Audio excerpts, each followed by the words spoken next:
out if they want to secure one of them. I'm your host, Rook, starting the weekend with Tettles, Nagura, and Zyro. Now, hey everybody, Zyro, Group A, down to the last run. I mean, we had overtimes, we had all kinds of close moments there. It was a great start to the season. What do you think about our first weekend? I think it was great. We had great competition on all 3 of the days.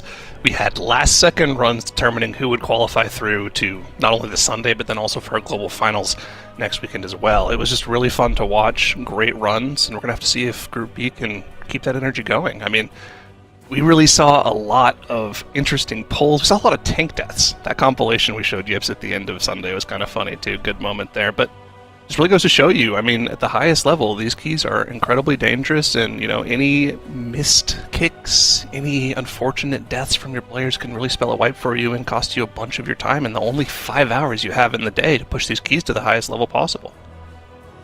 Right, and I mean, we'll touch on that a little bit more later with some of the format changes, but just like Dr. Etnos was outlining in his videos, and like you just brought up, Zyro, there's a lot of challenges for the teams to overcome, and I think our teams last weekend did a great job, but Nagura, that kind of put some pressure on our teams this weekend, because now they have to figure out, you know, how are we going to overcome that? What are we going to do to set our pace as we look it down for global finals? I mean, do you think they're feeling the heat, our Group B teams, after that first weekend? I definitely think so, because a lot of the dungeons that we've seen last weekend, not sure if they can go even higher than that, but obviously all of the teams that are participating this weekend, they can watch the broadcast from last weekend and they can see what the teams have been doing. So this weekend, I feel like every team is expected to at least meet the dungeon level from what we've seen last weekend, which is definitely going to be very difficult for them. So I think there's a lot of pressure on the teams this week. Yeah, I mean, hopefully it doesn't affect their performance, but you know what? I think sometimes that pressure really helps people rise to the occasion. But as we mentioned, we have a new format this season, and thankfully we also have a new video to catch you all up on it. So let's go ahead and roll to it. The Great Push is back for the War Within, and we're bringing some major changes to the format ahead of 2025's first competition. The Great Push tests Dungeoneers' abilities to push keystones to their limit, with the highest keys done live on broadcast to leave one champion. The Great Push is a 3-phase tournament, starting with time trials, an open registration qualifier, which anyone can compete in. Over 5 days, teams push keys on the tournament realm, with the top 16 advancing to the group stage. The TGP groups are played live on broadcast, and this is where big changes come in this year.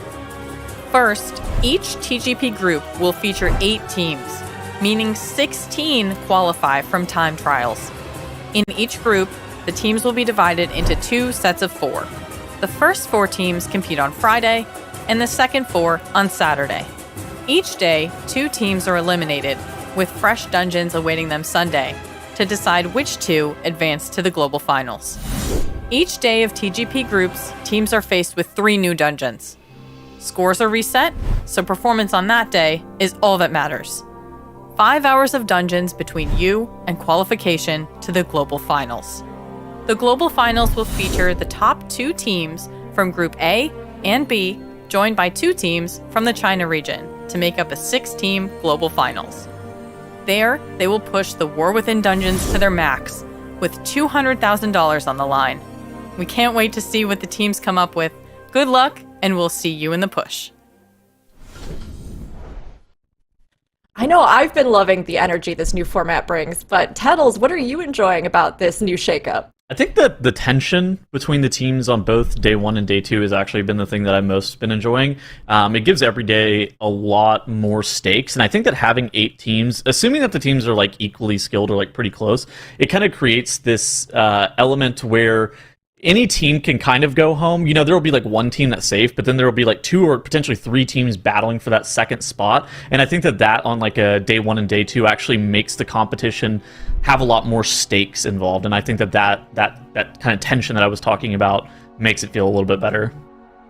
Yeah, you can definitely feel it, right? That time frame, that condensed, you know, you have to put it on the line here, you have to strategize, you have to adjust. It definitely has changed things, but I think in a really good way. Of course, we'll get to see that play out again this week with our teams, but to give you an overview of the teams that we had 16 teams come through from the time trials. We had Group A past weekend, They're done. They've gone on. We've got Mandatory and No Speaky, who will be showing up again at the Global Finals. And we have Group B this weekend.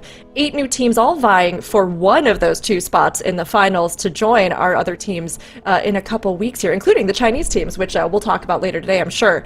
Today we've got StreamerZone.gg, formerly Mist Count, Polish Mountain, Baguettes, Fikenites, Escape Gaming, Cinema, etc. Yes, we've got all 8, but today we've got our StreamerZone.gg, Polish Mountain, Baguettes, and Fikenites.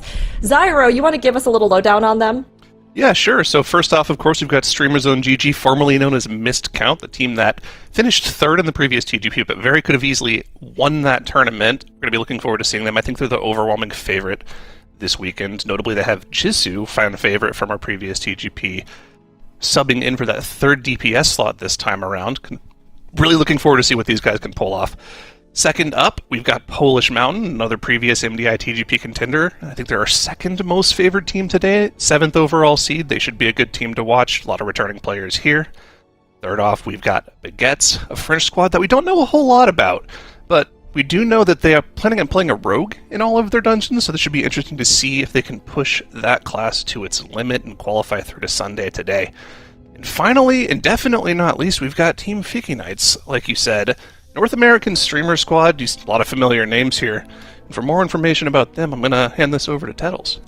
Oh my gosh, they're also sponsored by the man himself, Cousin Fiki. He offered the team 25,000 gold and a potential Red Lobster gift card if they make it to day 3, so a lot's at stake here for the Fikenites. Man, I hope they enjoy those. Yeah, right? I love the logo. I hope they enjoy those cheddar biscuits if they get them. Amazing, though. All these teams today, right, we're going to see them fresh, which is one of the great things about this format. They'll come in. By the end of today, we will have our top 2. But, I mean, looking at what we had last weekend, and now these 4 teams, I mean, Nagura, what do you think they're kind of hoping for their dungeons here on day 1? It's hard to tell because there's some dungeons that, in my opinion, are a little bit easier to push on higher key levels. But that does not necessarily mean that these teams want to see those dungeons because, yes, they seem to be easier to go on higher levels, which means that you also have to spend more time there to get to those higher levels. And doing like a 20 or 21 key is, even if it's like a quote-unquote easier dungeon, it's still very difficult and things can go wrong so quickly because all of a sudden everything does so much damage, right? So I'm not really sure what they want to see. I think there's a lot of teams that said they don't want to see mists, though, from this group. So hopefully no Mists of Tyrannosaurus for these teams. It's so funny because you wouldn't think that Mists would be the one that the teams were dreading, but it can definitely get them, and with some of the RNG and other elements, I can see why they'd want to kind of steer clear. But, we touched a little bit on Rogue. We saw some Rogue gameplay last weekend, but Zyro, if we have a team, as we know we do, that only features Rogue, do you think that's going to affect some of the dungeons they might be wanting to showcase that in? I know for sure they would be really happy to see Dawnbreaker specifically. There's a lot of really good funnel opportunities in that dungeon. What else is good for Rogue? I think Arakara is an okay Rogue dungeon. It's not the best. We did see it a little bit last weekend in that dungeon. So, I mean, I think if they see either of those 2 dungeons, they'll be pretty happy. Nice. All right. I mean, Tettles, we know there's, a good comp we've seen brought to the table. We've seen a little variation in that, right? I mean, with some of the strats we saw from last weekend, are there any dungeons that you think we might see some surprises in this weekend? I think that probably the biggest surprise for the audience would maybe be like an Elemental Shaman. We did see it a little bit. I think that there's a chance that it gets played a little bit more this weekend. StreamerZone.gg played it in their Mist of Tyrannosaurus. I'm kind of interested in seeing if they toyed around with it in other potential dungeons. Maybe that's just like a Mist of Tyrannosaurus only specialty. That's probably the biggest like wild card pick, is that they're going to play double Shaman in potentially Mist of Tyrannosaurus with that Enhance and that Ellie. Both of them are very powerful. I don't think you can get away from like the Prot Paladin Disc Priest combo, and then like, yeah, the Aug and the Enhance I feel like are kind of on lock as well. And so I think that it's kind of like, what is that 5th DPS slot? We've seen DK, we've seen Moonkin, we've seen Rogue. We're going to probably see Ellie a little bit this weekend. Is there anything else that's up on the table? It's going to be maybe Ret Paladin, but I feel like there's maybe other better picks than Ret Paladin sometimes. Well, we've got the dungeons. We can take a look at them here. Now, interesting, Necrotic Wake, Grim Batal, Dawnbreaker, of course, all starting at that plus 16. Zyro, looking at this one. Oh, hold on. I heard a snap. Yeah? I think this is actually a pretty difficult combo, right? Because you have this Necrotic Wake, which can go really high, right? But it's also very difficult to execute. Like, you can do the lower keys super fast. You can like 2-chest some of them even really high. But I do think it's still going to be difficult for some of the teams to execute, especially the teams that maybe can't play the Moonkin. I think there's some teams that were hoping not to see Necrotic Wake because then you're lacking that entangling roots for the Flashcrafter strategy. And then Grim Patrol and Dawnbreak, I think both of these dungeons are just generally difficult. So I think this is one of the most difficult combos of dungeons we've seen so far. This is definitely an intense day one, but they are going to be jumping straight into it here. Zyronic will be saying goodbye for now, but we'll have Tuttles and Nagura here on the desk. Goodbye. Nagura, I mean, you were rolling there a little bit about some of these dungeons. Do you want to touch base as we come in here on Grim Batal? Oof. We immediately lose Yargi here, unfortunately, right after pressing Incarnation, and then Bloodlust was already running as well, so missing out on all of those cooldowns. So not a good start for Streamer Zone here. They're actually resetting. So, I mean, they are not going to lose out on too much time here, but they are the favorites coming into this weekend. So coming in here and immediately like having to reset a dungeon, maybe not so good for their mental. I do think that they can, you know, they're not going to get affected, I don't think. But you never know, right? Not a good start for sure. I think that Yargi getting meleeed to death on that first pull is tough. It's one of those situations where, you know, you lose all of your damage. It's probably, that's a 15-second death. You're probably losing more in the order of like a minute just due to that death itself because he has to run back. And then you're getting additional casts on that dragon. It makes a little bit of sense to reset right now if you think that you're able to 2-chest that key. We do have Polish Mountain here on the big screen. They're playing that Balanced Druid in this Necrotic Wake. You were kind of commenting on this earlier. Do you think that teams are going to have to play that Moonkin in this Wake if they want to see it on that 20 key that we saw at last weekend? Or do you think that maybe some of these other comps with like the DK or maybe potentially the Rogue can do the 20? Yeah, it's going to be hard to sell because I do think, of course, it makes it a lot easier if you can have that entangling root, the permanent root on these Flashcrafters. We can see the Polish Mountain do here. It makes it a lot easier for them to execute a strategy. But in the past, we've seen a Necrotic Wake done without the roots as well, right? Yeah. So I do think there is a way to do this without the entangling roots, but it's definitely a lot harder. And I also think it's not going to be as easy to play the double Flashcrafter strategy that we've seen some teams execute as well. Yeah. What do you think? I tend to agree. I think that it's gonna make the double Fleshcrafter a lot harder. I mean, you do see Polish Mountain. If you look at the very top right, you can see one of those Fleshcrafters is rooted. They have another Fleshcrafter that's with them as well that they got out of the middle pack. So they have two that are available. I think that's a strategy that we only saw from Mandatory last weekend. Are other teams actually going to adopt that double Fleshcrafter strategy into the first boss? It's going to be tough to tell. That is not an easy strat, but I think it's one that, if you put a couple of hours of practice into it, it's something that you can be very consistent at, and it's super fast.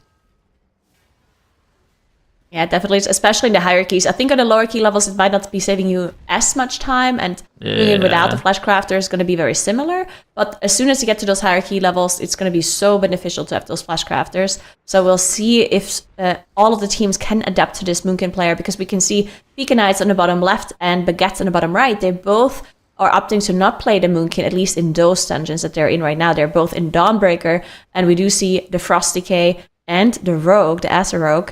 Now, we did say earlier that Rogue is actually pretty good in Dawnbreaker, and last weekend we actually had the same comparison. We actually had two teams also play, one of them Rogue and the other one DK, and we had that damage comparison that you were analyzing, and you could clearly see that the Rogue was quite a bit better compared to the DK.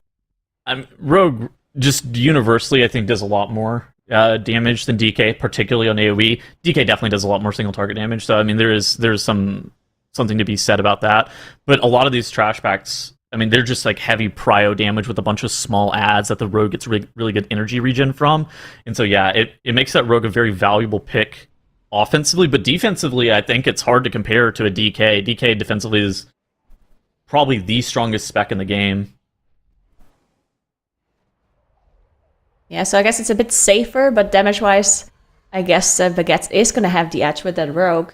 I did quickly also compare the Dawnbreakers from last week. So last weekend, the Dawnbreaker was a dungeon in the final, so it was actually a 17, but two teams managed to 2-chest the 17, which makes me believe that the 16 definitely is also 2-chestable. It might not be super close, but if a team has like a full wipe or something like that, then of course the 2 chests is going to be a lot harder. So we can keep an eye on Baguettes and Vegan Knights to see if they manage to 2 chest to 16, while both the Necrotic Wake and also the Grim Battle, the Streamer Zone is in, it should also be 2 chestable, at least what we've seen from last weekend. Of course, there's no affixes that are different or change. So if we go off of what the teams managed to do last week, these teams this week should also be able to get the 2 chests in all of the dungeons that they're in right now. Yeah, I think that the big key levels that we're looking forward to is probably 19 Dawnbreaker, 18 Grim Battle, and then 20 Necrotic Wake. Those are probably the final versions of those keystones that we're going to be seeing done today. And teams might not actually have enough time with the keys actually starting on 16 to be able to get all 3 of those. They might actually only be able to get like 2 out of the 3 of those, whether it be like, I think the 19 Dawn and the 18 Grim Battle are probably the most likely, especially since you can just go like 2 chest the 16 Grim Battle into that 18 and then be able to time that. So I think, but then getting up to that 20 Wake, are you going to have enough time? I think is like kind of an interesting question. Yeah, and I do think the 2 chesting a Dawnbreaker is probably going to be easier than 2 chesting the Grim Battle, because there's definitely some teams that did not manage to get the 2 chest in that Grim Battle last week.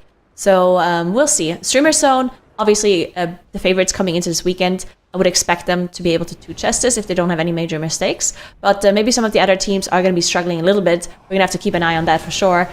Again, all of these teams that were able to watch last weekend, and they saw the strategies that the other teams deployed to be able to get the 2 chests in for the Grim Battle, for example. So in theory, they should be able to match that, but some of the teams do not have the same comp that they're running, so there's still going to be differences between the routes and between the strategies that they're doing. On top of that, just copying whatever you saw the teams do last week, they are thinking, okay, maybe that's not good enough. Maybe we have to do what they did last week and actually also do it better. It's definitely going to be something that I feel like, you know, as TGP and as MDI go on week in and week out, that's kind of something that you see is just like the evolution of strategies on some bosses.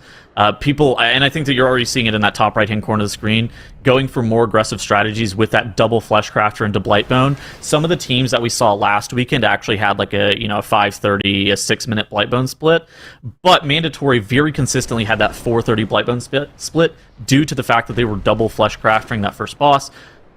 That I feel like is a strategy, though, that is going to be very widely adopted by some of our top teams. I mean, in Polish Mountain, right off the bat, already adopting that strat. I mean, it's something that requires a lot of practice, but if they're able to put forth that practice, I think it's something that can yield a lot of really good results. And I mean, look at this Marauder pull. This is exactly how Mandatory did this dungeon as well. And I think that it's exactly what you were talking about, just looking at the strats other teams are doing and spending enough time practicing to be able to implement those strats. And another interesting thing that that's not going to be something that we look at right now, but later on, it might be interesting to see which teams are able to 2 chest the 18 Necrotic Wake, right? Because Necrotic Wake last week was a 17 because it was from the final day. It started 1 key level higher, and we didn't see anyone 2 chest the 19, but it was really close, actually. Some teams were almost 2 chesting it.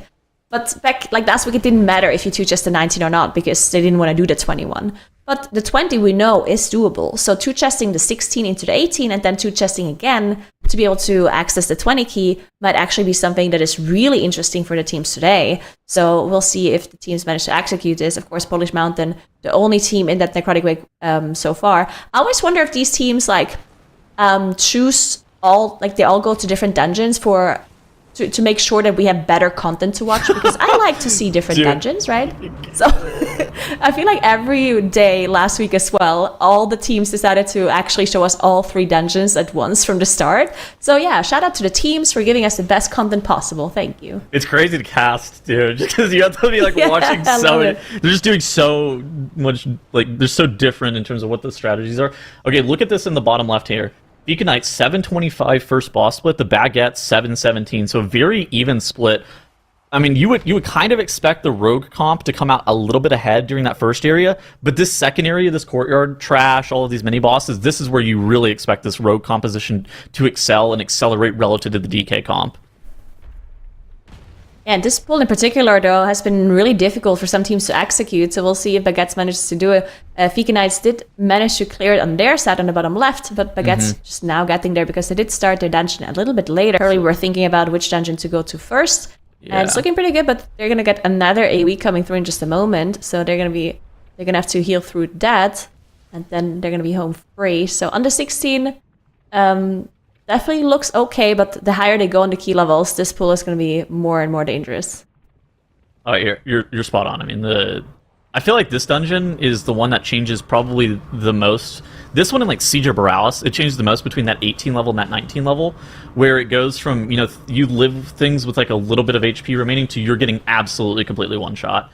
And that's why I'm interested in seeing how many teams are actually going to be able to time this Dawnbreaker on an 18. Like I wonder, because we only had 2 teams last weekend during that final day that were actually able to time it on a 19.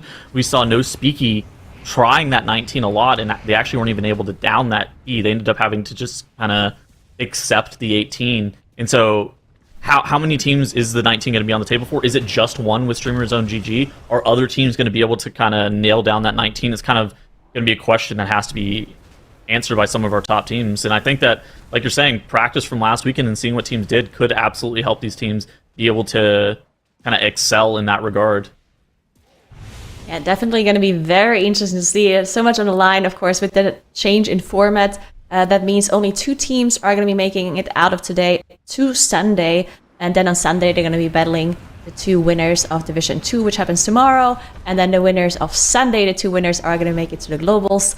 And are going to be meeting the teams that made it out last week, plus the 2 Chinese teams. So yeah, very interesting. The new format, I really like to have so much more on the line each day. But of course, again, it creates a lot more pressure for these teams. So I'm glad that I'm sitting here casting and just looking at what they are doing rather than having to play and having so much pressure. Ah, yes. As everybody knows, the casters are straight washed, absolute noobs. This is true. I'm interested in seeing what Streamer Zone GG is going to do in this top left-hand corner of the screen. So a lot of the times whenever you're doing Throngus on pull, what you elect to do is you elect to lust him with that 3-pack of trash. However, Streamer Zone GG, they were too fast, which is, I mean, this is a good problem to have, right? We're pacing to 2 chests is key. We're going to be able to actually just do 2 levels of this dungeon, 16, then 18, and then completely get out of this dungeon forever. But what are they going to do with this lust is kind of up for debate. I'm kind of expecting them to pull the second 3-pack of trash on the Ascendants and probably lust that, but maybe they could get a better value lust on a Lava Bender later. I'm kind of interested in seeing what they're going to do with this lust. I mean, it could absolutely, like, I think that this pack of trash is going to get pulled almost regardless with this Ascendants, but it's, are we going to elect to lust it is kind of the question that I have here. Oh, there it is. Yeah. Lust is running now. And they had a little bit of leeway to use their lust because they will get 1 more within the 2 chest timer. Mm-hmm. And I think there's like a couple of minutes leeway, like maybe for like 4 minutes or so, where they can decide to just hold on to it for a little while and still get that 3rd lust in at the end of the dungeon. So interesting to see the different decisions on where they're lusting. Also interesting to see that the teams are actually changing their strategy depending on what key level they're doing, right? Because they can 2 chest the 16, but obviously in an 18, they're going to be calculating with the full timer rather than the 2 chest timer. But yeah, the Bloodlust is still running, and they are going to be carrying it into the Molten Giant pool, as you mentioned. So that's why they were also positioning themselves towards that pool to make sure they can still utilize the rest of this lust.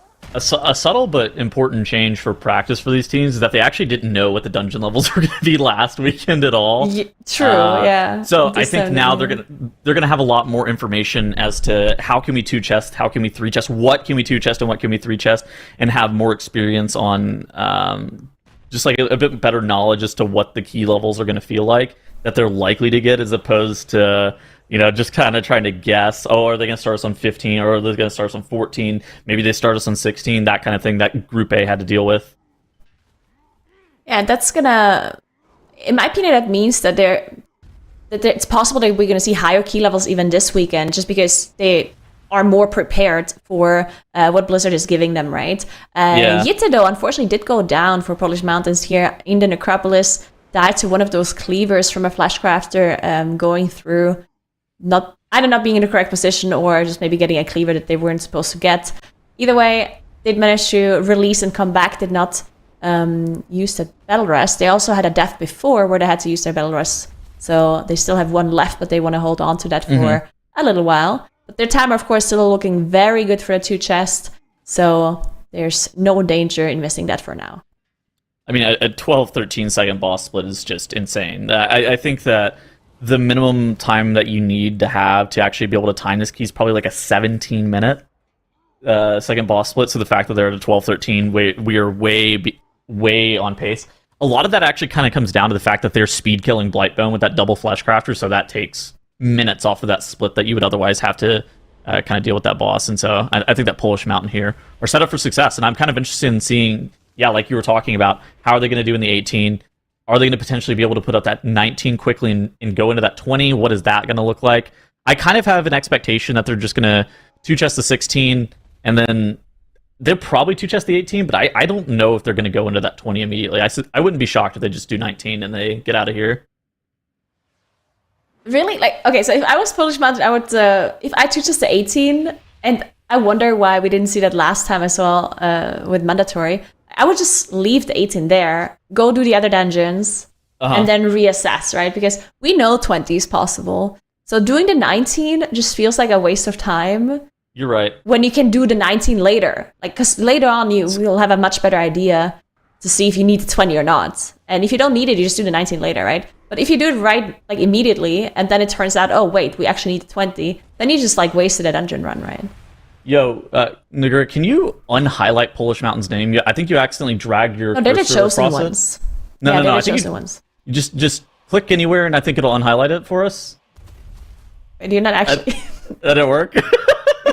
I'm clicking. I'm literally clicking pedals. It's still I tried highlighted. to highlight Streamer Zone. It's not working.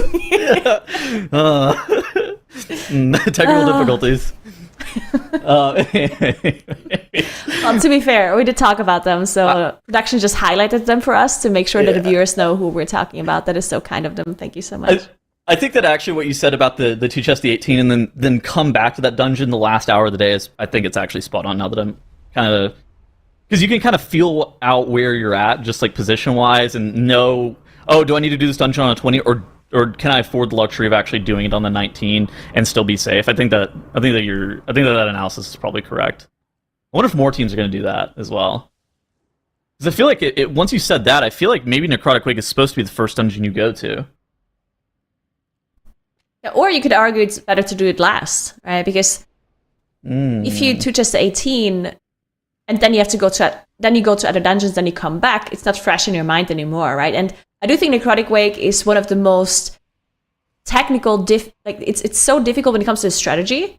The amount of execution is that you have to do in this dungeon is very high because of the Flash Crafters. So having it fresh in your mind, in my opinion, is pretty important to make sure you remember your positioning, and when you think about a Flash Crafter, when you rooted, where you moved around. So I think maybe the decision of the other teams is, you know what, we're going to do Necrotic Wake last, because we know we have to play Necrotic Wake 3 times, while the other dungeons, you probably only have to play them twice.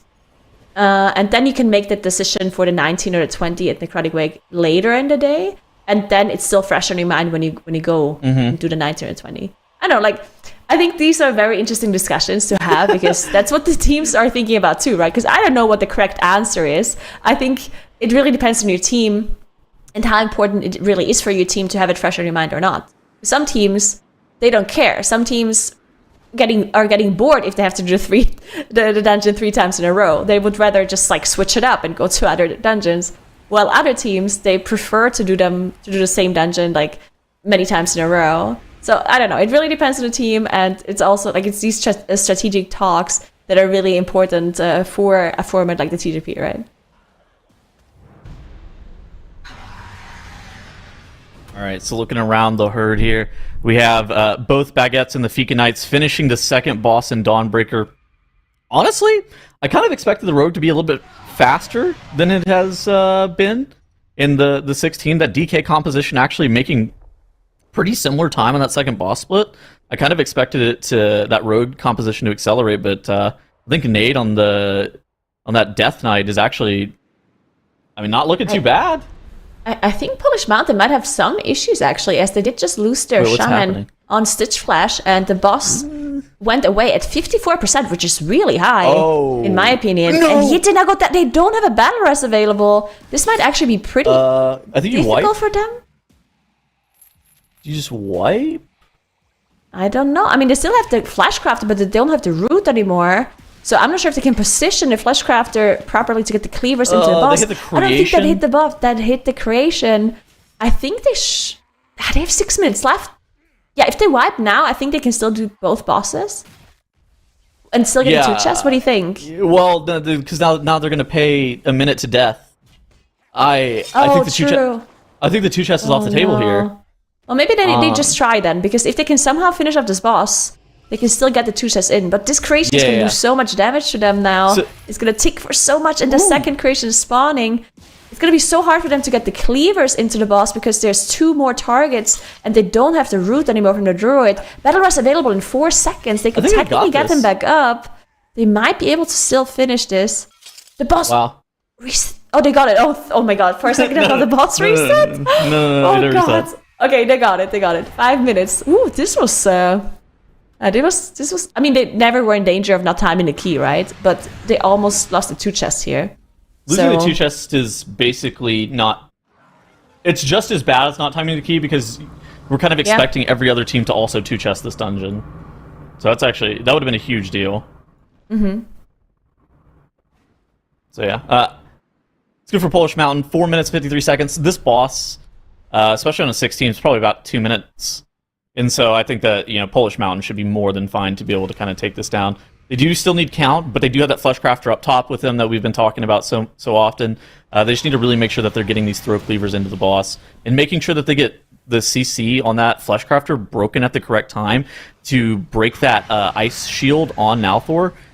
That's actually an insanely scary shield, but something that they also have, because they're on pace to 2 chests key, is they didn't have Bloodlust available for Surgeon Stitchflesh. Instead, they have a spear for Nalthor, they had that Bloodlust for Nalthor, so this boss might even be a little bit faster than that 2-minute mark that I was talking about earlier, which kind of crazy, considering this is a 16. If they can kill it faster than 2 minutes, that'd be insane.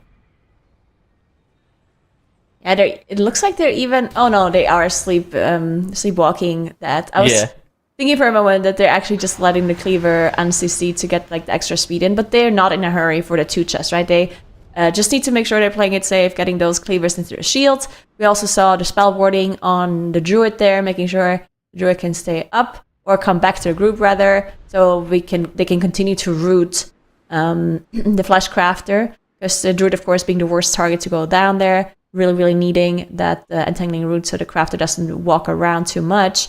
There we go. The boss is dropping lower and they should be able to execute this. In the meantime, we also have Veganite on the bottom left and Baguette on the bottom right, both on the end on Rashanan here, and they're looking both super good on that 2 chest timer, having plenty of time left, so they both should be able to get that +2 in.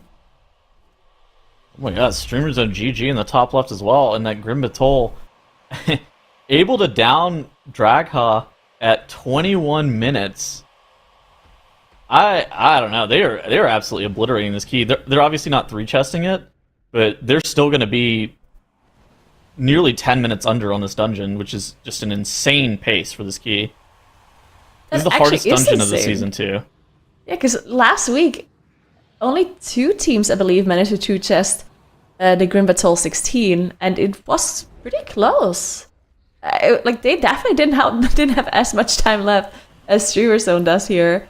So yeah, definitely looking pretty strong in this Grim Battle. Okay, Polish Mountain in the top right actually able to 2-chest that 16 Necrotic Wake. That is probably the 16 with the most leeway, timer-wise, especially with the strats that are being deployed for that dungeon. And then Dawnbreaker has the second most leeway, and the Grim Battle probably the tightest 2-chest timer on that 16. It's going to be kind of interesting. I don't expect all of our teams to actually be able to 2-chest that dungeon. I don't even actually expect all of our teams to be able to time the 18 of that key. I wouldn't be shocked if multiple of our teams only have a 17 in that dungeon by the end of the day today. That dungeon is insanely difficult to time on an 18. Yeah, I agree.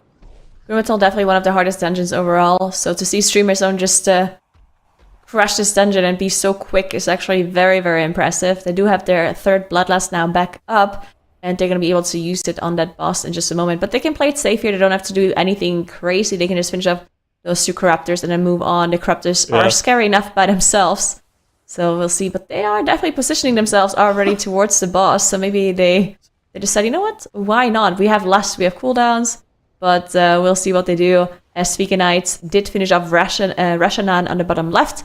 Did get the 2 chests in. So they should be going back to do that 18 Dawnbreaker in just a moment. Baguette's on the bottom right, following through as well with that +2. So we're going to see a direct comparison between those 2 teams to see if they can execute at 18. And yeah, 18 Dawnbreaker, we talked about this before, definitely very difficult to execute. So we'll see if they're able to do that. While Streamer Zone is now fighting Eridax, and there was a little bit less than 5 minutes left, which is for sure enough for this boss on a 16.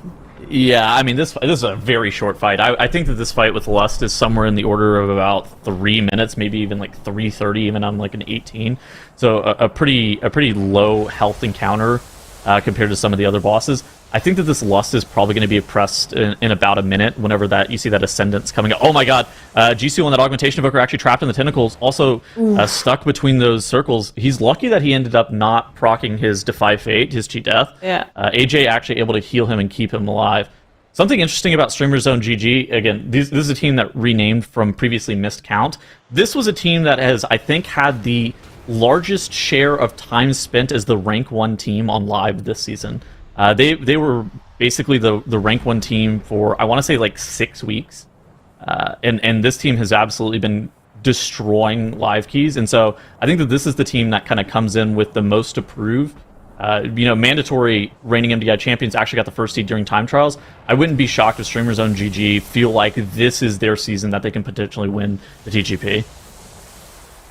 Yeah, and I mean, they are looking strong already from the get-go. They did have this one reset at the very start of the day, as they did have a wipe on that first trash pull that they did on the 16. But that can barely be counted because they just like lost a minute or so of the day.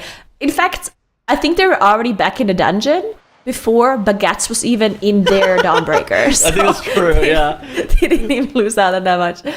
But while we were talking about that, Polish Mountain unfortunately did have some issues, and it looks like they're not resetting, which is really surprising to me because they had a tank death at the end of this first pull.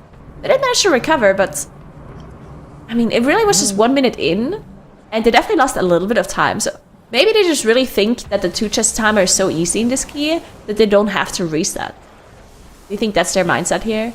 Yeah, I mean, I think that we saw, I think Mandatory last weekend had like 8 deaths in a 17 and still 2 chested or something like that. True. I think, or maybe it was even more. They had like, I think it was like 12 or 14 deaths. Yeah, it was something crazy where you're just like, what? And they're still 2 chesting the key. I think it's one of those things that, like, if you're able to do the strats perfectly, the tank, the 15 seconds of tank death at the very beginning of the dungeon is not going to be relevant.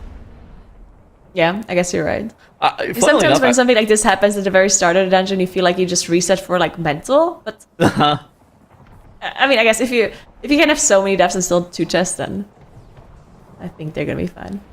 I think Streamers on GG would have actually 2 chested their key even without, like, even with the Yargi death. Like, I don't even know if they necessarily had to reset that key, but it might have been a mental boom reset. Where Yargi's like, dude, you gotta reset. Kind of like you have to reset the damage meter. I know we gotta reset the dungeon. My damage is scuffed.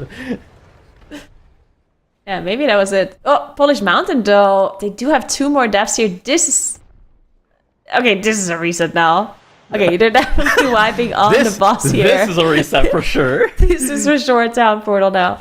Okay, so they did have a frontal aimed pretty badly here, and 2 people died. They did use an Ankh, and they had a battle res, but then another person died, and then they just decided to reset. Yeah, this first boss, in my opinion, one of the most difficult fights of the whole key, just because of the strategy that they're playing with the 2 flesh crafters. No, go back to the priest. No, the priest fell through the boat. He's falling to his death. He's dead. He's gonna die here in a second. Oh. Yeah, where's the priest POV? Can we? He's gonna be flying Still back flying. in a moment. Yeah, he's back. Dude, I've been there. Like, it's one of those things that if you actually mount up on the grate of the main ship, you can accidentally, like, clip through the side boat. If you mount up on the grate of the main ship, it's a weird thing. That's why I also like Steady Flight in this dungeon. Steady Flight in this dungeon also can eliminate the risk of you flying straight through the boat with dragon riding. Huh. So Streamer Zone is a necrotic wake. Why? Good question. This is very interesting. All right, so Streamer Zone 2-chested their Grim Battle pretty easily even. And then they just decided to not do the 18. They are just going to the necrotic wake. Well, oh my god, somebody's getting very drain fluid interesting cast on them. Oh my god, dude. I think Crims is getting stunned during his damage cooldown there. That is, that's brutal. It's kind of a weird decision. I mean, they're acting like me on live, just completely trying to avoid Grim Battle at all costs. But I don't know if that's necessarily the best strat for the TGP. Maybe there's only so many Grim Battles they want to do per hour. There's just like a Grim Battle per hour counter, and they're already at 1, so they have to move on. Well, the number is 0 for Grim Battles per hour that are preferred. No, this is interesting. So I wonder don't know why. if they think that the 18 Grim Battle is actually really difficult, and they would rather maybe do the 17 if they don't have to do the 18. Like I don't think so. I mean, for Streamer Zone, the 18 should be, like, I don't want to say easy, but it definitely is doable, right? So it's like the homework key phenomenon that we talked about with the Necrotic Wake 20, right? Where do you save the highest key? So again, the numbers that we're looking at are 18 Grim Battle, 20 Necrotic Wake, 19 Dawnbreaker as those end point keys. Like we're not going to see a dungeon level past that. I don't think we're actually going to see all 4 teams even reach one of those, much less all 3 of those. So it's kind of a question of, does Streamer Zone need the 17 of the Grim Battle, or do they do the 18? And leaving that 2 chest on the board actually leaves you some time to be able to kind of look at where you're at, maybe the last hour of the day, and kind of reassess from that point as to whether or not you need to do that dungeon on an 18, or should you do that dungeon on a 17. Now, last weekend, No Speaky very quickly one-shot the 18, and I think that Shiny Unicorns also quickly one-shot the 18 of Grim Battle as well. So that key didn't look too bad. I wonder if Streamer Zone maybe just doesn't find that dungeon as easy as potentially something like the 21 or the 20 Necrotic Wake. Yeah, it's interesting. It could just be a strategy that they choose to do. Like maybe they say, hey, we're gonna do all of the push keys at the end.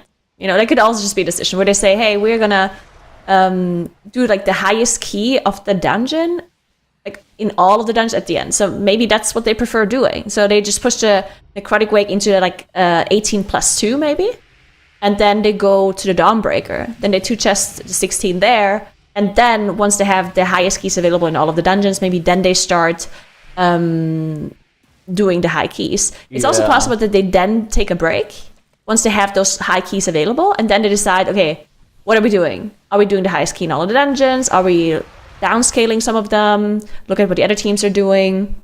I don't know. It could be a valid strategy.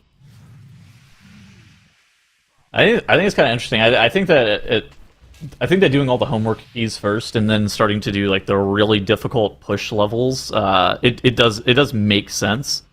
It's a bit interesting because I would actually just like to do the same dungeon over and over again because I would feel more accustomed to that strategy. You know, you're feeling a little bit more fresh on that. Everything starts to, like, whenever you do a dungeon like multiple times in a row, you kind of feel better about people calling stuff. You know, you can make maybe small minor adaptations on the fly as well, and I think that absolutely can help.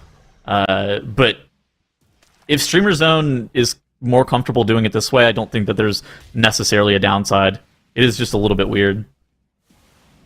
Yeah, very interesting. We're definitely going to have to keep an eye on the strategy that Streamer Zone is using for today. In the meantime, if you guys want to check out individual streams for the teams, then you can check them out. At least one player of each team is going to be streaming, so check that out if you wanna.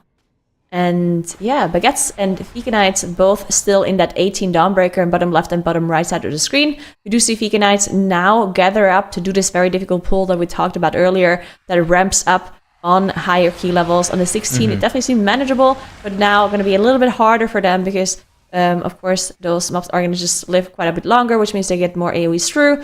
And of course, plus 2 key levels also means that all of a sudden that damage is quite a bit higher. We'll see if they execute it, but it's looking pretty good for them. Baguettes, on the other hand, still trying to finish off that first boss. Looking at the timer, so Baguettes just started a little bit later. They should still be getting a pretty similar split. I mean, this is the worst part of this dungeon for Rogue. Right here is this first boss. Everything else after this first boss is basically just money for the Rogue, and so that's kind of why you're bringing this Rogue. Fika Knight's in the bottom left-hand corner of the screen there. Having those AoEs going off that you're talking about, the basic strategy for how you're dealing with this trash pack is you full focus one of these manifested shadows. That way, you don't get all 3 of those AoEs going off at once, and so then you actually only are going to be getting 2 of those AoEs. But, with the advantage of the DK, maybe they can actually just kind of even cleave all this trash, maybe focus down a Tactician in this pool as well, drop that anti-magic zone, press Zephyr, drop that power word barrier all at the exact same time, and it's not actually the end of the world. It kind of depends on how you feel comfort-wise with those defensives and what the most optimal strategy is, because the Tacticians have more health than the Manifested Shadows, so in theory, it would be better to just kind of focus down Tactician. But I mean, if you're going to see Baguettes in the bottom right-hand corner of the screen just completely annihilate one of these Manifested Shadows. They're going to drop the Kingsbane, they're going to Deathmark it, and they're just going to be able to completely annihilate one of those Manifested Shadows. Yeah, the first AoE did come through already. Let's see if they can get the Manifested Shadow down before that other one comes through, and it looks like they can. So they should be okay. Still, double AoE, still a lot to deal with, and you can see there's also just an insane amount of movement, plus tank damage coming in as well. The tank's definitely not having an easy time on this pull either. The disc bubble is coming out to be able to mitigate the second set of AoE coming through from the shadows, and they are looking good. They're going to be able to finish off those shadows before that third cast is going through, so they should be okay. Polish Mountain, top right, and Streamer Zone, top left, they are now both in Necrotic Wake, and looking at the timer, they're actually pretty equal, from when they started the key. The Polish Mountain started approximately 10 seconds earlier, so it's really cool to compare the two, because Polish Mountain is in 18 and Streamer Zone is in the 16. And looking at the first boss split, Polish Mountain is only a couple of seconds slower on that first boss. So it's actually very interesting to see how Polish Mountain, how much quicker they are in their 18, because obviously the mobs are going to have a lot more HP at the bosses too. I mean, 6th Man of the Year Fleshcrafter scales with dungeon level, so it's... Yeah, it's a big deal that, it's one of those things that it makes the dungeon... It's kind of like Zap bots from Junkyard. Do you remember that a few seasons ago? Whenever we saw every single key level, whenever the Zap bots were scaling, it made the dungeon hard. The dungeon got harder, but the Zap bots kind of negated a lot of that difficulty. Similar thing with the Fleshcrafter. While the dungeon itself is actually getting harder, the Fleshcrafter... it just does more damage because the key level's higher. And so, I mean, look at what Polish Mountain's doing in the top right-hand corner of the screen right there. That Fleshcrafter cleavered that Necromancer for 33% of its HP, so you're basically only going to have to do 33% of the boss's HP with 2 cleavers going into it, and then you basically win. It's an absolutely insane strategy. And that's why I wonder if Fika Knights and Baguettes can pull out that Druid in this dungeon as well, because... Or if they can if they can somehow execute a strategy without the Druid. I mean, I'd be really impressed to see a double Fleshcrafter strat without an Entangling Roots coming through. So we'll see what they're going to be doing there. In the meantime, Fika Knights is gathering up to do a mini boss pool. This is one of those pools where we've seen many teams wipe. They are, of course, also using that Bloodlust for it as well. And we can see the Shaman actually get some resources here before coming down, because that's just how difficult this pull is, making sure they're fully stacked as they come in for this pull. He's basically prepping 2 Tempests and a third ready for the proc, is what that Shaman was doing, what Junkrat was doing on that Shaman. And that basically, I mean, look at his damage here. He is absolutely going to be carrying this pull. It's a lot of that damage also is into that mini-boss. And what you're trying to do here is minimize the amount of those orbs that go off. Because if you can basically live 2 of them, but realistically, you're not going to have enough defensives to live 3 of them. And realistically, look at this, the Fika Knights actually might only get 1 of these orbs going off, which is a huge deal. So while they did waste a little bit of time, prepping those Tempests, they gained it back by being able to just absolutely annihilate that mini-boss. And I think that was It was a little bit of a safer play. Of course, you can go a little bit faster if you play a bit more aggro there, but it was not necessary. You're basically only pushing for a +1 in here anyways, because that 19, we know that's the cap of this dungeon's key level. Yeah, I mean, that was really crazy. And we did see that second orb spawn, but it didn't actually explode because the miniboss did die before it went through. But Baguette's actually having a death there on their shaman even at the very start of this pool. This might be really bad for them. We'll see if they can execute this. So, good news is that he didn't lose his offensive CDs. The bad news is actually lost Lust, which is a pretty big deal. Now, they do have that Rogue here, which can provide a bit more priority damage into this mini-boss compared to what we saw from the DK. However, I think that losing that Shaman is a massive deal. On top of that, they don't have a particularly tanky comp. We see the Rogue from Baguettes has already committed his Cloak of Shadows. We're going to be getting this Dark Orb going off. It's going to explode. Basically, the teammates of Baguettes are probably going to want to be looking to line this Abyssal Blast. Ooh, it goes on their Evoker here. This is a very dangerous situation. He gets a nice rescue off and is getting completely pumped heals by Raz here. And they're going to be able to get through this mini-boss, but that was a point in which a lot of teams could potentially have wiped. That was a really good recovery by Baguettes. Yeah, and look at the Rogue damage, right? Like, I think if this would have happened to Beacon Eyes here, it would have just been a disaster for them. So really good that they have the Rogue here to carry the damage once they lost their Shaman here. That was very good for them. As we do, in the meantime, have a Streamer Zone on the top left are now on Amarth. Already down to 27%, actually. 11 minutes into the dungeon on a +16. Yeah. So definitely blasting through this key. We can see the Flash Crafters, of course, still being utilized. Bullish Mountain on the top right doing the same thing. Also using their Bloodlust for a math as well, as they're going to be getting it back at the very end of the dungeon for that last boss. And yeah, Polish Mountain had a little bit of issues in their Necropolis and on Stitch Flash earlier in the 16, so hopefully that's not going to be happening on their 18 here, after they did have to reset the dungeon once at the very start, after wiping to Blightbone on that 18.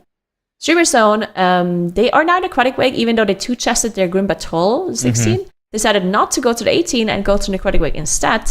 We still not 100% know why they made this decision, if this is just some sort of strategy choice where they do like the so-called homework keys first and then do the push keys later on, or if they just want to make sure Necrotic Wake gets out of the way because it's probably going to be the dungeon that they're going to be doing the most keys in because it does push the highest. So we'll see what they decide on doing. But so far, they're looking very strong in the Necrotic Wake. I mean, I think, Polish Mountain, I mean, they're just looking fantastic here. Notably as well, StreamerZone.gg isn't double Fleshcraftering Blightbone, where I think Polish Mountain are. And so I think that Polish Mountain actually have a strat that scales a bit faster into that 20. So I'm really interested in seeing what Polish Mountain are going to be looking to do after this 18. Are they going to be two-chesting this key? Because I think that they need to be. I think that two-chesting this key is going to yield them a significant strategy advantage for where they're going to be going next, but I don't think anything is set in stone. What happened with the Fika Knights in the bottom left? So I think Junkrat accidentally pulled something and died. Then Angst pulled it again and died again. Okay. And then they got the Mass Rest off, and now they're pulling the boss. I think something like this happened. It's kind of bad because now he's going into this boss completely dry, so he actually can't press his cooldowns rather quickly. So look at this. He ended up having to delay his CDs basically until he got his first Tempest, so 20 seconds in. If he would have landed and say not died there, he would have been able to press his cooldowns within the first, say, 5 seconds of the boss, realistically, and it would have had a better sync with the Breath of Syndragosa, with that Breath of Eon's damage, and so that's actually a bit of a time loss on this boss, probably somewhere in the order of about 15 seconds of time loss that you could have otherwise have had. And to great, we'll see if they can still execute the fight. It is, of course, that 18 key, which They're probably fine. It's not the highest key we've seen in Dawnbreaker, but close to. 18 definitely going to be very difficult for all of these teams to do, and then also the 19, which is the highest key level we've seen last week at least. So we'll see. I think this fight is actually twice as easy with the DK comp than it is with the Rogue comp, and it's for the simple fact that the group defensives are very, very easy to use on this DK comp. Basically, you go anti-magic zone, Zephyr, then barrier. and then you go Anti-Magic Zone Zephyr again, and it makes it really easy. Ooh, a healer death to the Shadowy Decay cast from the boss, the big AoE. Unfortunately, it was just the healer, so they are able to get him back up, but the fact that no other players died is actually very lucky. Yeah, I think it was like at the end, like the last few ticks, so they were okay. But yeah, the healer dying, definitely not ideal. Battle Rest did come out, and the immediate PI being used on the Shaman's cooldowns there as well. So obviously doing the important things first, but they again lose their Evoker now. They do have to use another Battle Rest. This is the last one. The boss is still on 70%. It's actually not looking too good for them. They need to make sure to recover here. And at this point, maybe they're out of some of their defenses at least. Yeah, I mean, they have double group defensive here. They have a Zephyr and that Power Word Barrier. I'm surprised they didn't use that Zephyr on that previous AoE that ended up taking down their Evoker. I feel like that would have been a perfect time to use it, because then you'll be able to have it back up for the second AoE in that next phase. I wonder, are they going to double up with Barrier and Zephyr here? You know, I'm going to actually slide in here to toss this question to Zyronic. Do you think they're going to be doing this sort of swap that Tuttles was mentioning? And Nagura, you're actually off desk, so you can take a little break here, and we'll have to see how this unfolds. But Zyronic, feel free to jump in. Looks like it was a Zephyr only being used there. Zephyr. And yeah, I was wondering the same thing. Dying with those potential buttons available, it's always a bit of a question mark. They did have a battle res for it, so it wasn't that bad, but you're putting yourself in a situation now where if you do have any further mistakes, you don't have that battle res to fall back onto, at least for the next 2 minutes. So the next overlap they get could just be almost the end of the dungeon for them if they have a couple deaths on it. So got to keep an eye on Baguettes here. If they're able to get through this boss, they should be able to get the key timed, but the next overlap going to be very scary. Yeah, I mean, dude, look at the Fika Knights there. Yoda dropped to like 5% HP. Tank deaths are actually kind of a problem towards the end of this boss.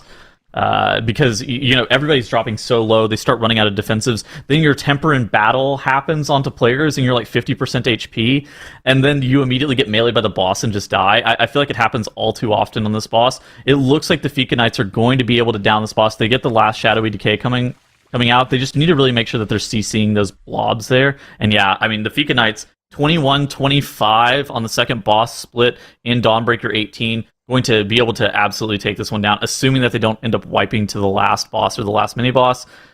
Realistically, they could probably accrue 5 deaths here on this mini-boss and still be able to time the key. It's basically trying to avoid a full wipe to Roshanon. That would be the big fail case for them here. Right, and I mean, I think honestly this mini-boss is probably a little bit more dangerous than Roshanon, but we've seen all sorts of things happen, so we'll have to make sure they don't have any major casts go through on this trash mob here. The problem with this mini-boss is that you show up, you have 0 defensives, and that he does a beam that does 250% of your HP over 5 seconds, and you're just like, PS me, I guess? Like, I need sack spell word? Like, I don't know what I'm supposed to actually press here.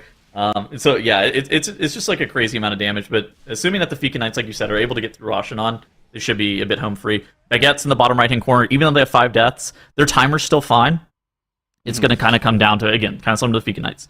Are we able to kill Roshanon? And then at that point, say we time the dungeon, there's no diff in the 5-death Dawnbreaker versus the 2-death Dawnbreaker. Both of your teams are going to have to go time 19 at some point.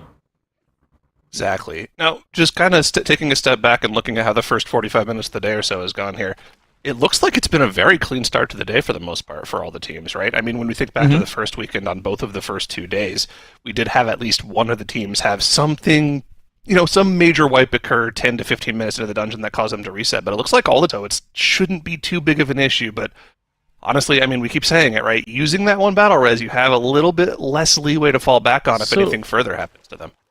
I'm not necessarily sure it matters in this very specific scenario that AJ died here, but I do wonder, like, if a different team was in a similar situation, if 16 Necrotic Wake could have potentially been a 3 chest. Because they're kind of close on the timer, but they're probably about, like, 45 seconds off. And I think if they... obviously, again, the AJ death not going to matter here in the long run. But I do wonder if there was maybe a different situation where they maybe could have gone a little bit more aggressive in that first area or something like that and been able to get that 3 chests. I don't think it's going to matter for today, but it's more just like a future-looking thing. It's a good play there from Jizu. As we've seen the teams throughout the weekends here work on Mouth or the Rhymebinder, there's this scary moment where your druid gets sent downstairs and the root runs out on your Fleshcrafter. The Ogavoker has to do a little bit of the heavy lifting there, running off to the corner, getting a sleepwalk off, knocking it back with their tail swipe, doing a whole bunch of different things to make sure that it stays in the corner so they can have a consistent place for the throw cleavers to come from. Just good heads-up play to make sure they keep that the crafter in the corner. Dude, AJ did a really smart mind control there too. Your healer really doesn't want to help your Ogavoker on this Fleshcrafter at all because he's gonna have to be ramping his heals. Oh wow, they actually missed the cleaver into that icy shield. I don't think it's gonna matter. I think that they have enough DPS here. But I mean, this is the composition that's actually the most scary of being able to kill that. It's this Ogavoker, it's this balanced druid without any cooldowns. Those specs aren't exactly known for their burst damage, and so it's that was actually a pretty sus shield. Say you got that on a 20, it's probably wiping you. Obviously, in the 16, it's not really going to matter, but something to be looking forward to for like higher keys. They might even, they might be trying to speed kill the boss. I wouldn't be shocked if they're actually just trying to go for a more aggressive strat in terms of like speed killing the boss. But at the same time, it's kind of you're going to need to practice how you want to play in the 20, I think, if you're streamerzone.gg. Yeah, for sure. One final cleaver here. Hopefully bring that into Xandria there. Yep, and now it's going to get angry and melee down the Fleshcrafter for them. That is a +2 on the board for StreamerZone.gg, keeping it clean. Good time for them. So they're going 18. Where is Polish Mountain going after their 18? Because I think that Polish Mountain is kind of the most interesting team in terms of like what their next decision on what key they're going to be going to is, because I think that they're on pace to actually be looking at 2 chests. They're 18 if we can get them on the screen. Interesting. If they are able to do it, honestly, they're having deaths 4 minutes for a final boss. I think they're it's fine. Possible. Yeah, with the Bloodlust on the pull, or with their next set of cooldowns anyways, which will be on pull. Yeah, absolutely. Yeah. Especially if they do the Warnstone tech as well on their first downstairs player. It's about a 3-minute fight. So yeah, they even have room for some deaths here. Realistically, they could like sack some people as well. I think that you want to 2-chest this key if you're Polish Mountain. They have all their offensive CDs available here too. Oh, they have Bloodlust. Oh wow, they're more than fine. The fact that they didn't Lust Surge and Stitch Flesh, they're going to crush this boss. This is probably like a 2:30, 3-minute fight even. Yeah, which is exactly what they need to be able to actually 2-chest this dungeon. Were we just waiting for combat to actually like occur on the Fleshcrafter there, so it's like where it stopped resisting after the snap? So I think we were pre-building a Tempest, and I think we were waiting for a Breath of Eon so that it was up exactly on pull here, because they're committing the Spear. They're committing the Spear, they're committing the Sentence, they're committing an Incarn with the Lust, and so you actually just want to stack pretty much everything. So I think that they were just trying to play the safest strat in terms of offensive CD management is what it looked like there. Ooh, okay, so the Shaman actually gets selected first. Typically, you actually have your Warnstone on your Balance Druid, not your Shaman. So yeah, he's actually going to have to kill this ad, so it's a little bit of a time penalty that's going to be paid for Polish Mountain. So you normally do like Warnstone juggling, but you leave it on that Balance Druid first, because the Balance Druid sucks at killing the ad. Just like it's I would describe it as a coin flip as to whether or not you're actually going to win. So it's definitely possible. You normally end up having to commit more than you necessarily want to.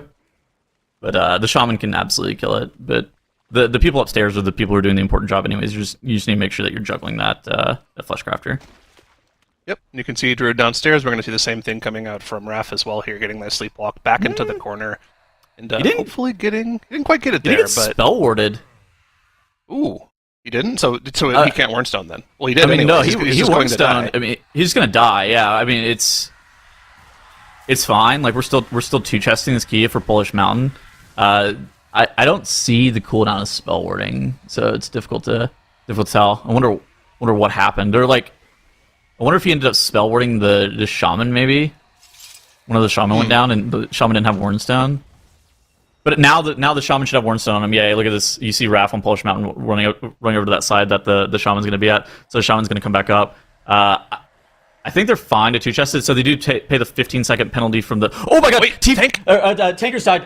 Oh my gosh! He died. Scary, because Tank can't take... Tankiers can't take the res right away because the res was into the Comet Storm, so they had to wait a little second. Fortunately, the boss isn't meleeing during the Comet Storm, so he's able to get back up and taunt. And one last Throw Cleaver should finish off the boss or get him very low here, and they are going to be able to finish it off here. These deaths could cost them the 2 chest here if they aren't able to get the next Throw Cleaver onto Xandria in time. I think with 40 seconds left and the Breath of Eons coming up, they should be okay, but this was a lot closer than it needed to be. That was, the tank death, I mean... Oh, the death at the end there! Oh my god! Oh, never fine. Okay. Whoa! What, he died? Oh, he died to the debuff. Oh my god, he Wyrmstone back up, and I didn't think it was going to matter. And then it expired. That almost cost them the 2 chests. That is crazy. They were like 8 seconds off. That was actually really close. But in the end, they do get the 2 chest, and we're back to asking the question, what is Polish Mountain going to do next? We saw 20 Necrotic Wake done last weekend. We know it's possible. Do they just go into that now, or do they save it for later? Nagur and I were talking about, that's probably maybe a final hour of the day type of dungeon, where you can kind of assess where you're at with the other teams, try to figure out whether or not you're going to need to be timing the dungeon on a 20, or can you potentially do it on a 19? What is basically the strat? Alternatively, you've done Necrotic Wake twice. This is the other strategy. You've done Necrotic Wake twice. You feel comfortable in it. If you can one-shot 20, or maybe even two-shot 20 Necrotic Wake, I think you could just stay in this dungeon and not really think too hard about it. But I think that both options are valid. You can save this key until later, assess your spot, and then pick what you want to do. Or you can just run this back if you're feeling super comfortable. It looks like that green dot is going into Necrotic Wake again. Okay. I feel like if the green dot is going back to Necrotic Wake for Polish Mountain, the only acceptable key level should be a 20 here. That should be what they're going for. We'll see it here. And I mean, it looks like the pressure's on here as well, because all of the teams are playing pretty clean here. And look at Fiki Knights as well. They're back in this Dawnbreaker going straight into the 19, so looks like across the board teams, well, except for Streamer's Ono, obviously, who have swapped off the Grim Batol after timing their first one. Looks like the rest of the teams are just opting to stay in the same dungeon all the way through. Yeah, Baguette's going back into the Dawnbreaker as well to try their 19. So, just trying to push these keys up as high as possible right away. So the Fikis, they've actually timed 19 Dawnbreaker on live with this composition. So I think that this is something that they should pretty much have in their bag. I don't know if it should necessarily be automatic, but I don't think it should take more than maybe 2 attempts, maybe 3 attempts.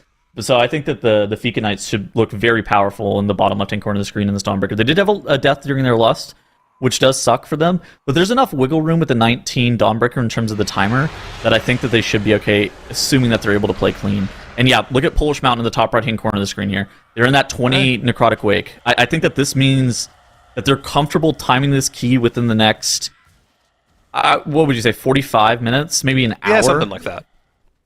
Yeah. You think about a day, 5-hour day, hour 40 minutes in each key. You get this in like 2 or 3 attempts.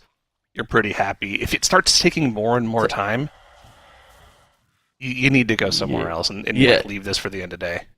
I think that they're going. It's kind of interesting. Yeah, they're going again. It's kind of an interesting decision because so Grim Batol is you only have to do 2 attempts in Grim Batol. So realistically, you only have to spend an hour in Grim Batol. So if you ended up spending 2 hours in Necrotic Wake, it's fine. Then you can end up spending the rest of your time in the Dawnbreaker. The other hour and a half-ish, hour 40 minutes-ish in the Dawnbreaker, if you need to, because the Grim Batol is so short. So I think that there's actually a bit more time that you can budget for Necrotic Wake than normal, just because these dungeons are pretty weird. But that's assuming that you can do Grim Batol in 2 runs, which it's not a guarantee, right? Like we've seen some teams get trapped in Grim Batol 18, we've seen some teams get trapped in Dawnbreaker 19. I don't think that 20 Necrotic Wake is something that should be a given either. We saw Shiny Unicorns get stuck in Necrotic Wake 20 last weekend as well, so it's just kind of probably about a comfort selection here. And I think there's an interesting concept that you have to look at this weekend that's different compared to our first weekend, in that these teams will have seen what our teams were able to do last weekend. They've been able to practice for the past week and figure out the strats for those particular keys at those particular levels. And there's a very real scenario that can pop up near the end of the day where all the teams have roughly the same keys done, and it might come down to whether or not someone's able to pull out some potential niche key, a +1, versus all of the other teams. Like maybe a 21 Necrotic Wake is doable. maybe a 19 Grimmatoll is doable. Unlikely, but you never know. If not, it would come down to time tiebreakers, and that's something we haven't seen in a while. So we'll circle back to Max Cap in a second. I have a question for you. So Nagura and I were talking about this a little bit earlier. How do you feel about the teams knowing the dungeon levels now, like in advance? The fact that they know that it's going to start on a 16 as opposed to not, Group A not knowing. And how do you feel about them having a blueprint for like the what the cap of the dungeon looks like? How much of an effect do you think that's going to have on what we're going to be seeing today? It definitely does affect the way you play throughout the day. Like, definitely. It helps you practice as well, because you know that it will likely start on 16 on these first 2 days and probably 17 on the third day if you qualify. So that gives you an extra thing to practice. So you not only will practice for your max cap dungeons, which you would expect the teams to mostly practice for, because it is the Great Push. You're trying to push for the highest key possible.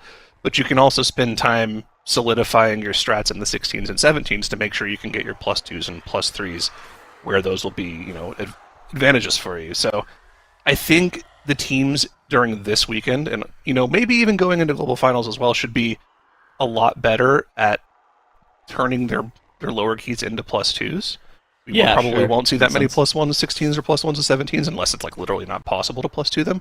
And that should give them more time to go for the max cap keys later on at the end of the day. Okay, and so talking about the max cap keys, we saw Necrotic Wake done on a 20 last weekend. We saw Grimmatoll done on an 18, and we saw Dawnbreaker done on a 19. How many of those keys do you think these teams are going to need to qualify for Championship Sunday? And yeah, basically just how many of those dungeons do you think they're going to need, or do you think they're going to need all 3 of them, and it's going to go down to time tiebreaker? I think you're going to need all 3. I know Streamer Zone GG is definitely capable of it. I think Polish Mountain's also capable of it. I think Fika Knights are capable of it too, because, like you said, they've done most of these keys on live. It's just about whether or not they can get it done in a 5-hour window.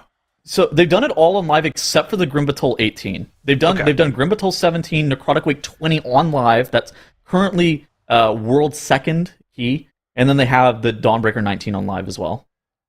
And I'm unsure of the Baguettes as well, but if they want to qualify, I think they'll also need to be able to do that, those keys too.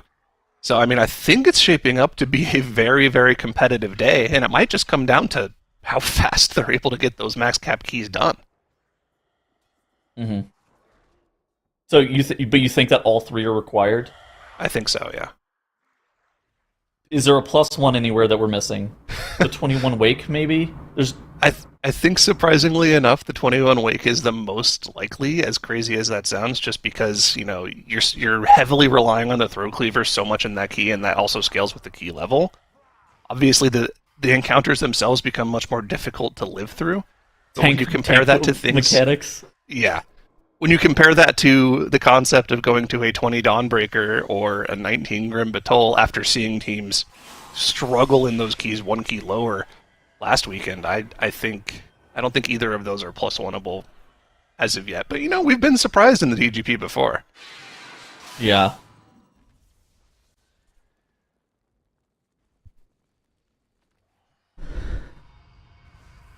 All right, so taking a look around the field here, we have the Fika Knights in the bottom left on this 19 Dawnbreaker. They do have 1 death. We saw that death happen on that Bloodlust pull. They are on to the first boss. The first boss split that we're looking for is honestly anything sub 10 minutes. I think that like a 9-minute split on this boss is like fantastic. I think that a 9:30 is passable. I think that anything sub 10, we're in timeable range, but we're not feeling great about it. And it looks like Fika Knights are about that pace.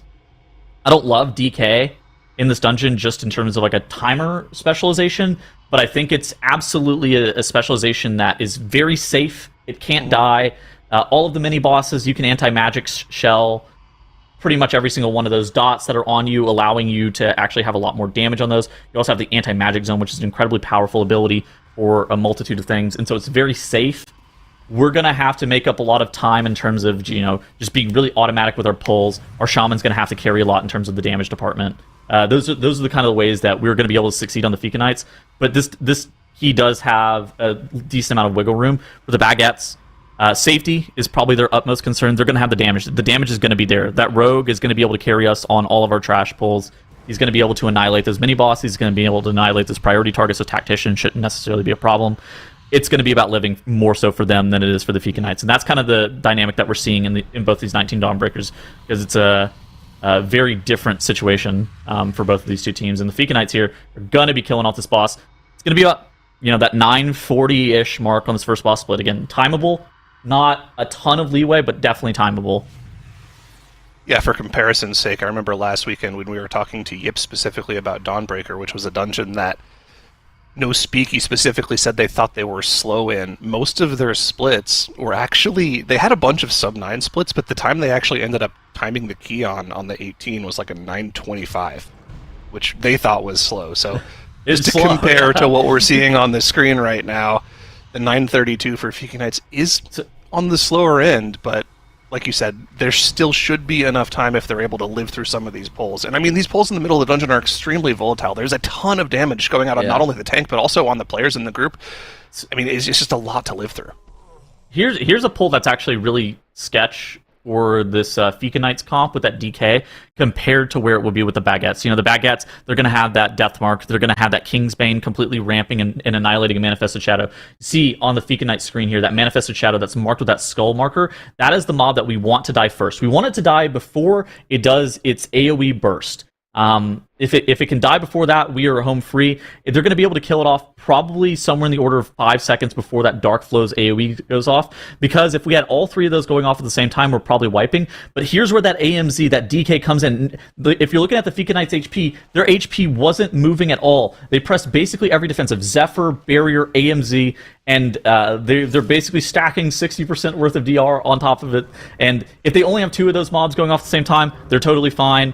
Beyond that, it's basically just a ton of tank damage. The Tactician, the Umbral Rushes are very, very scary here. But again, it's going to be about beating the AoE casts on some of these pulls, making sure that we don't get like 6 orbs on the mini-bosses, that kind of thing for the Fika Knights. Yeah, the classic double bubble technique, the AMZ plus barrier combo, keeping everyone alive there. Ooh, very, very Polish Mountain clean 4 pull deaths from Fika Knights. Yeah, Polish Mountain have racked up a few deaths here, but it's not going to make the dungeon untimable. It's just going to make him a little more suspect if there's any major mistakes. Remember, we saw mandatory time this 20 with 12 deaths last weekend, so it's possible to just completely throw one of the pulls and still time the key, as long as you're consistent with your Fleshcrafter cleavers, getting them on important targets every time they go off, and, as long as you don't literally wipe on a boss when it's like sub 50%. So we'll have to keep an eye on Polish Mountain here. This run is definitely still in the cards for them. Here's a pro tip. 18, 19, 20, no diff. No diff. Yeah, absolutely no Cleaver damage diff, goes up, because... all good. Exactly. It's like the junkyard bots. We got the mobs doing the damage for us. Oh my gosh! And on the big screen here, we have Baguettes incurring a wipe again, like we were talking about. It's going to be less about damage for them, more about survivability. Maybe we can get a replay to see exactly what happened. Could be, there's a lot of things that you can die to. You can have bleed out damage to Abyssal Rot dots. You can have tank deaths. Tank deaths are very, very common there. Tactician auto attacks. And then just Shadow Walker Umbral Rush magic damage can kill off your tank if your tank's not rotating their defenses basically perfectly or parrying enough. There's a lot of issues that can happen. We could maybe accidentally stand in Tactician frontal. Let's see what happens here. Oh, yeah. That'll do it. The classic. So basically, your tank has to pull... Your tank can't pull with Avenger Shield. So whenever your tank throws Avenger Shield at the pack, if it's not exactly on the Shadow Walker, the healer will get healer aggro immediately, and he will be Umbral Rushed instantly. And so your tank has to pull those packs with Judgment. I would describe the best strategy of doing this is leaving your group AFK. And that's kind of what the Fika Knights do. They leave their group AFK, and then they kind of deal with it. Yeah, Polish Mountain are currently getting feared by the Marauder, and they will be town portaling. That's my prediction. Oh, boy. We were clean for the first hour of the day, but we've now finally had our first 2 group wipes coming out here. Polish Mountain and Baguettes will be resetting and going again. This is fine. We can give them, I would say, they can probably start their runs for Polish Mountain within the next 30 minutes or so on this 20 Necrotic Wake and totally be fine. It looked like they had some fears go off. Has to be a tank death. Yeah. Yep, has to be a tank death. You're absolutely right. So we had a tank death. Our tank released. We didn't have a battle res. Then we had a gruesome cleave on a Earth Ellie, and then we had a fear go off, and then it was over.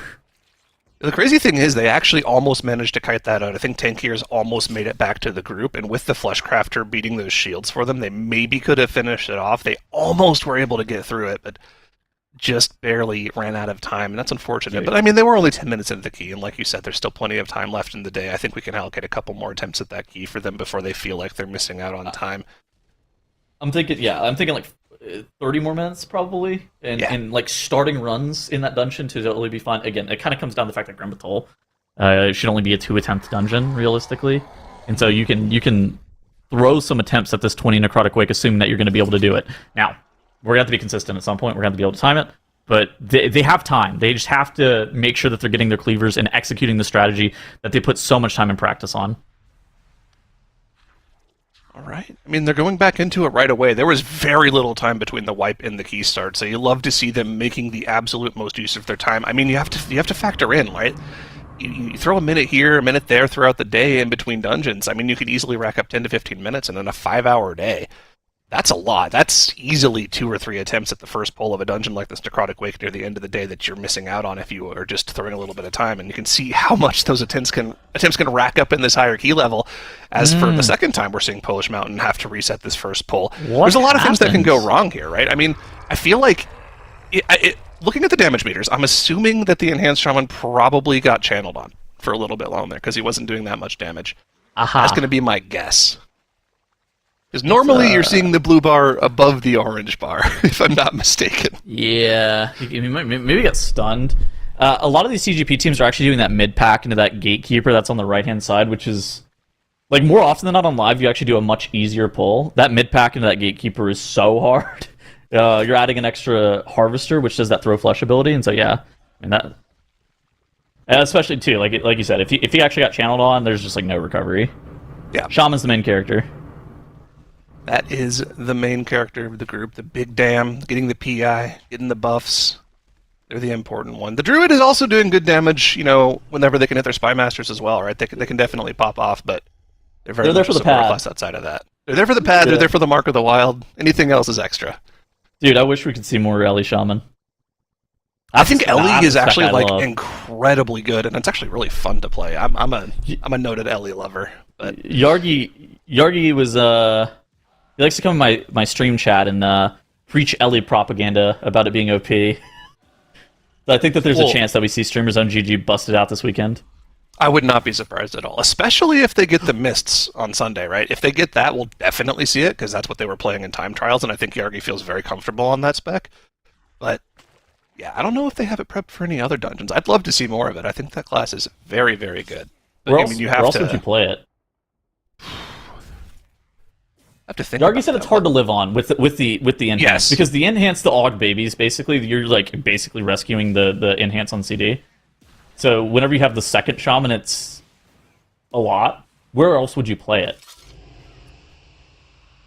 I mean, Mist is definitely like one of the best case scenarios because, right, you have multiple target bosses on every single boss, which lets you get extra free funnel. Where else would you play it in? Like Arakari, I don't necessarily see it there being like a ton of downside in there. Arakara is fine. I mean, again, bosses with extra targets let you funnel a little bit on every single boss. That's pretty good. Oh, the big problem with Arakara is there's a lot of movement on all the bosses, which is not great for Ellie. Yeah, okay. Thinking about it, I don't know if it's better than Boomkin in any dungeon but Mists. Or, you know, the jury's actually out if it's even better. I think it's just comparable in the Mists. But I think it's a very just overall strong spec that doesn't see enough play. And hopefully they'll be able to bring it out this weekend. Polish Mountain are continuing this run, though. Even though they had the death and a little bit of kite out here, they think that there's maybe potential still? Oh, no. Look, I mean, this is the hardest part of the dungeon, right? This first pull, they're doing mid-pack into that gatekeeper. So you can afford a death there, assuming that you're able to get through it. Dude, oh my gosh, our tank is fighting for his life. He is so scared. Bro is struggling. Somebody save our tank, please. I'm just asking. Somebody help that guy. Well, they got through the poll, and I mean, again, the timer is not necessarily the hardest part of this key. It's just living through everything. So even if you can get through that first poll, kiting it out for a minute like we just saw, the run is still on the table here, but dude, Tankiers is still just scared for his life the entire time here. Man. I am astonished that our healer was actually able to get that Fleshcrafter cleaver into the gatekeeper. I thought for sure we were about to die. And then he actually got his ramp off on that AoE. I'm impressed that our healer was actually able to keep us alive here. Big plays coming out from the Disc Priest here. They're going to be able to get the Gatekeeper down relatively soon here. Next Throw Cleaver will finish it off. We'll see. And I mean, you can see something we were talking about last weekend. We saw Mandatory pulling out this double Fleshcrafter strat where you keep one rooted off to the side. You can see Polish Mountains right on the far side of the screen there, closer to the boss. OP. In addition to the one that they keep mind controlled as well from the Priest that they'll break out for every single one of the Throw Cleavers it has too. Has every team adopted this strat? Or is it just Polish Mountain doing it? Streamer Zone was only playing one in the 18. Like I don't know if they're going to do it in hierarchy. Like I think it, you don't necessarily need it in the 16. You don't necessarily need it in the 18. But I mean, this is the level that it saves you infinite time. Like this is the level that it takes you from a 6-second first boss split to a 5-minute first boss split. So that I mean that's why it's such a big deal. It's because it can cut a full minute off this first boss split. Ooh, they were able to just barely curve the cleaver around that soldier there, get it into Blightbone. First Wretch coming out, no problem whatsoever. Gotta keep an eye on all these cleavers, though, especially the far one here. Huge hit of damage on the tank here has been able to live through it. It's really all about the cleaver positioning here, though, and you're doing a good job so far. All three of the cleavers they've had have gone straight into the boss. Yeah, and I think the they're boss doing a just good gets job. chunked for like 6% each. It's a lot of damage. It's like 70 million health. Like it is a lot. I think they're doing a good job as well of making sure that one is like completely far off to the right hand side of your screen there. Yeah, that's bad. So That's a wipe. we're a little bit too far from the boss. That's the only thing to note here is that we're a little bit too far for the boss. Good effort. We'll get him next time. Yeah, just be a little bit closer to the boss. Unfortunate positioning on the frontal there. Taking out two other players. It's going to be a reset. Streamers on GG, though. Got their 2 chests done. So now Streamers on GG is the exact same spot as Polish Mountain, except with an additional Grimbatol 16 over them. They're definitely a decent bit ahead of the other teams in terms of progression, right? They've been the cleanest so far. They haven't had any resets. Deaconets as well haven't had any resets, but I would say that their overall pace in the dungeons has just been a little bit slower. But I think as long as they're able to keep the runs clean and get things done in one shot, they should be able to be on pace with the other teams here. And this is going to be a huge moment here. They've gotten through the trash in the middle section of this dungeon and are on to the second boss. They have the second boss, as we see here, at 20% here. They're only going to get a couple more of those orbs. I think they're going to get one overlap of orb plus Shadowy Decay right at the end of the boss here. If they're able to live through that, though, it looks like they've got tons of time to deal with that last trash mob plus the boss. They just got to keep it clean. Just narratively, this is the team that I think has put in the most hours on live. They've been playing basically since the season began. They were playing on beta a ton as well, just getting prepped for the season. So I think the Fika Knights, while they came in 15th seed, I think that this is the team that has like the largest amount of upset potential because they've also done these dungeons on live. Like they didn't have a great time trial performance, but they have the live key experience on all 8 dungeons that I think could actually play spoiler a lot. And like you're saying, if they one-shot this 19, that's in a huge time save over other potential teams. We saw Baguettes have a reset in their 19. Polish Mountain, they're in this 20 Necrotic Wake. Not an easy key, but again, they're having resets as well. If the Fika Knights can do what they always done and just play consistent and be able to be strong in all of the dungeons, even if they're not the absolute fastest, I think that this could be a potential upset here. I mean, they're through the hardest parts of this dungeon. Yeah. All that separates them from this 19 Dawnbreaker is Roshanon, and we know that 19 Dawnbreaker is going to stand for the rest of the day. That's huge for the Fika Knights if in an hour and a half they're already done with the Dawnbreaker. I mean, being able to one-shot a 19 Dawnbreaker is an extremely impressive feat. We saw how difficult this key was for No Speaky to get through last weekend, and No Speaky is, I mean, they're a great team, so Fika Knight's looking great. I think the fact that they were the 15th or 16th seed is like not at all a testament to the skill of this team. These guys are much better than that, and they could very easily play upset to Polish Mountain here. They're working hard for that Red Lobster gift card. I would too, man. Those biscuits are great. Exactly. Okay, Polish Mountain, top right-hand corner of the screen. Another reset in the Necrotic Wake. Again, now the unfortunate part about resetting on the first boss is now we have the hardest part of the dungeon in front of us. The mid-pack with the Gatekeeper again. The first pull, I mean, this is the good thing about this dungeon, right? Being able to front load most of the difficulty is always useful at the very start. You know, when we were talking about time efficiency in the TGP, if you wipe on this pull, you're not that upset about throwing 2 minutes away. So if you wipe 10 minutes in, you're a little upset about that because you've gotten through the difficult part. And now you have to go back and do it again. So one thing I actually like about the strat is how they get the first Fleshcrafter's Throw Cleaver into that Corpse Harvester that's casting Throw Flesh on them over and over again. The thing that I don't love about the strat is that Corpse Harvester, they're actually having a hard time of getting it all the way in. If they could get it like slightly closer to the pack, then it could get affected by the random AoE CC that's being thrown out by the the cap totem that's being thrown, the upheaval that's being thrown, any of the potential just thunderstorm, all of that stuff, the blinding light, and that could absolutely help a lot because this priest that Throw Flesh one-shots the priest anytime it's cast on them, especially at this level because it does physical damage, so they're really scared of that. So I think that how Polish Mountain is setting up this pool is great, but I think if that Harvester is just a hair closer, it would be a little bit more clean and a little bit more consistent. This pull definitely going a lot better than the previous one. Here you can see Tankier is still kiting around like a madman, but the Vanguards are already dead, so they're going to be able to start up this next pull quite a bit sooner and take out this Gatekeeper. And it doesn't really matter that the cooldowns aren't back up. They don't really want to expend those on the Gatekeeper. They're more relying on the double Throw Cleaver from these Fleshcrafters to take it down rather than just the raw damage from the players. So always good to get that pull done cleanly. And, I mean, this Gatekeeper, you can see the first 2 Throw Cleavers take it down to 40% right away, so they're not too worried about that lack of cooldown. They'll be able to have those ready for a Blightbone.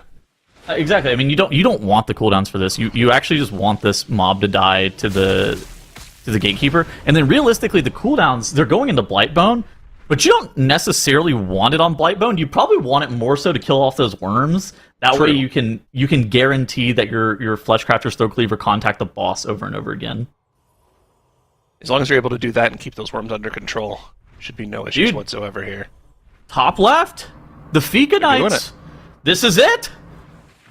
The last phase of Roshanon, and time again we talked about it, that rogue composition, it's supposed to be faster, the DK composition is supposed to be safer. This is a part of the dungeon that this DK composition is so much safer on. The DK basically can't die to the Spinneret strands. The DK can't die to the AoE that's going off. They have anti-magic zone whenever that AoE is happening for the rest of your group as well. This is an absolute excellent fight for the DK because your Paladin and your Priest are able to tunnel this Augmentation Evoker and tunnel this Enhancement Shaman and make sure that they're able to stay alive. And while, again, the DK, a little bit lower damage, a little bit slower in all areas of the dungeon, this is the safety, though. I mean, they should basically be able to secure this. They have the Bloodlust available whenever that Ascendance and that Power Infusion are available for Junkrat, and so the Fika Knights are going to be able to line up all of their 2-minute CDs here and be able to send Roshanon home. And I mean, this run is also by no means slow either, right? I mean, they only just passed the 2-chest timer. This boss, after the intermission, takes probably, another 3 minutes or so? You probably get two sets of 2-minute cooldowns in on it.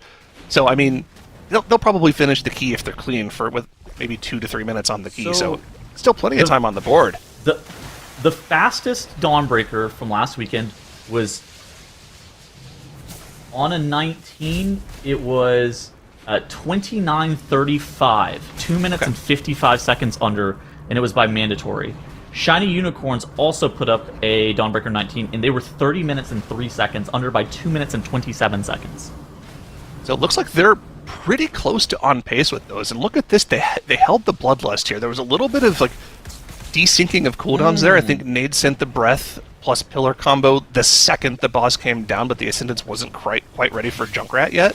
So he sent his about 20 seconds later, and they'll probably just sync them up with the Bloodlust here on the next press. So whenever that comes up, this boss is going to get absolutely shredded.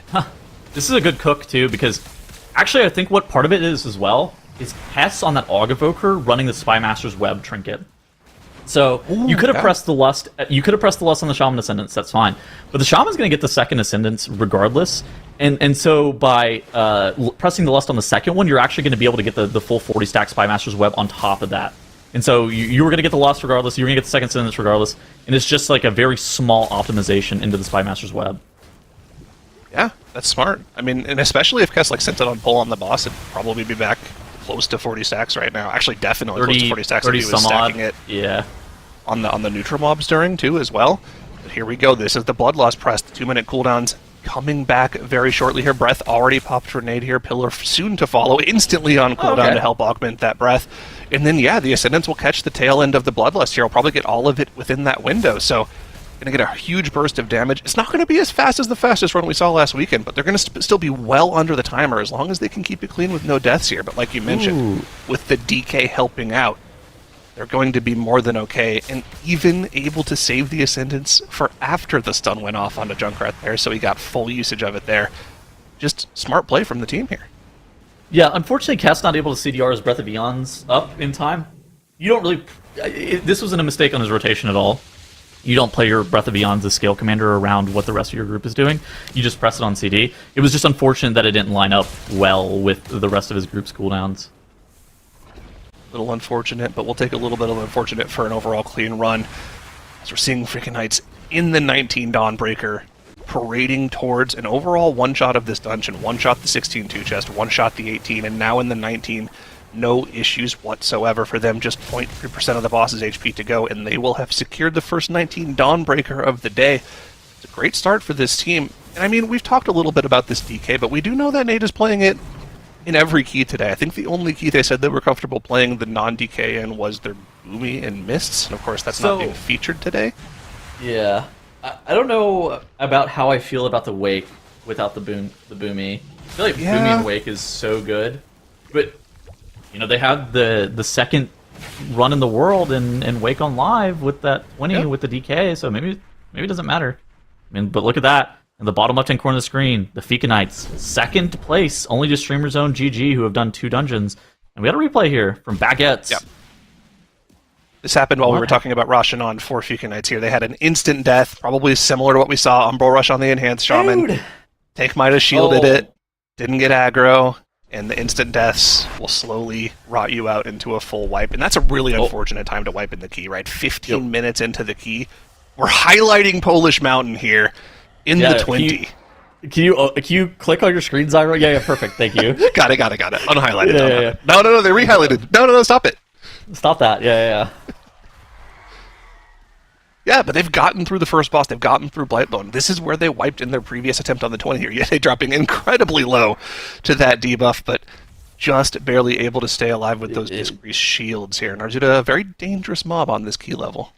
It's kind of like Yips was talking about last weekend whenever we had a chance to catch up and talk with him. It's just, especially once you get up to this 20, all these mobs, none of these mobs are supposed to be tanked on a 20. Like, whenever Blizzard was designing this system, they were never thinking these psychopath sweat lords are actually going to push these keys up to the 20. That's why it's the bleeding edge keys. And I mean, these mobs, these marauders, whenever they do that cleave, that gruesome cleave just does so much damage, and you have to line up your defensive cooldowns perfectly. And that's the beauty of the TGP, is because these are key levels that are not supposed to be done, and yet teams week in and week out are proving that they can be. It's just the pure, raw competitive nature of these teams trying to go for the highest key possible, trying to push that IO and be the best team in the world that sets them up for trying these silly things.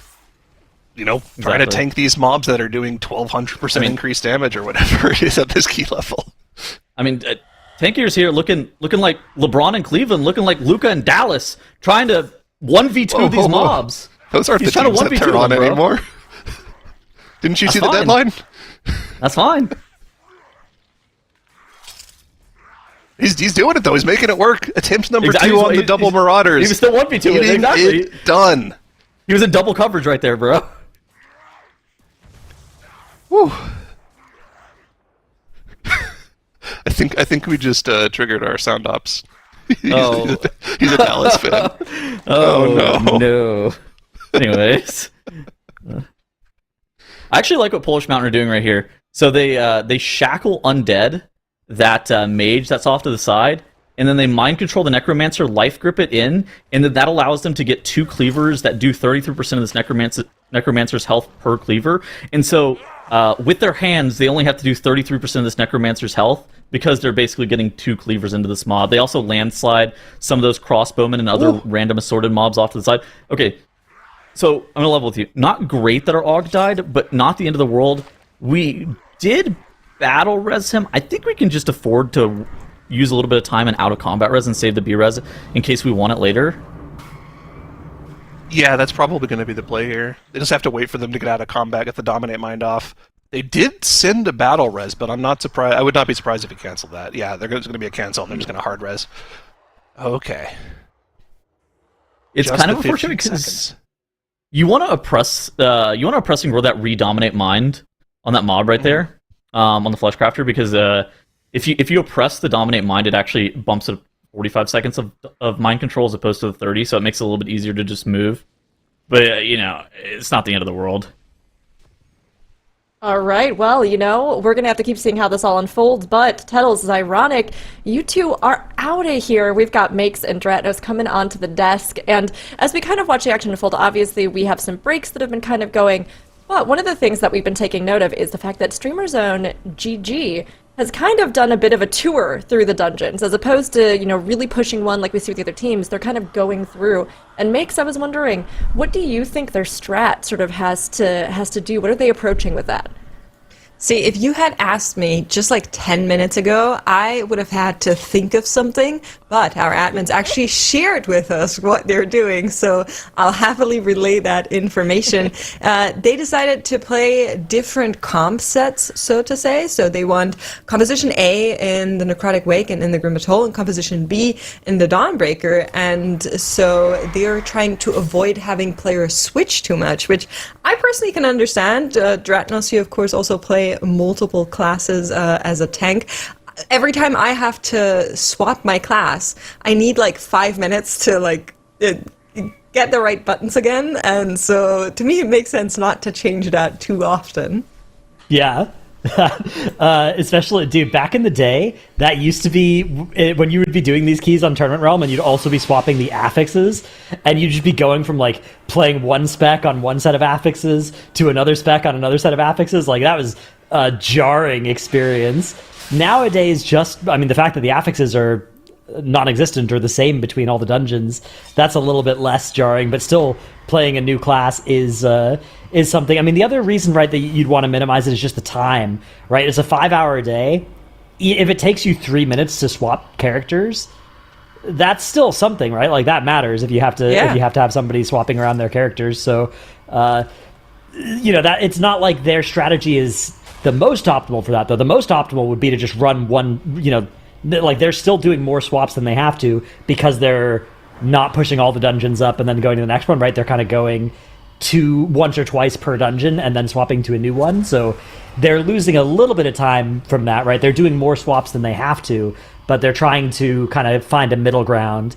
The reason they said is they don't want to feel too behind if they need more time in a key at the end of the day. That's the benefit of pushing up each key, all at the start of the day, is that you'll avoid that situation at the end of the day where you just don't have enough time to put the easy points on the board.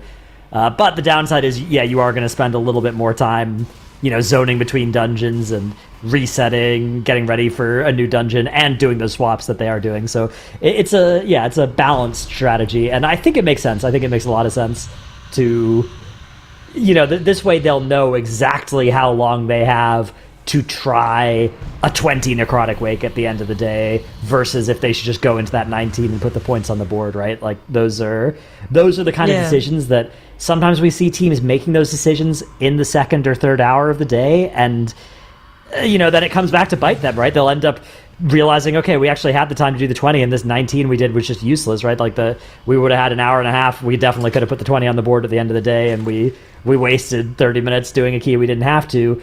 Or the alternative of, like, oh no, we wiped 3 times, midway through this dungeon.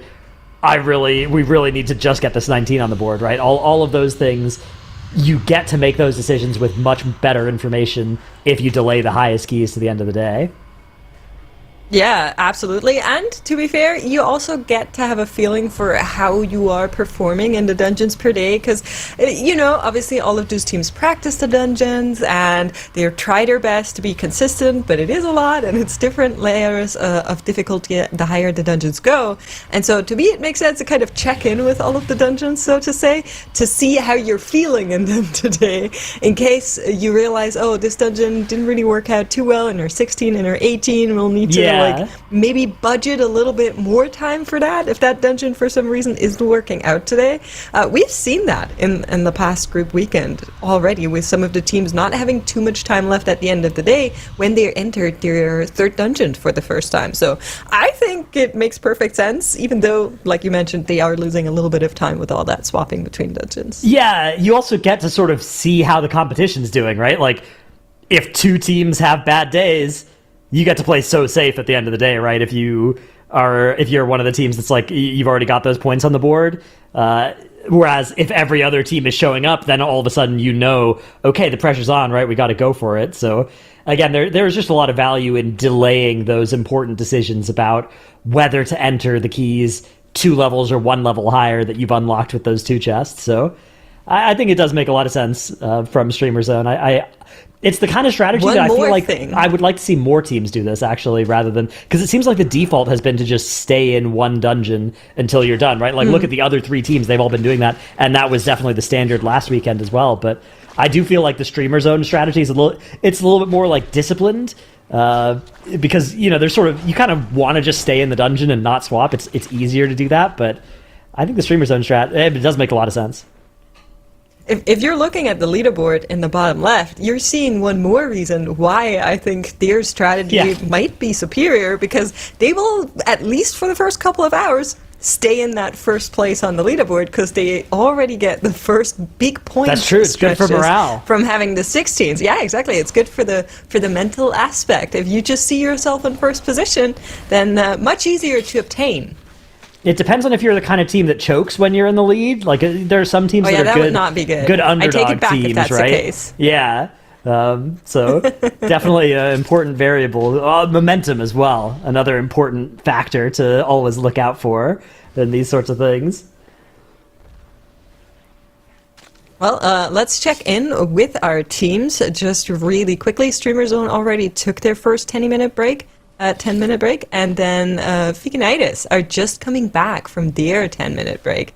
So both of these teams already at least halfway through their break requirements for the day, as Polish Mountains are making a really, really good show up here in that 20 Necrotic Wake. How are you feeling about that, Dungeon Dreadnoughts? Yeah, the Necrotic Wake, I mean, we saw it a little bit last weekend. This is definitely one of those... I mean... So there are some keys in our pool. I would say maybe Arakara fits this spot, where it's just kind of like this key definitely goes up the highest of a lot of our keys that we can offer. And it also is maybe like relatively easy as well.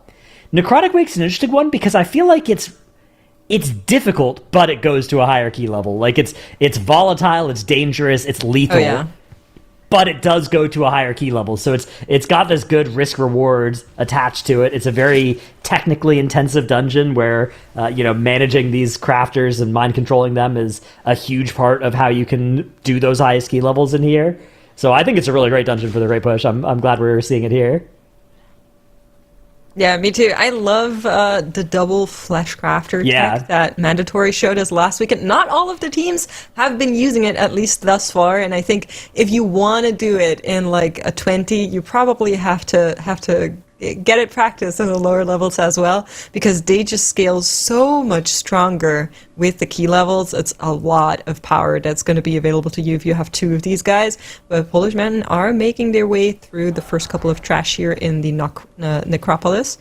And we already saw a couple of dicey Stitch Flash fights earlier on from teams. I don't know if you saw it, but that was scary. Yeah, this fight is extremely scary. It gets out of control so quickly, especially if you miss a hook or something, or just if you ever have 2 of those abominations up, they ramp up in damage so much. We actually have a death to the trash as well here. These Kyrian Stitchworks do a lot of damage to the tank. They stack up increased damage taken on the tank as well. So very common to see tank deaths in this section of the dungeon. It's going to cost them another death as well.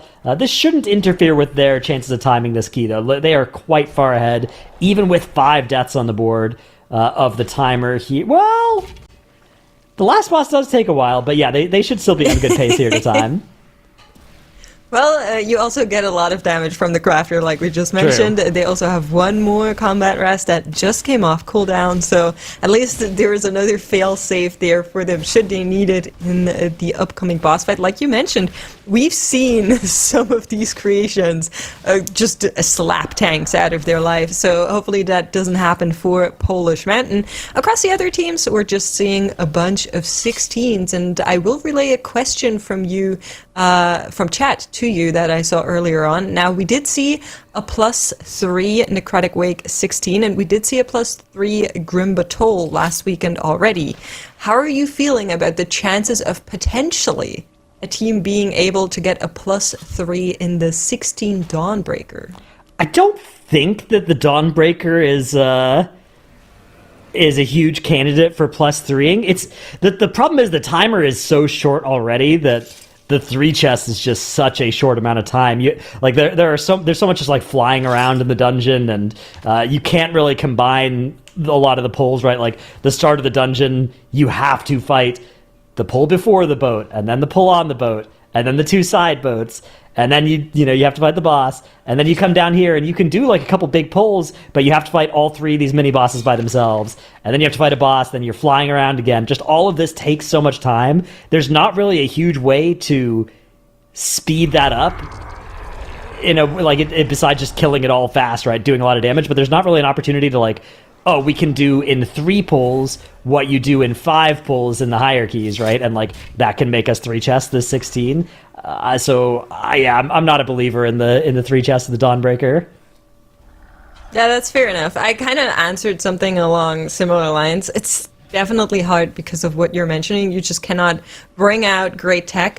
First, when we saw this dungeon on the PTR, I was like, oh, is there a world where maybe you just don't do one of the mini bosses? Yeah, I was always hopeful that would be a strategy in here, because it seems like it's like the boss gets like 30% more damage or something like that, which like that number doesn't sound that bad, but it empowers the abilities as well. And yeah, I mean, it's a shame because I was always a huge fan of that kind of strategy. You remember the end of Battle for Azeroth when we had that seasonal affix awakened, where there were 4 mini bosses throughout the dungeon, and any of them that you didn't fight during the dungeon spawned in and attacked you on the last boss. Such a cool affix, and it was always so fun where teams would fight, like especially in competition, they would fight 1 or 2 of those, or have their healer kite all 4 at the end of the dungeon. That was always really cool to see. So I was hopeful that this boss teams would choose to do something similar, but turns out that it's just so deadly that you can't make it any more difficult. Yeah, I'm in the same team. I was always hoping that maybe there would be a world where like the 30%, but then you look at the Shadowy DK already on the 16s and you're like, nope, no way. Yeah, exactly. It's just not realistic, but it was a cool idea, and it's still a fun setup, and I like the way that the mini bosses teach you the boss mechanics. But yeah, Streamer Zone they're looking good today. Kind of unsurprising, Streamer Zone are the favorites in this division. So for anybody that isn't up on the seeding of these teams, Streamer Zone were our 2nd overall seed in the time trials. They only lost to Mandatory. They were a little bit slower than Mandatory, but they did the same key levels as Mandatory, so extremely impressive there. Polish Mountain were actually also within a couple minutes of Mandatory. Streamer Zone were a couple of seconds slower than Mandatory. Polish Mountain were a couple of minutes slower, but they are the 2nd most likely team to make it out of this group based on seeding. Then there's Baguettes, and then it's actually Fika Knights are down.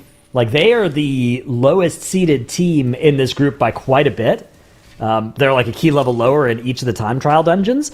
But so far, what we've seen out of them today, they've looked quite solid. I think this is one of those teams that's better than their time trials suggest. They've got players that you'll recognize from doing a lot of high keys on live servers, so I actually think we're going to be in for a pretty exciting group here today, because even though on paper the time trials are pretty, there's a pretty big gap between some of these teams, it seems like they're actually all performing pretty well today. And remember, the top 2 teams will make it through to Sunday, so Streamer Zone definitely the heavy favorites to be one of those teams, but I think Polish Mountain are actually in for a real fight on their hands to get that 2nd spot out of here, even though they look like pretty solid favorites for that from the time trials. Yeah, makes not to jump in, but I wanted to hop in the conversation myself because it's been really interesting. Even the previous kind of shift we were talking about. Tuttles was mentioning how Fika Knights, right? We kind of expected they would do well, but they've really come in. They're really steady. They're climbing their way up. Whereas Polish Mountain, who we saw during MDI, they take big risks. They have huge damage, but consistency seems to be the hurdle for them. And, Makes, I'll pass it along to you. I mean, seeing these two kind of go head to head, do you think that from the performance today that still seems to be a weakness of Polish Mountains that Fika Knights can take advantage of? Or how are you feeling about them? So the interesting thing about Fika Knights is that, like Dratnos kind of mentioned in passing, that a lot of these players have a ton of competitive WoW and high key experience, but not necessarily in this team. And that is something that can matter a lot. We've been seeing this throughout past events as well. As soon as there's like one player change, suddenly a whole team dynamic can shift, whether that's for the positive or the negative. How it is with Fika Knight is we don't know for sure just yet, right? We're still only a little bit over an hour into our competition here, and I would really hope for this team to do well because of the big names that we have in there, and I kind of love the underdog stories, but we are getting a little bit of trouble for Polish Mountain. We mentioned that combat rest was available. It is the Shaman, so it could have potentially also anked if it was there. It doesn't seem to be the case. That combat rest has been used, Stratnos. Yeah, I thought I saw the Ankh available as well, but maybe I'm mistaken, or maybe they decided to use the combat res instead. Either way, yeah, they did use the combat res, so no B res for the rest of this fight, and they have the Shaman go down. Okay, Ankh, yeah, it's definitely available on the raid frames there, so we use Ankh now. This time we got That's it. good. It's just good sequencing, right? You use the B res first, then you use the Ankh second, because you're a Shaman, you're gonna die, right? These things happen. So Polish Mountain, now they're in danger here. They have 4 minutes left on the clock, so the timer is still feasible, but they have to do this whole boss without any further mistakes here. They have count once they kill this Fleshcrafter as well. Nice work there. That one lines up well. Fleshcrafter is loose. Yeah, it is a little loose. The Redominate comes in. They're able to move it back into the corner, and then they'll probably release it. And oh no! They've lost their Druid. How did their... Was that... Okay, so... They maybe rescued them out of the Dark Exile? Because it looked like it was just an instant death there, so... I mean, that must be what happened. So the issue kind of happens now, right? As you can see, we have Mush down. They're using the Wernstone to come back up. In come the Swirlies. That's a lot to handle at the same time. And now because of the Druid not being there anymore, the Crafter is just going to go wild. And you can see the Sleepwalk trying to get it in there, trying to get it moved back into place to have it under control. The Cleavers need to be carried through. So a lot of work for their Evoker right now. This time, Wernstone probably not available. And it's so unfortunate if your only remaining DPS that's not an Augvoker gets ported down, because right now you basically only have the Crafter as your real DPS, and that's constantly getting dominant minded because you need to make sure it's not running around. It's definitely a lot for Polish Mountain here. Yeah, no root. They do have... You can Oppressive Roar and Landslide it to keep it in position, so that is an option. Sleepwalk, a nice maneuver there. But, oh man, this thing is just taking so long to kill for their Shaman as well. The downstairs section. 2 minutes left on the clock, 38% here. That Fleshcrafter is still contributing a lot of damage as long as they can keep it in the corner, drop the MC, have it cast. Oh, have it not kill their priest with an auto attack as well, because of course it's going to be aggroed onto that priest pretty aggressively thanks to that Dominate Mind threat. Luckily now we have a being sent down happening to our Evoker instead of our Shaman. So that is a little bit nicer, although Evokers are not great at killing the mob downstairs. 25% on the boss, 1 minute 30 left on the timer. So even if they complete this dungeon, it's not going to be helpful for their time tiebreakers, but hopefully that's something that they won't need to go to. They're hoping that these points will be enough if they can put it on the board. But that Fleshcrafter is running at them now. It's under the boss. They're having so much trouble as well just getting their Evoker back into the fight. 1 minute left here, and those cleavers are still doing a lot of damage. That's the saving grace here for Polish Mountain. Yeah. It is, but as you can see, it always has to be dominant-minded again, carried back, Fear comes in, Dreamwalk comes in. It's a lot that is currently also losing them Void damage, Tendrils trying on to it. keep Nice. it under control. Can they get the damage out there one more time? Oh. We do have a death coming in. Their Arcboker has been taken down Minus 15 as well. seconds. That's another penalty coming in here for Polish Mountain. Can they clutch it out? 23 seconds They have to go. kill the Crafter, it's looking too. so close. Oh, no. But The ice they shard. need to finish it. Oh, no. And absolute catastrophe for Polish Mountain, wiping at 1% on the boss as it re-shielded itself. And they have now wasted 30 minutes in a necrotic wake. Absolute catastrophe for the second favorite team in our weekend here, and a huge opportunity for the other contenders. Wow. That is tough. Man. That's, That is- And that's one of those things that, you know, the streamer zone strategy of going to all the dungeons at the lower key levels first starts to look pretty good when you think about the possibility of something like that happening in your necrotic wake. Because now if you're Polish Mountain, you don't know if you have the time to do that again, or if you need to go get into your other dungeons, right? We've already spent now almost 2 hours of our day so far, and it's a 5-hour day, 3 dungeons. You only get 1.5 hours per dungeon, basically, when you factor in the 20-minute break on top of that. So, can they afford to even try that 20 again? I don't know. As we do have. Hold on. Hang on. What is that replay? Okay, a new strategy developing here. Failed his mount. Oh, no. Died, onked, died again, maybe because he didn't get the ability to mount because he was dead when it came out. That, Possible. okay. All good, the body gets teleported. Okay. We're able to send the rest. Listen, 07's in chat, both for that 20 and for Crims. I feel like that is a good call here, but very, very unfortunate. Like you're mentioning, for that exact reason. Do you have the time to run it back? Now, I will say, with looking at her dungeon pool, that Grim Battle doesn't go that far, to be honest, in Right. terms of pushing it. The Dawnbreaker seems to me a little bit more volatile just based on what I've been seeing from the teams in the past weekend. But if you're a Polish Mountain and you've come this close, do you just run it again and hope that this time it works so you don't have that frustration kind of sitting in the back of your mind? Yeah, I mean, maybe the problem with that is just, you know, you put yourself in a spot where if something goes wrong in one of the other dungeons, you're starting to be really light on time, and you know, maybe you just need to get the Necrotic Wave 19, for instance, that you are more likely to be able to one-shot. I don't know. They're taking their break. So are Baguettes as well. So we have a few breaks underway now. That is absolutely brutal for Polish Mountain, though. The good news is, I mean, they're getting their breaks out of the way, at least most of our teams now, with some of their breaks on the board as well. Again, a reminder for that rule, teams have to take 20 minutes total break time, and they have to take it in the middle of the day. You can split it up if you want. You can't take them in the first hour, you can't take them in the last hour, and if you fail to take all 20 minutes of break, we take like 5 points off you or something. It's horrible. You can't miss your breaks. You have to. Don't do that. Right, It's basically not required. an option, really. Yeah. So it's good to see teams making sure that they're starting to take those breaks at helpful times for them, rather than saving it for the end of the day when you have to. You get in that spot where it's like, okay, we have to, even though we don't want to, we have to go on break now. Yeah, that's right. All right. We're checking in with Streamer Zone. You mentioned earlier that they are definitely the favorites when you're looking at the overall second seed.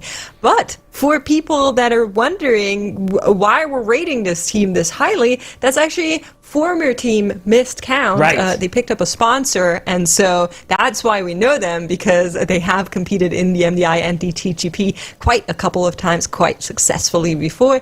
And this is a team that I am also really hoping to kind of show off what they can do throughout today, and hopefully then also the Sunday. Yeah, I mean, this is one of those teams that it's sort of a new, I guess we can't call them a new team anymore, but a year or two ago they were a new team. And a newer generation team. Exactly. They're like a they're not the fresh newest blood. teams, right? This is like a Dragonflight team, right? Or was it late Shadowlands when they came? I think they came onto the scene in Dragonflight. Yeah, so pretty exciting to see them. I mean, they came onto the scene with initial success, right? That was what we were excited about them because right off the bat they started to put up these third places, fourth places in tournaments, which was cool to see. And I think they had some incredibly fast runs in specific dungeons. What I'm looking to see out of them here is I want to see them become one of those teams where they are a threat in all 8 of the dungeons in our pool. I think that's the thing that I'm looking for them to evolve into. So, and they look like they've done it from what we've seen of them so far. I mean, this is a team that's just getting better and better every time we see them play. I mean, they said themselves that their practice has become easier and more enjoyable because of the recent affix changes. So that was a big thing. I remember that kind of held them up before because a lot of them have like daytime jobs. They're just not only WoW players, so to say, which made practicing really, really hard for them consistently. So good to see that these changes are helping them as well. And hopefully we'll reap the rewards of that as well. Checking over with Fikinitis here really quickly. They're in that necrotic wake. It is the 16, so hopefully nothing goes wrong there. Although we have been seeing teams not being able to get that +3. That is definitely possible there. So maybe Fikinitis can put it on the board.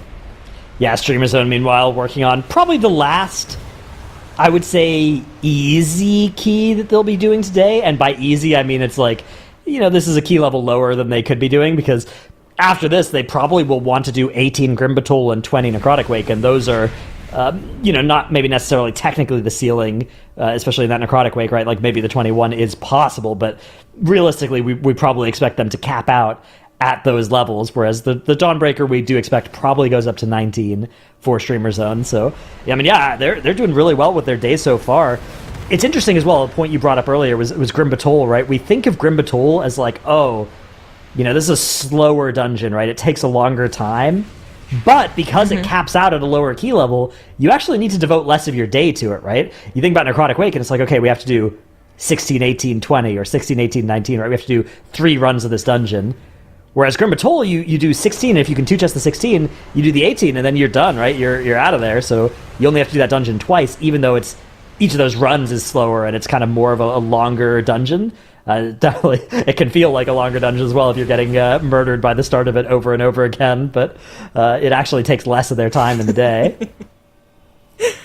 Yeah, that is definitely a fair point. Thus far, only Streamer Zone have ventured into the Grimbatul. I'm curious if any of the teams that are currently on break are going to come back to it, because as of right now, Polish Mountain, only 1 dungeon, Fikinitis only 1 dungeon, and then Baguettes have 2, whereas Streamer Zone has all 3 dungeons on the board, of course on lower levels, but still nice to have those points, as we mentioned earlier.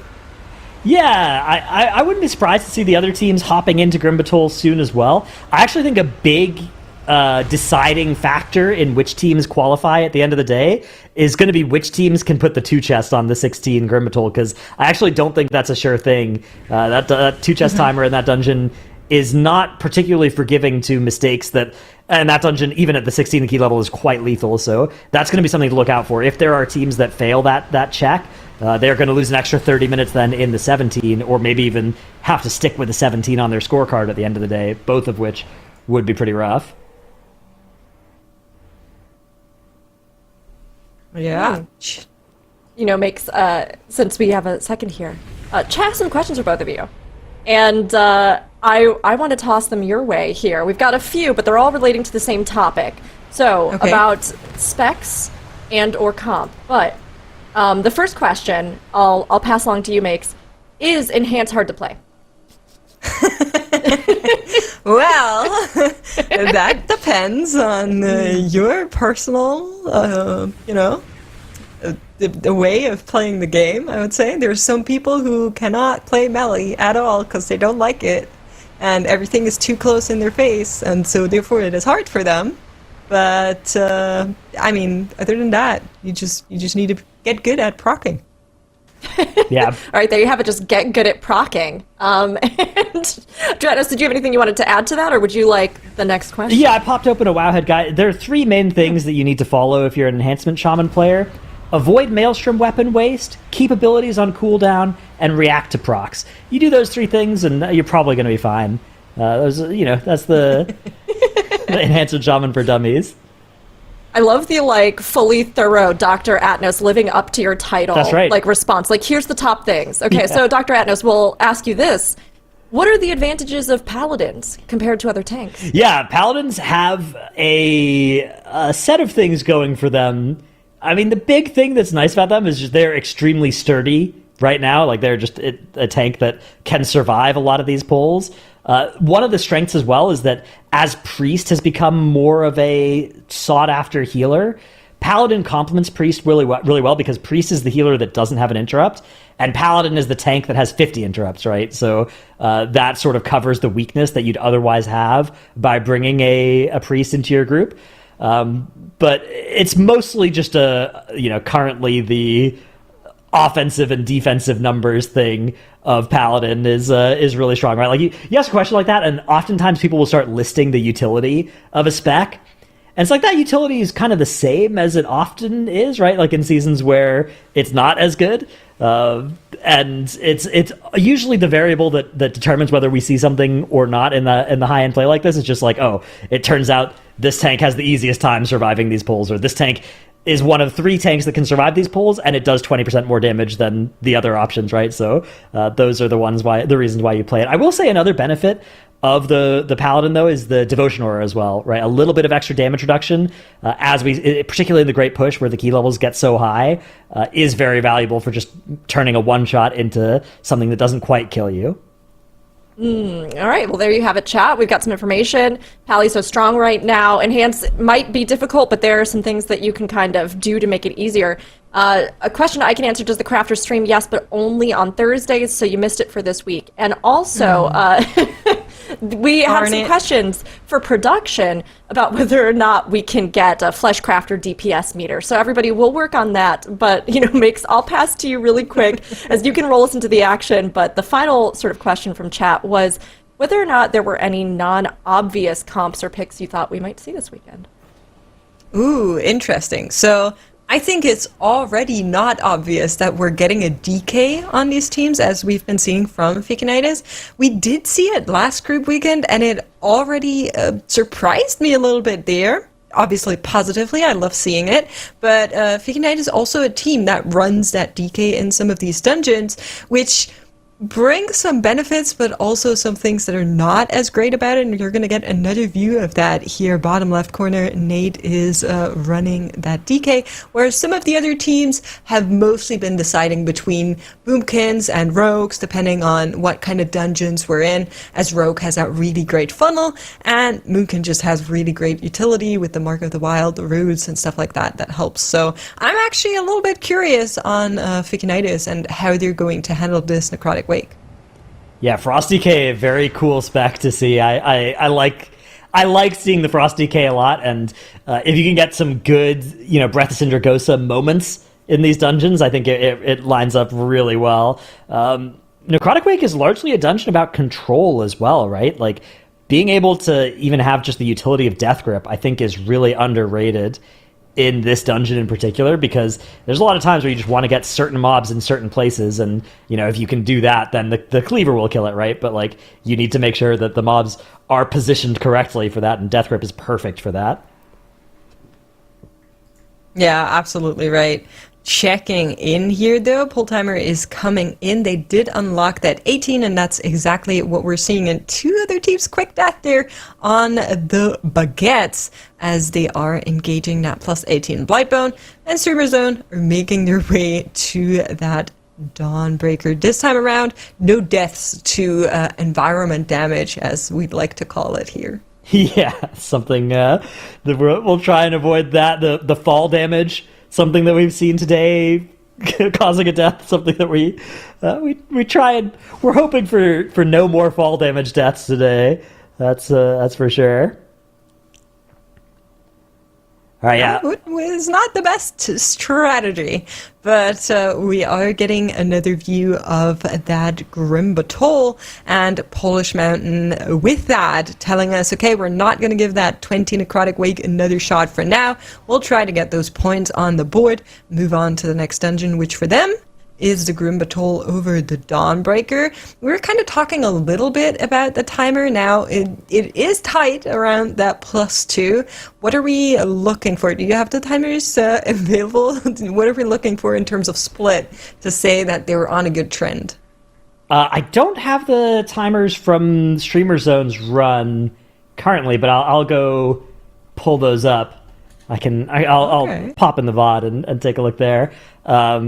But yeah, it's definitely, I think, an important variable here for them. They need to also get that 2 chest on the board, or else I think that, especially with that 20 Necrotic Wake that they wasted some time in, that's going to feel pretty bad for them. So the times we're looking for from Streamer Zone were 6:42 on the first boss, 11:25 on the second, 21:05 on the third, and 27:42 to end the dungeon. So, yeah, again, 6:42, the time they're looking to have here on the first boss, and there's about a minute of flexibility on this as well, where they could still 2 chest even with a little bit slower.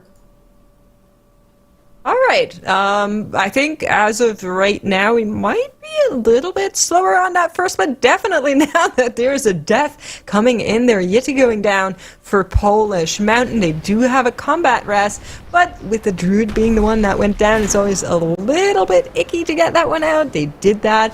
Paladin came on through, and now back with the group. However, probably some damage that was lost there. Yeah, it's, it's okay, though. It'll be all right here.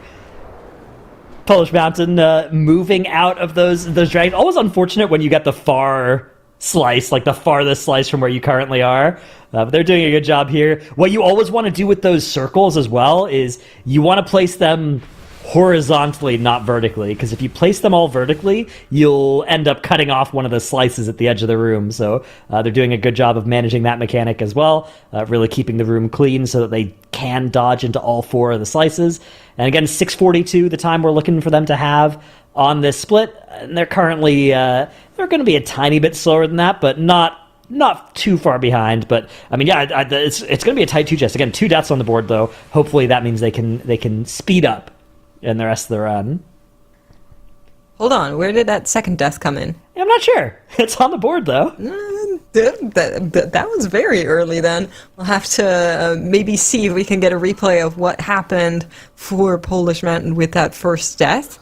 It has to have been in the first couple of trash packs, I assume. Obviously a release, not a combat rest. Yeah, the lack of the B-res is... It's also a worrying thing in Grim Battle. Grim Battle is one of those dungeons where I really like having a B-res in the middle part of this dungeon, often just for the tank, I think, is a lot of ways for the tank to get killed. Luckily, they'll have that B-res back by the time they get to the trash section after Forge Master Throngus, before Drago, where we do often see a lot of tank deaths in that area as well. Yeah, that's right. I'm not so sure about their timer, but maybe we'll just leave them to it for now. Check back with them later. Streamer Zone now on the 18. They have made it to the second boss, all the way through the mini bosses, and now this is yet another boss that can cause chaos quite quickly. Thus far, 0 deaths on the board for the Streamer Zone team. Let's try to keep it like that. AJ dodging quite close to that orb there, but definitely all calculated. You could just see how much damage this dungeon on the 18 is already doing. 19 is the highest we've seen it, but in comes the Shadowy DK. Big AoE that the healers have to even out here, working out for the Streamer Zone team as they are making pace on that boss. And in the bottom, more Necrotic Wig. Yeah, we've got Fika Knights in the 18, as are Baguettes. Both of these teams, I think they would be very happy to, put a 2 chest on the board in here, and then, of course, be able to attempt the 20. If either of those teams can do that, that will be a nice advantage they can get on Polish Mountain, who failed that 20. Both of those teams ahead in time relative to Polish Mountain, especially Fika Knights, who here's our death early start of the dungeon. A brutal strike landing on our shaman. Yeah, these things happen. Look at that damage meter. It's hard to not rip threat when you're doing that kind of damage. So, and then the commanding roar. That looked like a tempered in battle death as well to me. Looked like the hit initially happened on the paladin, and then the tempered in battle transferred damage, and then the hit happened on the other player. Do you maybe want to explain what tempered in battle actually means for people who aren't as familiar with that? So tempered in battle is a hero talent that paladins play, and it's really high value. It lets you transfer overhealing to people that are carrying your weapons, and it lets you and your weapon. So you get to throw out these weapons and shields as a lightsmith prop paladin. As we are having some deaths happening for baguettes in the bottom right. Looks like that's probably going to end up resetting their dungeon. Yeah. But yeah, okay, so as a paladin, you throw out these weapons to people, and Tempered in Battle is this really powerful effect where you get to transfer overhealing between you and people holding your weapons, and you and people holding your weapons you'll automatically sacrifice some of your health to each other. If the other person gets a huge hit of damage, they get knocked low. But the problem with it is if a big hit of damage hits the whole group, and it hits the whole group not all at the exact same frame, what can happen is it can hit your prop paladin for a huge amount of their health, and then they can be like, oh, Tempered in Battle, I'm going to steal some health from you, Moonkin, that's holding my weapon. And your Moonkin's at full health, right? And so it steals a bunch of their health. And then the hit of damage goes and hits the Moonkin as well, and they can get double whammied, right? And they can get killed by it. So you see it a lot on abilities where it's like a boss, radiates out damage and it hits the melee first and the ranged later, where that hit will happen on the paladin. It'll transfer to their weapon holder with Tempered, and then it'll kill the person who lost all that health. We even saw someone actually killed by Tempered in Battle Battle last week. It actually happens a lot. It's a real thing. It's crazy that people still talent it, even though it kills people so often, because it is just such a high value talent point. But it is a choice node. You could opt to not take it if you wanted to, but people you could it's so much value. Make your Moonkin go down while you live, which quite frankly is hilarious. So yeah, that's true. I'm with the paladins on this one. That's bonus value. That's right. Checking in here, Polish Mountain. What was the second boss split you were mentioning that they would ideally be having for a good timer here in the Grim Battle? We'd be looking for 11:25 on the boss to be equal to Streamer Zone. Now, again, Streamer Zone had a minute or two of extra wiggle room, but Polish Mountain are definitely a little bit slower than that mark here. So, I mean, if they only one chest this 16, and especially if Fika Knights can two-chest it, they're going to be in such a... Fika Knights will be the favorites to yoink that spot. I mean, as it stands right now, Fika Knights already are looking so good with that 19 Dawnbreaker on their board. I think they're maybe already usurping Polish Mountains as the favorites to take that second spot out of this group. Maybe even the first spot. That 19 Dawnbreaker, that was something that took, especially No Speaky last weekend, quite a bit of time to complete. So... Streamer Zone, it's not a sure thing that they'll be able to do that as well. So I think the big thing for Polish Mountain is that unfortunately they lost so much time in that Necrotic Wake 20. If you weren't here for it, they ran all the way through a Necrotic Wake 20, and then at the very last slither of health on the final boss, unfortunately had a full team wipe that they weren't able to recover, and the timer was out of time.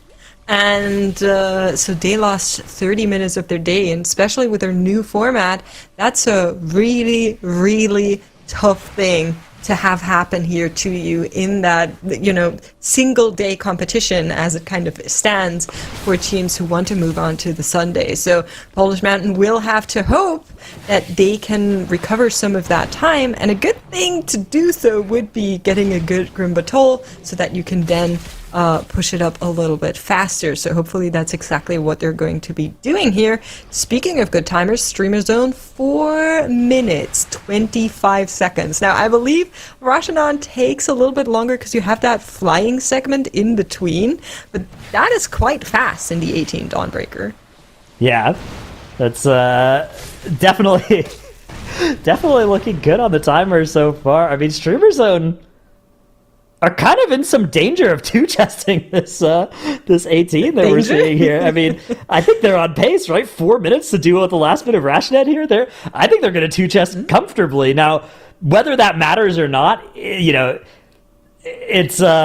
depends on whether that 20 is even possible, which I kind of don't think it is in here, but yeah, I mean, Streamer Zone looks so solid. If they could do a 20 Dawnbreaker as well, that is such a huge deal for their scorecard. I think they'll just take the 19 even if they two-chest the 18 here, though. See, the good thing is they can just go to the next dungeon and sit it out. Streamer Zone tech coming back. Right, yeah, I mean, they're kind of just doing the, like, superior. Let's look at our scorecard. Let's do the easiest dungeon that we haven't yet done, right? Like, we've got 3 dungeons we can go to at 3 different key levels. Let's pick the highest success rate one and go do that. And then just keep on going down the line with a slight bias towards not swapping between Dawnbreaker and the other two too often, because Dawnbreaker has a comp swap and the other two don't. So there's, pros and cons. Ooh, I like the rogue tech of hopping down to the lower section there and then shadow stepping back up to instantly break the tether and put the webs in a place where they won't matter. That's really neat. The Streamer Zone did there. That's a cool thing that their rogue did.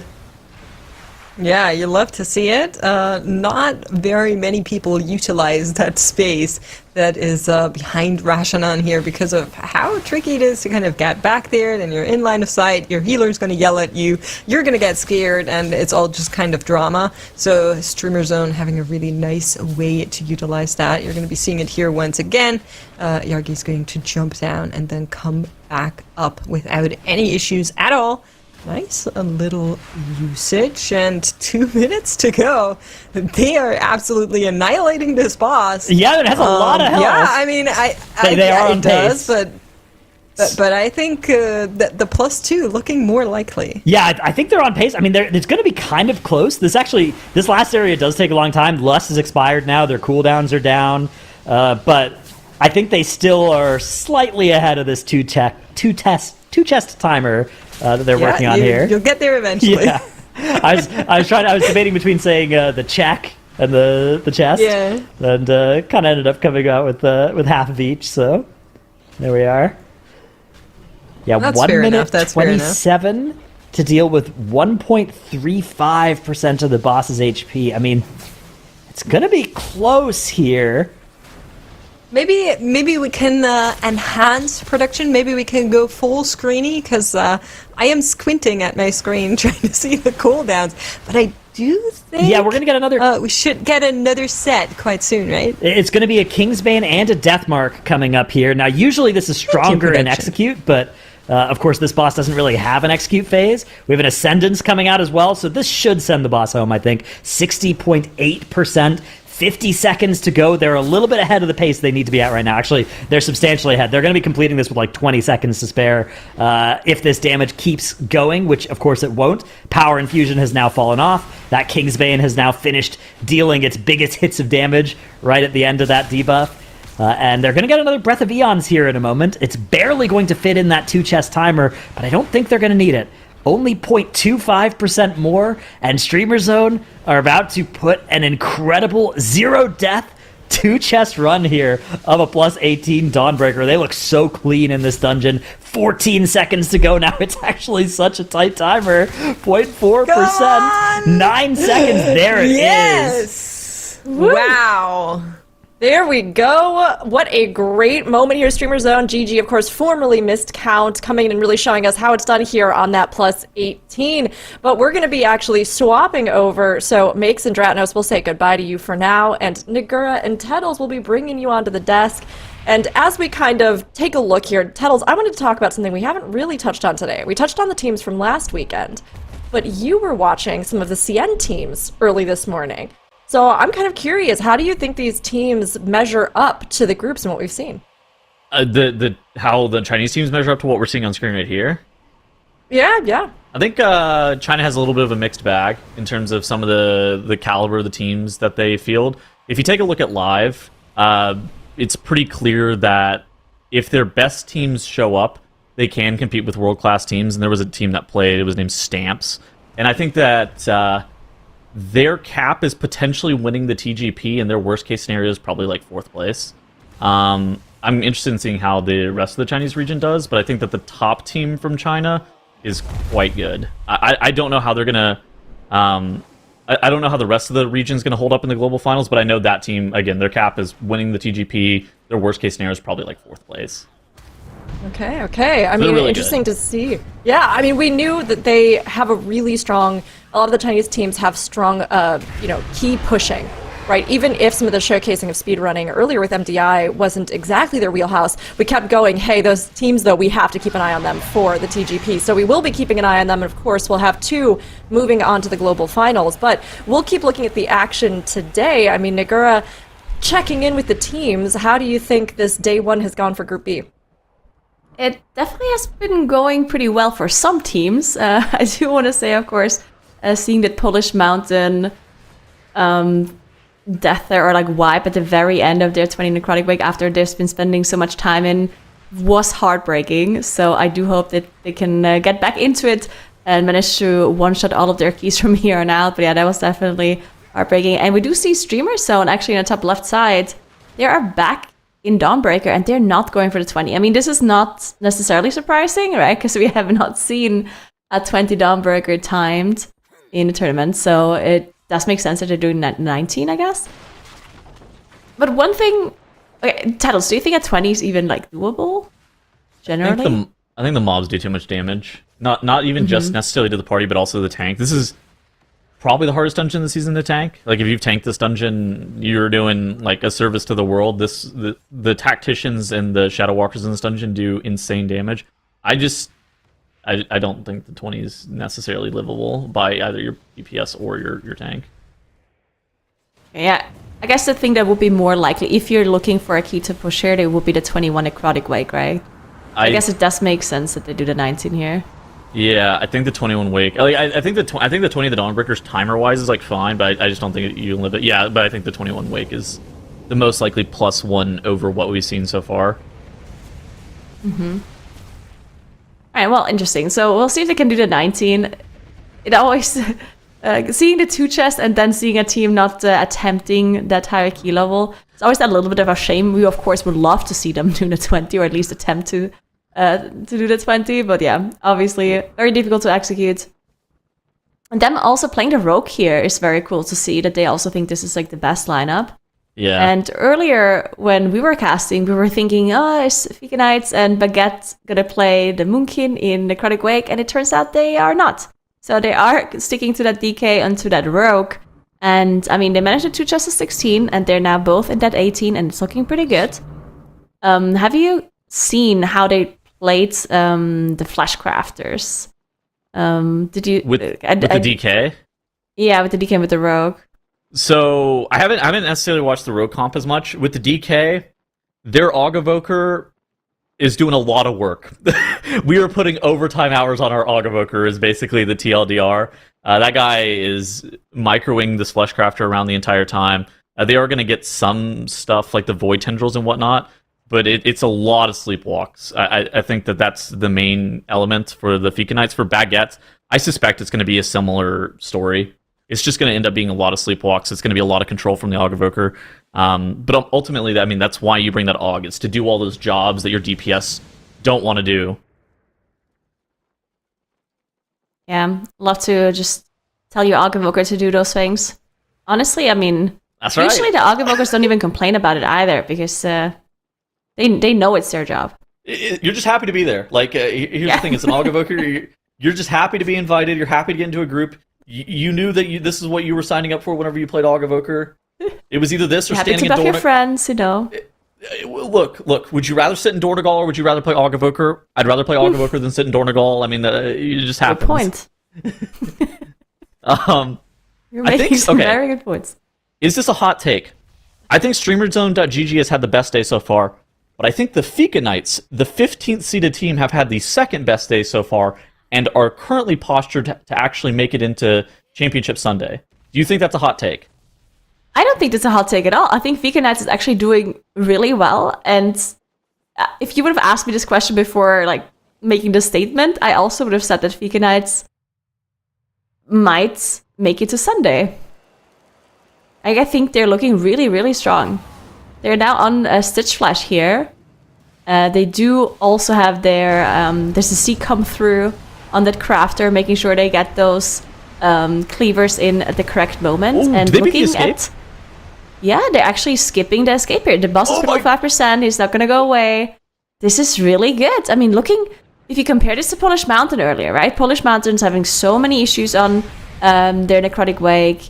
They got, even on the 16, they had the boss jump away at 50%. And Fika Knight's here on at 18, getting the boss down in one phase. Still Bloodlust running, actually, being so fast. And yeah, now they have the last boss left. They are in 2-chest range for sure, right? They can 2-chest this and get the 20 key. This is actually looking really good for Fika Knights. So what do we do here? Do we wait for Ascendance to come back up? I mean, we can realistically... Vanguard coming from? Oh, So- the DK. Yeah, so of the course. DK controlling does the Vanguard. This Vanguard actually does about 5% of the DK's damage. It also just kind of lets them do the Necropolis a little bit faster. Ooh, they're actually just going to use this... Okay, so basically what they're doing here in the bottom left-hand corner of the screen is they're waiting on Ascendance to come back up. They're also building some of the resources, they're building Runic Power, they're getting Essence Burst procs, they're building the Tempests more crucially. They're also just killing this Vanguard up and waiting for this Ascendance to come back up. I think that waiting on your resources here makes a lot of sense. Because basically you're going to do this boss in about 3 minutes regardless, even without Lust. You have a spear, you have a shield. The only thing that's important here is not wiping a Nalthor, and the way to make that more consistent is just to wait for that Ascendance. I think this is a good strat by Fika Knights. Yeah, I like it as well. They are now engaging the boss. The CC is coming through the route. They're making sure that... Yeah, I guess they don't have the root, right? So they need to make sure that they are controlling the Flashcrafter as much as possible. We do have some roots coming through, of course, from the Priest, but a little bit more difficult to execute compared to the Entangling roots from the Druid. Yeah, we'll see how they handle this. This is the boss is melting for them, so that's definitely looking very good. On the other hand, we have Baguettes on the bottom right that are now also in the Necropolis on their 18 key, and they're also looking pretty good. We did focus on the DK comp for now, but we're also going to take a look at what the Rogue comp is doing with that Flashcrafter. But their splits are also looking really strong. If you compare them to Fika Knight's splits, I mean, 2 seconds slower on Amarth. I mean, it's actually very nice for them too. Yeah, I mean, I think this is good for the Baguettes. The Baguettes are going to need to make up a little bit of time since they don't have that 19 Dawnbreaker put up yet. They ended up, you know, whenever we saw them last, remember, we were still casting. They were still in that Dawnbreaker trying to put up that dungeon on that 19. And the fact that they were unable to get that done in quick pace is kind of, I would say it's a little bit concerning for Baguettes. And kind of similarly for Polish Mountain, not being able to put up that 20 Necrotic Wake. Very similar cause for concern for them as well. Yeah, we're going to have to keep an eye on this. Okay. I just got a very interesting DM. It says, I saw Shelly, Roybin, Dr. J, Casual Addict, and Teef have a near-perfect 20 on live of Dawnbreaker the other day. They ended up wiping to the last boss, but they could have timed it. Oh. What do we think about that with this new information? Okay, first of all, I do want to say that Fika Knights at the end of this boss fight and their Flashcrafter is kind of walking loose and they're trying to control it here. Looks like the DK is back up now. They can grip it, the Flashcrafter out potentially. We'll see what they do. Maybe they're fine. The boss is really low. Yeah, They they've all have a fucked people shield up up. here. Yeah, they should be okay. But yeah, so the 20. Okay, I personally think that none of the teams needs a 20 to make it to Sunday. Like, I think focusing on the 21 Necrotic Wake, if it's required, is a lot easier for the teams to execute than a 20 Dawnbreaker. Even if the Dawnbreaker is possible. But if the the Dawnbreaker is not going to be on Sunday then, right? It could be potentially played tomorrow, because the way the format works is that they play 3 dungeons today, and then tomorrow one of the dungeon is going to be there too. So one of the dungeons that we have today is also going to be there tomorrow, and 2 new ones. And then the 3 dungeons that have not been played are going to be on Sunday, which means that Dawnbreaker is not going to be there on Sunday, but potentially tomorrow. So I guess if it comes back tomorrow, then the teams maybe would have to do a 20, depending on what the other dungeons are, I guess. I don't know. I don't know. I think it might be a global finals key. Yeah. Yeah. I could see it. I could see it being a global finals key that's needed to like win the TGP. I think that's that kind of key. Especially streamers on GG or in the top left here not going for the 20 immediately, like outright. Instead, they're going for the 19. That feels like they're just like, all right, yeah, we'll just qualify to Sunday. We don't need to push super hard for this 20. That feels like way harder than anything else. Yeah, especially when you consider the fact that if they felt like they potentially might have to try the 20, then they would have just done the other keys first, I guess, right? Yeah. Because something like an 18 Grimbatol and a 20 Necrotic Wake, that is much easier than a 20 Dawnbreaker. So they would have just left that for last, I guess.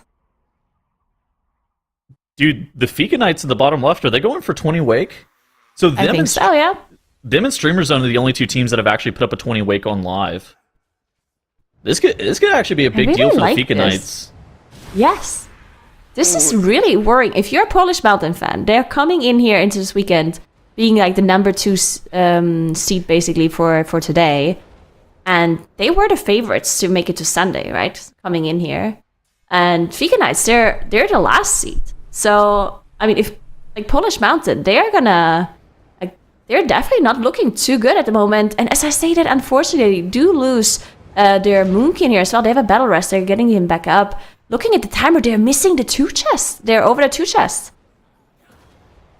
They just missed the Grimbatol 2 chest. This is actually also like a really big deal. That means they have to run that dungeon 2 more times if they want to get up to that 18 key level that we think is the cap here. Polish Mountain definitely struggling a lot today. Oh, I mean, that's tough. I don't know. This is actually going to be really tough for Polish Mountain. Their Augevoker doing a little bit of a drive-by with his Breath of Eons there. So the good news is that they're going to time the key. The bad news, I don't know if they have enough time to actually do this dungeon on an 18. I think you actually just do this dungeon on a 17 and get out of here, and you have to go to the Dawnbreaker, right? Just looking at the amount of time that's left in the day. I think so too, yes. Especially because of the potential tiebreaker, right? Because at this point, they have to be very worried to make it into the top 2. And there's very likely even going to be a tiebreaker with some of the other teams. Mm-hmm. And the first tiebreaker, of course, is the highest key level done, which is never going to be the Grimbatol, right? So, if anything, you would want to go for the 21 Necrotic Wake over the 18 Grimbatol. But they're struggling so much in Necrotic Wake, so I don't know if that's really something that they can do or have even practiced. Exactly. And it's kind of interesting because Fika Knights, I mean, you and I were pretty critical about the DK pick in this dungeon compared to like a balanced route in this dungeon. But I think it comes down to a lot of the time exactly what you emphasized: practice. How much practice? How many reps have you done in these dungeons? How comfortable do you feel in these dungeons? And even if you're maybe playing a suboptimal composition, I think that if you put in enough reps on the dungeons, it's definitely something that's timeable. Yeah, interesting. So we do see Polish Mountain now having one of the player looks like Relux, so maybe they potentially go to a different dungeon again. Yeah, there we go. We do see the DK. Interesting. Okay, well, we'll see what Polish Mountain is gonna do. In the meantime, we do see Baguettes have a little bit of an issue as they're fighting Stitch Flash right now, and they do have their Rogue go down. They have a Battle Rush available. Oh, the boss unfortunately left at 7%, which is 2% short on not getting their face at all. But they did not finish off that creation, so they're able to get the boss back, and they're going to be able to finish here. Looks like they're not even... Like, they were so confident in this that they didn't even rest their Rogue here, even though they had the 2 battle rushes available. They just decided to rest after the boss fight was over. Their 2 chest timer, still looking good. It's definitely a little bit closer than it was for Fika Knights, but 3 minute 30 is good. They have Bloodlust available.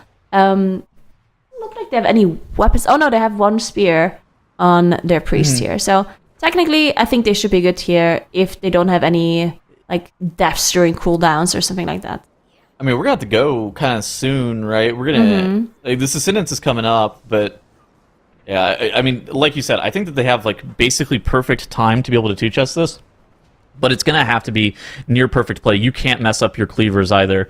If you end up missing any of those throw cleavers, we can absolutely be in just a world of trouble. That first cleaver connects with the boss, doing 10% of Now Throw the Rhinebinder's health. We do have the spear, the javelins up, the shamans inside of the ascendants as well. Our priest is top damage, but do not worry. That is just a details bug with our fleshcrafter friend. That is... Actually, you know what? The Disc spear. Priest is OP. That's actually just Disc Priest being OP.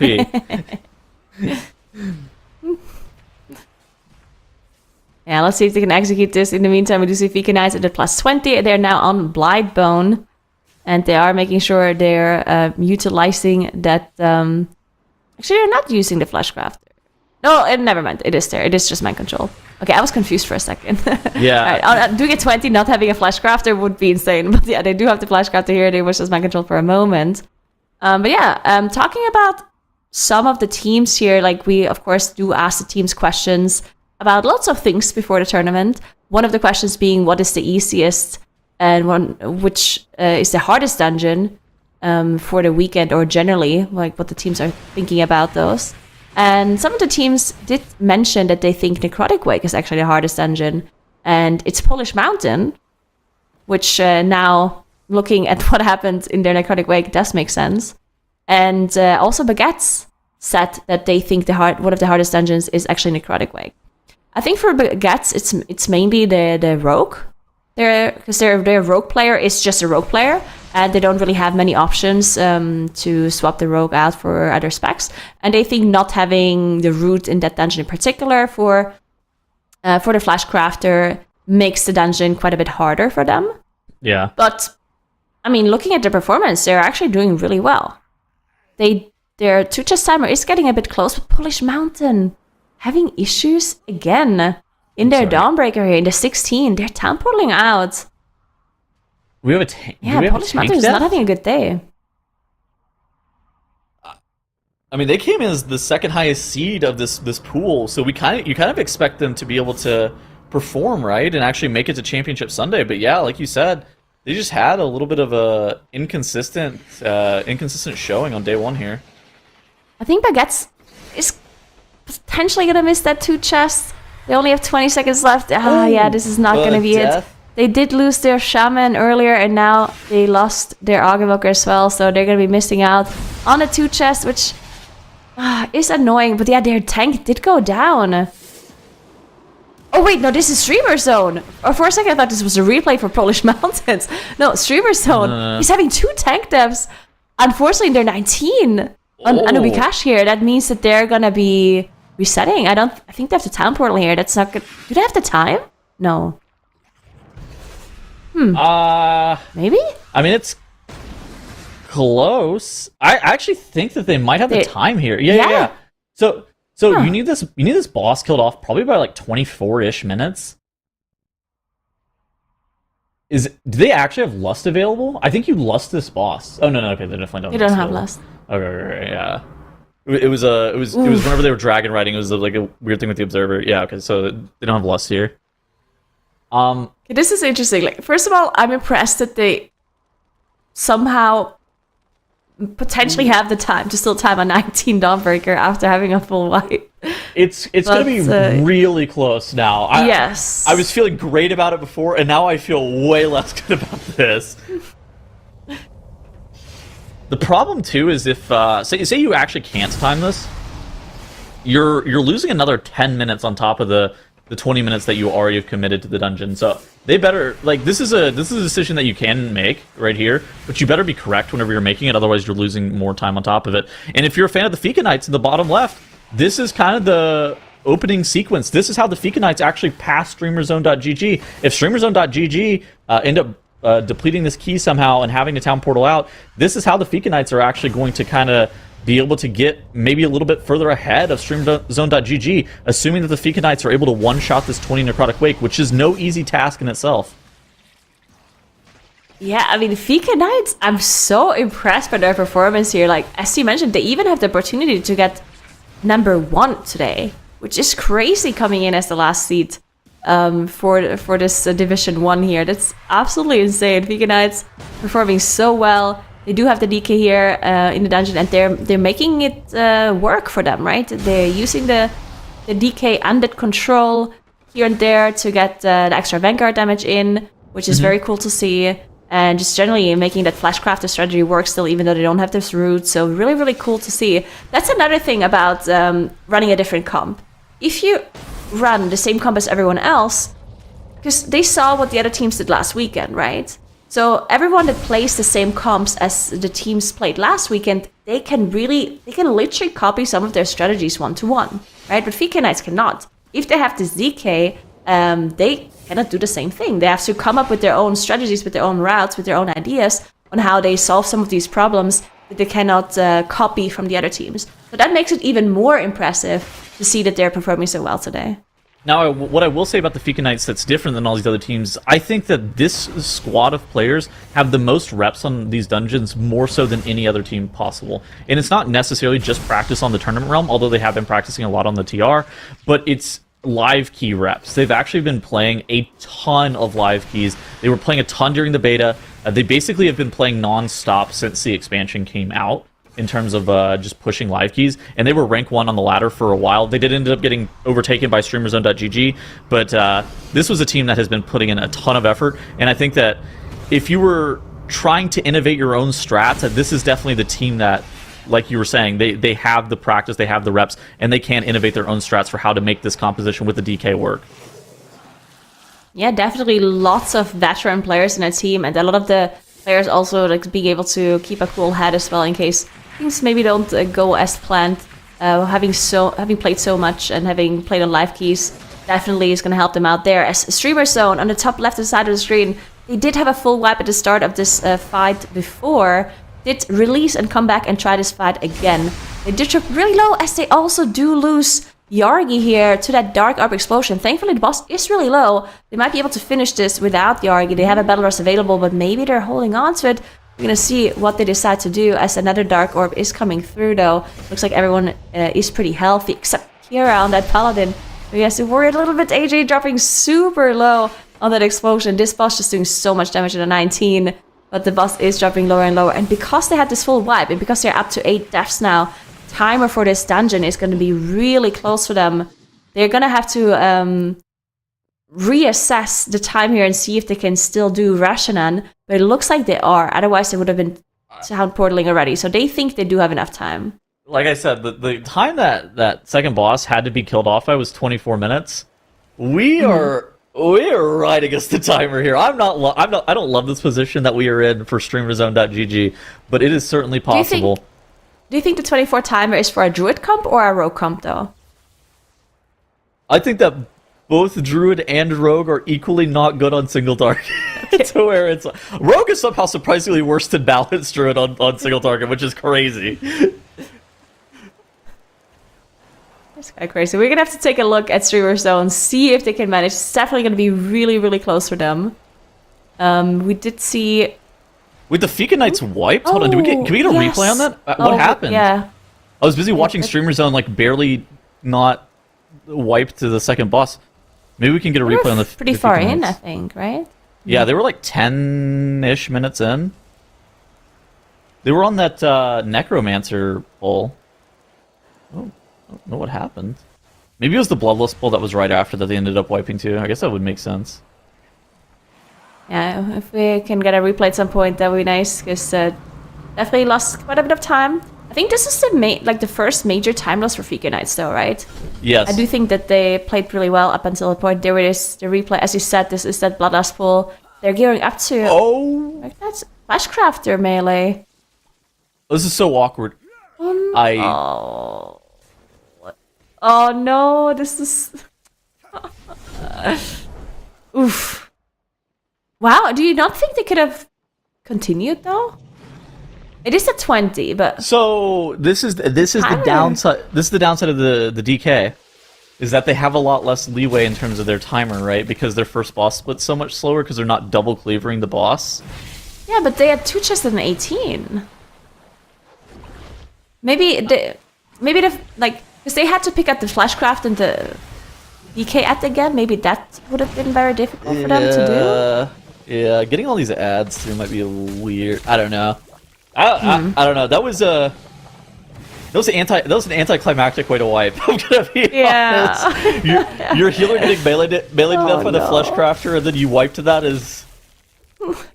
I could have guessed like 5 times. I think I would have guessed the tank dying to trash mobs every single time, not my healer getting smited to death. You know, Nigger, since we've been watching here, and obviously Veganites, it's been really interesting seeing this DK. Let me bring a little question to you, which is that, so Nate said that playing DK was something that was sort of unique to their roster, and they were feeling really strong about being able to time the plus 20 here. Using it because there's a little bit more time allowance in a couple of these dungeons. But do you think that that was them kind of banking a little bit on the good RNG of getting this dungeon here, or is it something where they're kind of employing more of this pathing, relying on their skill, and that's sort of a challenge that they're rising to meet regardless of what dungeon sets they get?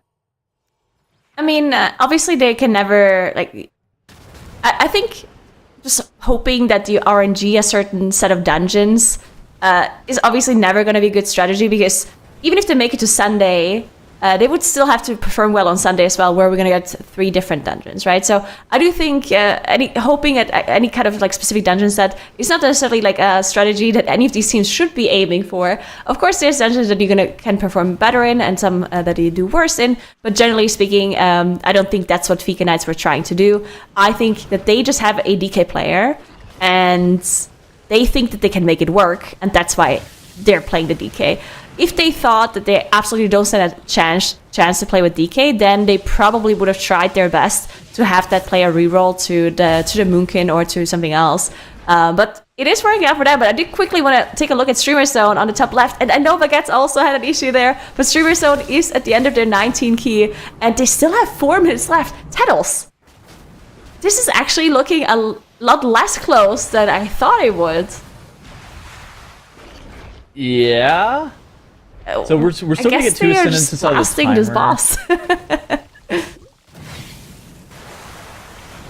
I mean, this is the reason that they kept going, right? It was going to be super tight once they had the Anubakaj wipe, but I think that this is kind of the point that we were making earlier, where the 20 was the world first 20 of this dungeon was missed by like 1 second earlier today, and so we do think the 20 is on the table, especially if they were so close. And they're like, basically, they were closer to 2-chesting this 19. Like, having a full wipe in this dungeon is insanely cool.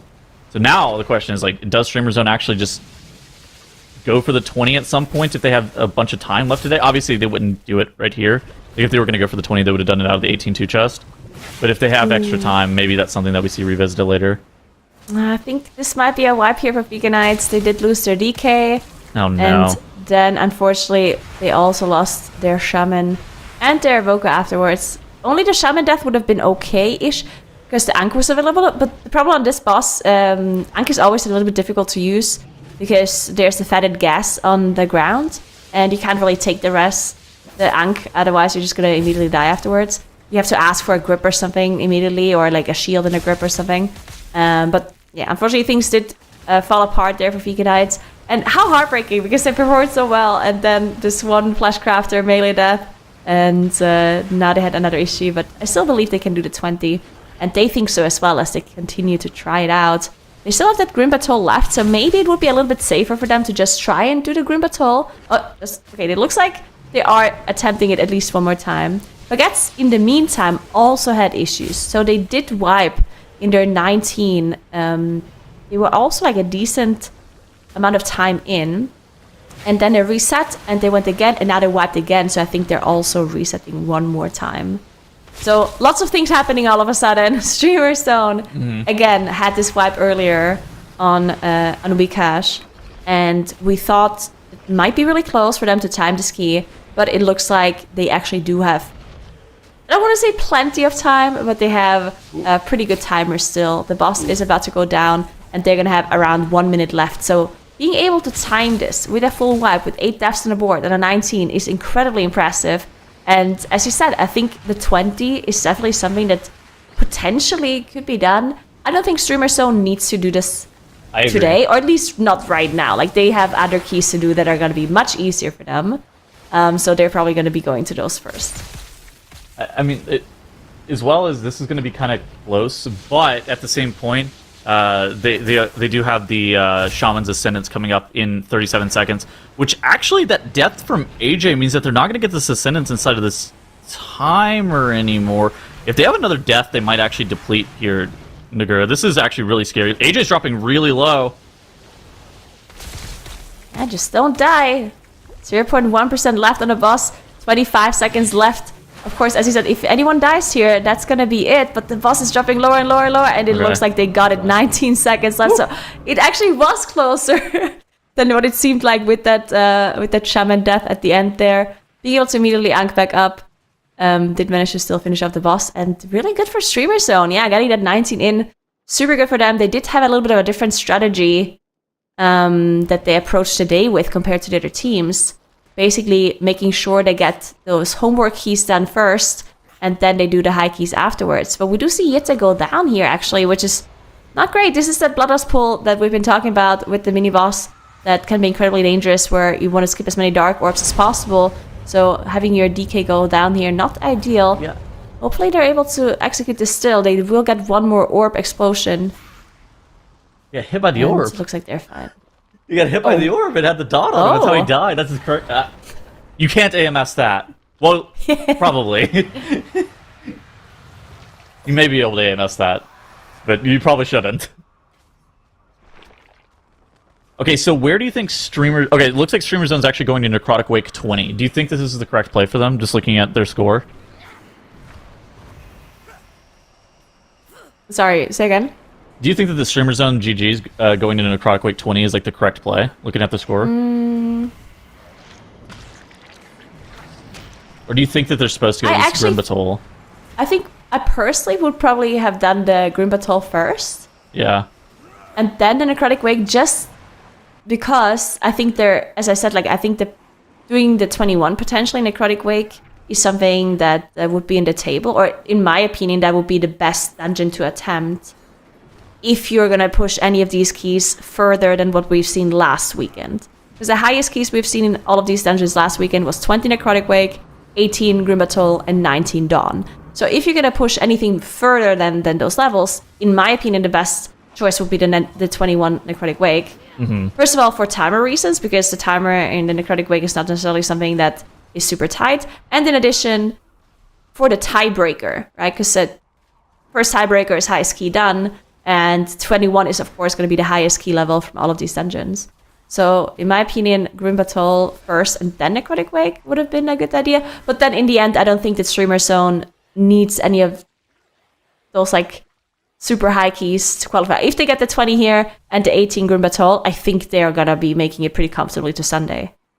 Yeah. So, we're a little bit over halfway through the day. Let's do a little bit of a recap of where we are standing with all of these teams. In the top left-hand corner of the screen, we have StreamerZone.gg. They are at 53 score currently, with an 18-2 chested Necrotic Wake, a 16-2 chested Grim Battle, and a 19-1 chested Dawnbreaker. That Dawnbreaker is pretty likely to stand as the highest key done. We do think that a 20 is possible, but we don't think a 20 is going to be necessary here. We also think that Streamer Zone is going to have to spend a lot more time doing other things. Streamer Zone has kind of adopted this interesting strategy where they are basically going to all of the keys, putting up the easiest key levels, and then they're making their rounds to go to the other dungeons. Currently, they're trying this 20 Necrotic Wake. They basically have to put up this 20 Necrotic Wake and 18 Grim Battle, and then they have time to kind of either rerun that 19 Dawnbreaker for time, or maybe potentially go for a +1 on one of the keys that we think is super hard. In the top left-hand corner, or in the bottom left-hand corner, I don't want to say top left-hand corner. Bottom left-hand corner, we have Fika Knights. They are at 37 score. They are the team that I would describe as in second place currently. They have an 18 Necrotic Wake 2-chested. If they are able to put up this 20 Necrotic Wake pretty quickly, they are in actually great position to make it to Championship Sunday. Now, if they end up spending too much time in this 18 Necrotic Wake, or maybe have to bail on this 18 Necrotic Wake and put up this dungeon on a 19, that kind of leaves them in a weird position, but they have enough time, because they actually made great pace in that 19 Dawnbreaker that we've seen earlier. Now, let's talk about the teams that we've actually seen pretty big mistakes for on the right-hand side of your screen. On the top right, we have Polish Mountain. Polish Mountain started off really strong. They did a really good job in their first couple of runs in Necrotic Wake. Unfortunately, they spent a lot of time, over an hour, in 20 Necrotic Wake, and they ended up depleting the 20 Necrotic Wake to the final boss after a 30-minute run. actually terrible situation. Hopefully Polish Mountain is going to have enough time after timing 17 Grim Batol and 19 Dawnbreaker to actually go back and rerun that Necrotic Wake on a 20, but that's likely to be the last, I would say, 30 to 15 minutes of the day. That's kind of when they're going to be able to be in that zone to actually run that key again. They're kind of hoping that maybe Fika Knights or StreamerZone.gg make a little bit of mistakes because of how much time they actually spent in that Necrotic Wake to get no score. Baguettes, bottom right-hand corner of the screen here, they notably don't have an 18-2 chested Necrotic Wake, which is a big deal because we think that there's going to need to be a 20 that's put up to actually make it to Championship Sunday. They also notably spent a lot of time in the Dawnbreaker to also not have a 19, and that's going to be a little bit of a problem as well, especially since the Fika Knights and StreamerZone.gg both have put up that 19. So that's kind of where we stand with all of these teams. Currently, StreamerZone.gg is in the lead, and Fika Knights is in second, and Polish Mountain and Baguettes are kind of trying to vie for that second slot.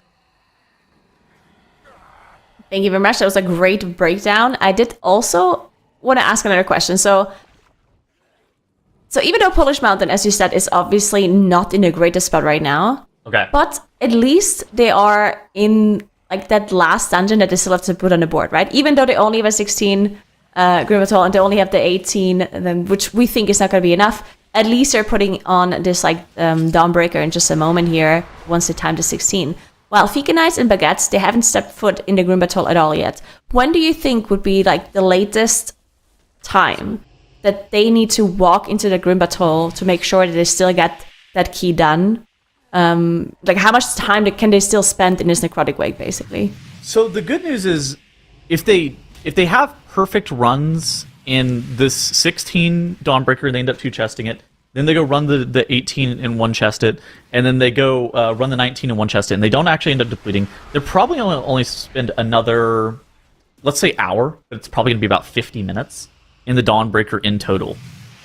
That's going to allow them basically an hour 10-ish, depending on how much break they have. I don't know how much break they're going to have to take, probably maybe 10 more minutes. But they're going to have an hour-ish to do the Necrotic Wake 20 and the Grimbatol 17. So I think that the path to actually being able to get a 20 Necrotic Wake, a 19 Dawnbreaker, and a 17 Grimbatol is still pretty much on the table. The concern is the 18 Grimbatol, which we saw put up last weekend by a few of our teams. So if the 18 Grimbatol actually gets done by both Streamer Zone and Fika Knights, that could actually put Polish Mountain in a really weird position. But say that dungeon actually caps out at a 17 for the Fika Knights or StreamerZone.gg, one or the other. That's actually a good situation for Polish Mountain to maybe be able to squeak in. Yeah, I think so as well. We do have another death here at the very end by a Fleshcrafter again for Baguettes. Thankfully, this time around, the rest of the team did not follow suit as soon as that priest did go down. Thankfully, they managed to recover and get the priest back up. They'd have to use the Battle Rest, though, which means that they're not going to have one for quite a while. So we'll see how they handle that. Hopefully no more mistakes from here on out. For Baguettes, of course, we talked about Baguettes earlier, that they think that Necrotic Wake is one of the hardest dungeons for them because of the rogue setup that they're running. So hopefully they can time this 19. And then I would assume that Baguettes is moving on to the Grimbatol. They still have to put points up on. They want to make sure that they're not walking into the Grimbatol too late because they haven't even done the 16. And yeah, we'll see what they're going to... Fika Knights, though, in the same boat as well. They have to get this 20 done pretty soon to be able to get some points up on the board in the Grimbatol. And yeah, they definitely want to get this 20 done. Oh, that was really close for Yoda there for Fika Knights, as we did see Leon Hands or Bubble being used there on what looked like 0.1% HP. So really nicely done to recover there. Dude, again, we saw, like, you see tanks all the time. I think it was tankers, whenever Zyro and I were casting, just ended up getting rolled by that double Marauder pull. Those mobs just do so much damage to your tank, and if they don't end up rolling defenses perfectly or getting that PS at the exact right time, it can be very dangerous. Once that Necromancer goes down on the side of the Fika Knights, they're actually in a lot more comfortable position because now they're just utilizing that cleaver to be able to kill off these Marauders. But that situation that they were in was really scary. It definitely looked super scary. We do see Baguettes and Fika Knights pretty much in the same point of their dungeon, even though Baguettes, of course, is in the 1 key level lower, and overall their timer is a little bit different, but still can do a little bit of a comparison of the route that both of these teams are running. What do you think about, in comparing these Necrotic Wakes, what do you think about Streamer Zone also in that 20 Necrotic Wake in the top left, having a similar split to the Fika Knights on the first boss, but running that Druid, so it unlocks the double Cleaver tech, but they're actually not electing to use it on the first boss? What do you think about that? Yeah, it is very interesting. I wonder if they just think that it's not necessarily required. Yeah. I do think the double Cleaver comp is something that puts a lot... Oh, and Baguette's actually having some issues. No, that's a full my God, the life for wipe? Baguette's. It looked like they Wait, the accidentally pack got pulled the... pulled? Yes, they pulled the Necromancer pack on accident. And it looks like they tried to have the person die. I think it was the Shaman maybe that pulled it. But they think they can still go. All right, so they think the timer is still good. So they can... just kidding. Okay, they changed their mind. They are town pulling out now. Oh, that is very sad for Baguettes. They were, again, like 12 minutes into the dungeon. Ooh, and it's getting a bit closer. I mean, they still have time to do this Necrotic Wake, right? But at this point, not having put any points up in the Grimbat hole is definitely gonna stress you out a little bit. All of these teams also still have to take another 10-minute break. So, and they can't take it within the last hour of the tournament, so they have to take it at some point. Maybe it would be a good choice for Baguettes to take the break now and just think about what they should be doing. Because maybe doing the Grimbat hole first and then returning to the Necrotic Wake at the end would be something that they want to think about doing soon. Yeah, I mean, I'm gonna be honest. The situation for Baguettes, it's not looking great. There's still an opportunity for them to actually make it into Championship Sunday, but they're gonna have to basically play perfect from here on out. There's about 2 hours left in the day. There's a little bit of overtime time that you have, but they're gonna have to be able to play perfect from here on out. Consistency really seems like it is becoming a huge sticking point for a lot of these teams. They can perform, but where they're having these deaths, where they're having these mistakes, or where they're coming up against some of these challenges with unique routing or the picks they've brought, has really been a hurdle for them to overcome. So we'll have to see how they continue to do that. But Tettles, we will be saying goodbye to you on the desk for right now, and we'll have Makes coming back in. And, you know, while we've been talking about some of the things there, like Baguette's wipe, some of the struggles some of the teams have had against certain dungeons, we've also seen some really good play today.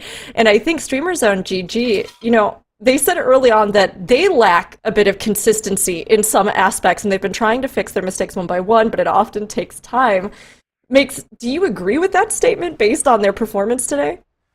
Well, I think if we're looking at the historical data of this team, for anybody who's not been informed just yet, they formerly competed under the name of Mist Count, and that has been a team that we always expected to do really well, but then that kind of issue that really held them back was consistency. Throughout today, I think they are looking better then, but I think there's also more time in the day, so I don't want to count the chickens before they hatch. We need to really be on our toes now that the dungeons are getting more difficult, now that the dungeons are getting more volatile. That is where this consistency really is going to matter for teams like Streamer Zone to use the tech that they've been really showing off all day and show off with a great standing, with a first place hopefully at the end of the day. That's kind of what people are expecting from them, right? Yeah, they're definitely performing really well for sure. Fika Knights did just lose their Paladin there on one of their pulls. Did immediately rest them back up. Thankfully, they had that Battle Rest available and did manage to recover. That was impressive. For a moment, I thought that might have been a disaster there, but thankfully managed to recover. They're already up to 4 deaths now, and they have no more Battle Rests for quite a while, so you have to be very careful in this plus 20 Necrotic Wake. Plus 20, of course, a super high key, and so many things can be incredibly deadly, especially with handling the Flash Crafters without that Druid. So not having that Entangling Root available definitely makes this quite a bit harder for the Fika Knights. So they want to make sure that they get done with this plus 20 now, so they can move on to this Grimbat hole that they still haven't put any points up in. Polish Mountain, in the meantime, did manage to finish up their 16 Dawnbreaker. They ended up plus 2ing it as well, which is really good for them to be able to get the 18 done there afterwards. Polish Mountain also still needs to take, all of the teams actually still need to take a 10-minute break from the 20 minutes that they had to take in total. So we'll see when those breaks are going to be used by the teams. But good for Polish Mountain. Definitely struggled quite a bit in that Necrotic Wake, and it looked like they struggled a little bit as well here in the Dawnbreaker, but hopefully they can recover now and come back into it. They still have a chance making it into a Championship Sunday, but just looking harder and harder for them, especially because Vika Knights is just performing so well. Well, I think it's two things, right? Polish Mountain had that really unfortunate 20 that unfortunately they didn't time earlier on in the Necrotic Wake.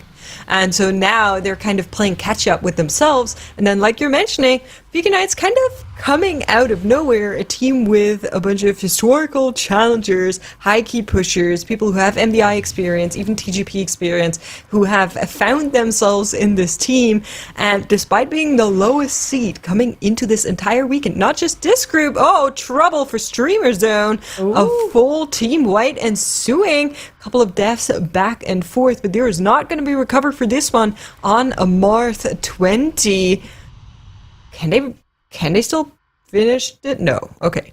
The timer in the Necrotic Wake is not the tightest. We have seen teams with a full team wipe move on, but I think if it happens during a boss fight, it's even more painful. The boss was a little bit low already, right? If it would have happened at the start of the boss fight, but unfortunately the boss was already at 50%, so they had already used quite a lot of time, plus Bloodlust there as well. So they thought it was too much. Baguette's also having a full wipe again in their 19, having to reset. Baguette's also having to spend quite a lot of time in this 19 Necrotic Wake, so not looking too strong for them either. So that's exactly what you were mentioning, right? You were kind of alluding to it, Polish Mountain needing these kind of things to happen for them to catch up, and that's exactly what's happening here. Now, the point in case, it's not Vika Knights who's having these issues, it's Streamer Zone, it's Baguette, but still could be good news for Polish Mountain if they can keep their, they're steering clear out of more of these issues. Then it should be working out in their favor. Another redo on the Baguettes there in that Necrotic Wake 19 not being in their favor either. Yeah, and not only does it open up the floor for the other teams to be able to make it to the top 2 here, but it also opens up the opportunity for Vika Knights to get the number 1 spot of today, which would be absolutely insane. But honestly, they won me over at this point. I know I should be unbiased, right? But Vika Knights coming in here is it because you're the dark horse Junkrat Nagora? Wait, don't tell anyone. I'm just really impressed by their performance. And if they time this 20 now, which they had some issues with, right? They don't have a battle rush for quite a while. So this is still going to be very difficult for Vika Knights to execute here. And things, of course, can still go wrong. But if they get this 20 done and they can move into that Grim Battle, they're actually going to be looking incredibly strong. They're still a little bit behind in comparison to Streamer Zone, because Streamer Zone still already has the 16 Grim Battle 2 chests on the board. But looking at the timer, Vika Knights 20 minutes now ahead within this dungeon, which a few minutes more and it matches the Grim Battle 16 plus 2 timer, right? So I think it's actually going to be incredibly close between those two teams if Vika Knights times this, and they're now up in this necropolis. Ooh, Polish Mountains having more problems in their 18 Dawnbreaker here, losing their priest. Yeah, and that's kind of... So the Dawnbreaker is already a dungeon that's kind of hard path. You have to do these things here. You cannot really pull a lot together. And so if something happens in these segments specifically, it's kind of like, what just happened? Why did that happen? As coming back to the consistency, to the cleanliness, to just playing clean throughout the dungeon, and you want to avoid these deaths at all costs, because right now, it's only 15 seconds and they have the priest back with them, but what you lost is your combat rest, and that could cost you dearly in the long run. So if you are starting these higher key levels, you kind of want to set yourself up for success, and if you're running out of combat rests in the first 5 minutes, I would say, it's always kind of like a shaky deal. Yeah, definitely not great, and it's gonna potentially set the pace for the rest of the dungeon, like make you just... It gives you like a bad mood for the rest of the run as well. But unfortunately, Baguettes, they gave up on the Necrotic Wake. Looks like they think it's gonna be too tight now. At least they gave up on it for now. potentially they're gonna go back to Necrotic Wake afterwards, which I believe they should, just for the highest key level done. But yeah, for Baguettes, I definitely think it's looking a little bit grim to make it into top 2 at this point. They do have to one-shot most of their runs from here on out, especially because they also still have to do the 19 Dawnbreaker that we see Streamer Zone and Fika Knights already have on the board, right? So Baguettes definitely struggling a little bit. Hopefully that Grim Patrol is going to go a little bit better for them compared to the Necrotic Wake. We're going to have a look out for that. But yeah, Streamer Zone had to reset their 20 as they did have a full wipe on the Amarth earlier, costing them approximately like 12 minutes or so. And Fika Knights now up in that Necropolis, soon going to be on Stitch Flash. So we'll see also how that can have 4 actually deaths go on. already. So Yeah. the Necrotic Wake just once more showing how volatile it can be, despite the capabilities to go a little bit higher than the other 2 dungeons in today. And if you just want a little breakdown on how all of our teams are standing right now, Streamer Zone has done what we think is the highest key level in the Dawnbreaker. So have Ficanitis. All of these teams need to finish the 20 Necrotic Wake that Ficanitis is approaching right now. And we do have a healer death on their end, but they should be able to recover this nicely. And then basically all of the teams still need to push the Grim Patrol. Both Polish Mountain and Streamer Zone have started that dungeon, but it does go a little bit higher than 16 if you ask me. And we have around about 2 more hours for teams to start their last dungeon of the day, or their last run of the day. So yeah, plenty of time left that they could capitalize on, but they will need to budget for these different dungeons. And if you're Streamer Zone, if you're Ficanitis, and you have one of these 3 already done, that is a nice check mark to kind of have in your brain and to know, okay, it's only the other 2 that I now need to care about. Yeah, Streamer Zone having some issues there on their Blightbone fight, as AJ did go down to a cleaver. Having 2 Flashcrafters on this first boss is actually very difficult to juggle, especially if you get a frontal fixate from Blightbone and you also have a cleaver fixate. It's very, very difficult to aim them both because, of course, you need to aim the cleaver properly, but then you also need to aim the frontal away from your group, so it can cause some issues there. And it looked like one of their Flashcrafters had died as a result of AJ dying, probably not being able to move those Flashcrafters away. So we did see one of the man controls come out eventually once AJ was rested back up, and he did move a Flashcrafter back out, so they got the root on range there. But yeah, the other Flashcrafter did go down, so they only have that 1 extra friendly fire damage from that mob. Still looking pretty strong. The timer in a plus 20 Necrotic Wake is, of course, a tight timer, but not nearly as tight as some of these other dungeons. So you can afford some mistakes and some deaths here and there, and they'll still be able to execute it, especially with the comp they're running there. But I do want to take a closer look at Fika Knights in just a moment, as they're going to be approaching Stitch Flash. And that boss can be very difficult at a plus 20. First of all, it does an insane amount of damage to the group. And then in addition, if you play the fight really well and you control the cleavers properly, especially with the DK comp, because they can also mind control or undead control a Vanguard as well, they might be able to one-face the boss. So basically being able to finish off Stitch Flash before he escapes and jumps up the platform once. They did manage to execute it on the 18, so now I do want to take a look to see if they can also do it on that 20. Yeah, I mean, that would be really, really good. You can see in the background there that Flashcrafter is now being freed, but rooted at the same time. And they will try to just send everything on to Stitch Flash. Same time, you also have to make sure that everything is lined up properly so that none of the cleavers from the Flashcrafter are going into that creation from now on when the boss is being gripped down. And here's everything. That's going to be their bloodlust. They're sending everything into this boss to finish it as quickly as possible, because as soon as it hops back up, you are losing significant amount of time. And time is part of our tiebreakers, so we are trying to also be somewhat fast in these dungeons, of course, with the dungeon difficulty technology taking higher place, but Stitchflesh is getting chopped down, might I say, from that Fleshcrafter here. 27% remaining. Can they get one more chop? Doesn't look like it, but that creation is going to die off. Nice timing on the hook. Will still go through, and from here on out, they should have an easy approach and getting through this fight quite quickly. Wow, really nicely executed here, being able to keep the creation alive, not finishing it off here, making sure that they get that last hook to get the boss back down after the escape coming through. Really nicely done. So yeah, cool. Ooh, we do see Yoda go down at 4% of the boss here. I'm not sure if they can execute this still. 4%. Everyone seems to be dying. They have a battle rest available. No. But the only one back alive is Greg. Maybe that last cleaver? Greg, come on. No.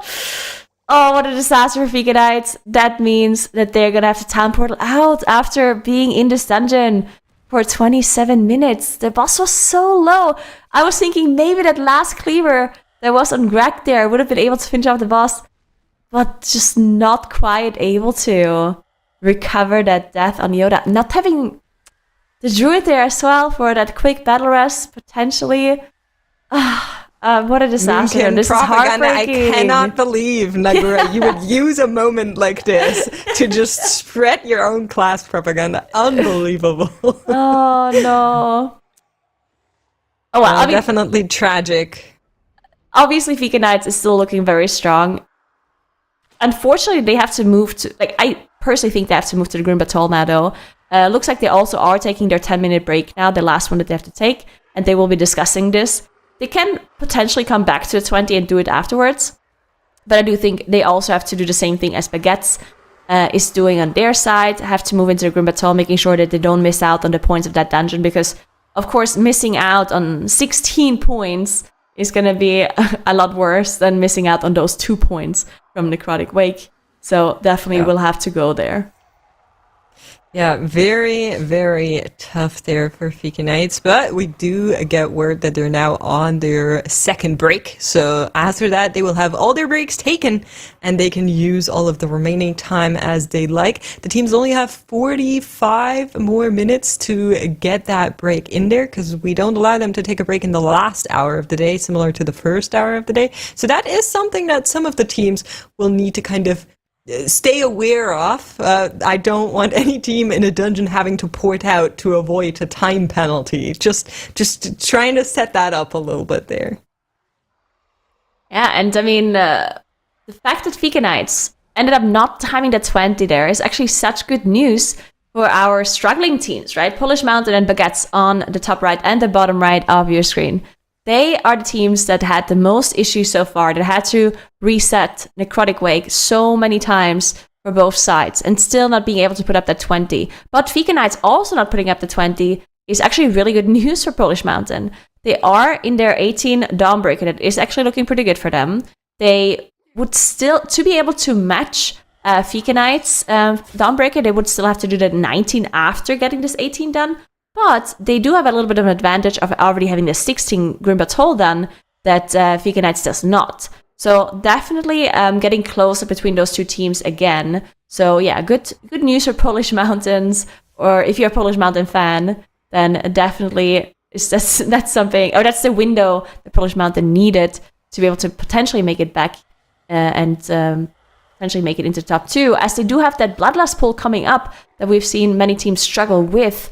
So we'll see if they can execute this as all of the cooldowns are coming out.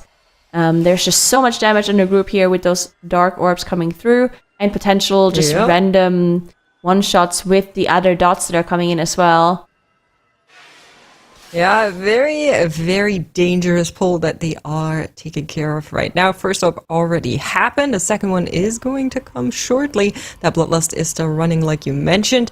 And thus far, you're looking pretty good here. Make sure we dodge this orb. Everybody is out of the way. We also have that AMZ go up there, helping with some of the extra damage that is happening. And with that, Polish Mountain are going to lose their tank, unfortunately. Instantly combat rest, back with the group. Can they get this pull under control? One more orb coming out here. This is really tough for them. Looks like Yitta very low. yeah, this is problematic. I think there's a dot on it as well. That orb is exploding in just a moment. Looks like they did manage to survive, and the mini-boss is going down now. Whew, that was very scary, losing your paladin there. They are now out of Battle Rush for 7 minutes. And Anubikash is coming up on an 18. That boss can be pretty dangerous, especially if they've used a lot of their defensives now, because they probably had to after getting so many Dark Orbs plus a tank death coming through. So this boss is going to be hard for them. If they lose one player, it's probably a go again, because they don't have a res available. Unless it's their Shaman, of course, with that Ankh. So they're going to have to play really carefully here. They do have some trash to do beforehand, though. So we'll see. The tank, this pull in particular is also pretty hard on a tank. And not having too many defensives available, we do see a shield wall coming through. They need to make sure they're blasting through this trash as fast as possible. Yeah, so I will say, I think they recovered this really well. The combat rest was there instantly. They managed to get this pull back under control and out-heal the dot that was on Tieta there. So really, really nice recovery. But like you mentioned, now they need to be careful. No more rest is available for 6 minutes. Streamer Zone? We'll probably get one later on. But Streamer Zone, once more, a Marth not working in their favors. Wow, Second time for them. Yeah, this is the second time they wiped to a Marth. This is very interesting. So it looked like it was Kira going down, like their tank, and then the rest of the team just following, if I'm not mistaken. I'm not sure what their tank died to, but yeah, this is another 15-minute loss for Streamer Zone here. This whole competition is getting closer and closer now, with none of the teams managing to get that Necrotic Wake done. Last week, we did see teams also struggle a little bit in Necrotic Wake, but maybe not as much as today. Today, the team's definitely really having issues in that dungeon, not being able to get the 20 done at all, and some teams not even able to get the 19 done either. Polish Mountain, though, losing out on their priest from that Abyssal Blast. They don't have a battle rest, they can so the recover release this. is coming through, and the mobs are almost set, so they should be able to recover. But yeah, they are also not looking too good at the moment without those battle rushes available. Wow, that is so rough for these teams. And like you're mentioning, yeah, I'm not sure what's been going down in the Necrotic Wake today. If it's just a different prioritizations on classes that teams are bringing, or if it's just the volatility of that dungeon coming into full effect and coming into full show for them here. But we're going to be taking a look at Baguette. We're in that 16 Grim Batol as of right now, the first time in that dungeon.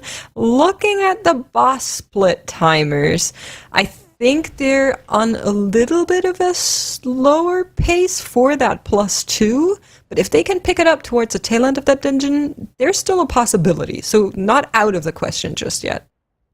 I do think we're definitely approaching a time of the day where Baguettes needs to put up a +2 here, in my opinion, because Baguettes did not get the +2 in the 16 Dawnbreaker. Baguettes didn't get the +2 in the 18 Necrotic Wake. So I think Baguettes is definitely in danger of not being able to even have the chance to get the +2 if they don't 2-chest this Grim Battle. So I definitely think they have to get that 2-chest in there, and then also time the 18 Grim Battle pretty quickly afterwards. Even though no other team has even timed the 18 Grim Battle just yet, so we'll see if another team can even do that. But yeah, because they're missing out the points in the other dungeons that the other teams already put up, I do think for them that is a requirement almost. But yeah, we do have Polish Mountain in that 18. They did struggle a little bit so far, having some deaths here and there, some tank deaths, some healer deaths. And they're about to approach that second boss, Anubikash. We'll see how they're doing there. We already saw quite a few teams have issues there.